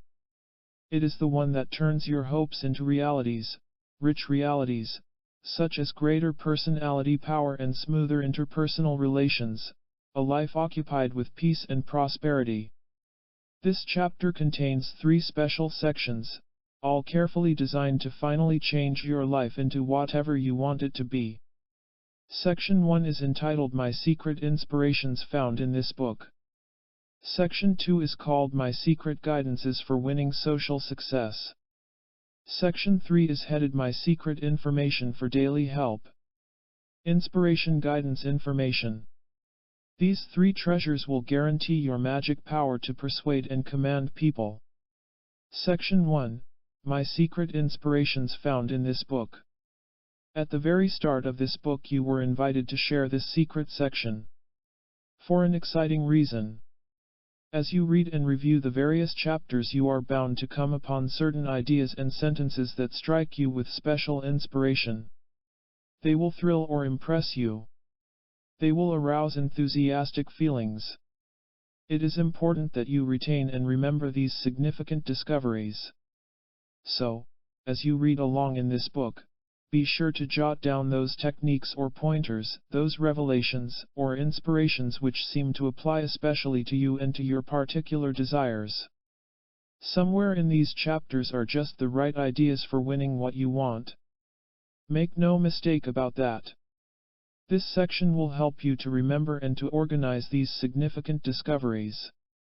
So, then, as you read and reread this book, turn to this section frequently. Here is how to fill in the following pages. First, write down the page number where you found the exceptionally inspirational idea or plan. This locates it for you once and for all. Second, write down the special secret itself. You need not use fancy language, just jot it down as simply and plainly as you like. For example, In Chapter 3 you will discover the exciting truth that it is just as necessary to learn how to receive as to know how to give. You might write it like this: I must be constantly open and receptive to all the good things that other people have to offer me. As another for instance, in Chapter 11 you will find out that any earnest person can brighten his personality in an amazing fashion. That happy idea might be noted: I am really capable of building a dynamically attractive personality. Third, you are going to additionally inspire yourself by listing several rewarding outcomes of applying this special secret. You might remind yourself, when I am open to all the good found in other people, I win their friendship and their cooperation. Or, my brighter personality will attract everything I need. Among other things, it contributes to my popularity, it builds my persuasiveness, and it advances my business career. Section 2, My Secret Guidances for Winning Social Success. You want to get definite results from this book. That is why you are using it. This section places your continued efforts on a business-like basis by guiding you toward practical results. This section is called Your Secret Guidances for the simple reason that you are entitled to have your own private goals and ambitions. You may, of course, wish to let others know of some of your plans, especially if this book is being used as a textbook for a group program.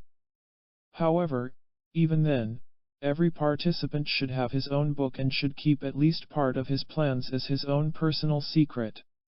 This has a way of increasing your individual forcefulness. Here is how to use the following guidances. The first step is to write down exactly what you want from your social relations. Do this in just a few words, such as, I want more self-confidence in dealing with business clients, or, I'd like to be more at ease with people. For additional suggestions, refer to the list of 40 goals found in Chapter 1. Next, list 3 procedures found in this book which you will use for advancing toward your selected target. For instance, the technique of reverse reaction, in Chapter 10, will always add more harmony to your interpersonal relations. If your goal is to understand human nature better, you could recall the story of the Cardiff giant, in Chapter 4, and write something like this: remember that people believe what they want and need to believe. Add the page number where your secret system is located. You now have 3 workable techniques which you can employ as often as possible. As a third step, list your first resulting successes from using your techniques. After a reasonable time period of employment, write down what happened. You may have succeeded overwhelming L. Or perhaps you at least achieved a good start. Example: I persuaded him to be a somewhat more considerate person. Fourth, use the comment lines to write down anything helpful that occurs to you. For instance, you might remind yourself to use your 3 techniques for a 2-week period, then replace them with 3 new ones. Or perhaps you might make a note of your determination to influence a certain person toward your way of thinking. One man of my acquaintance fires up his enthusiasm with notes like, "Things are really happening," and "Stick to it."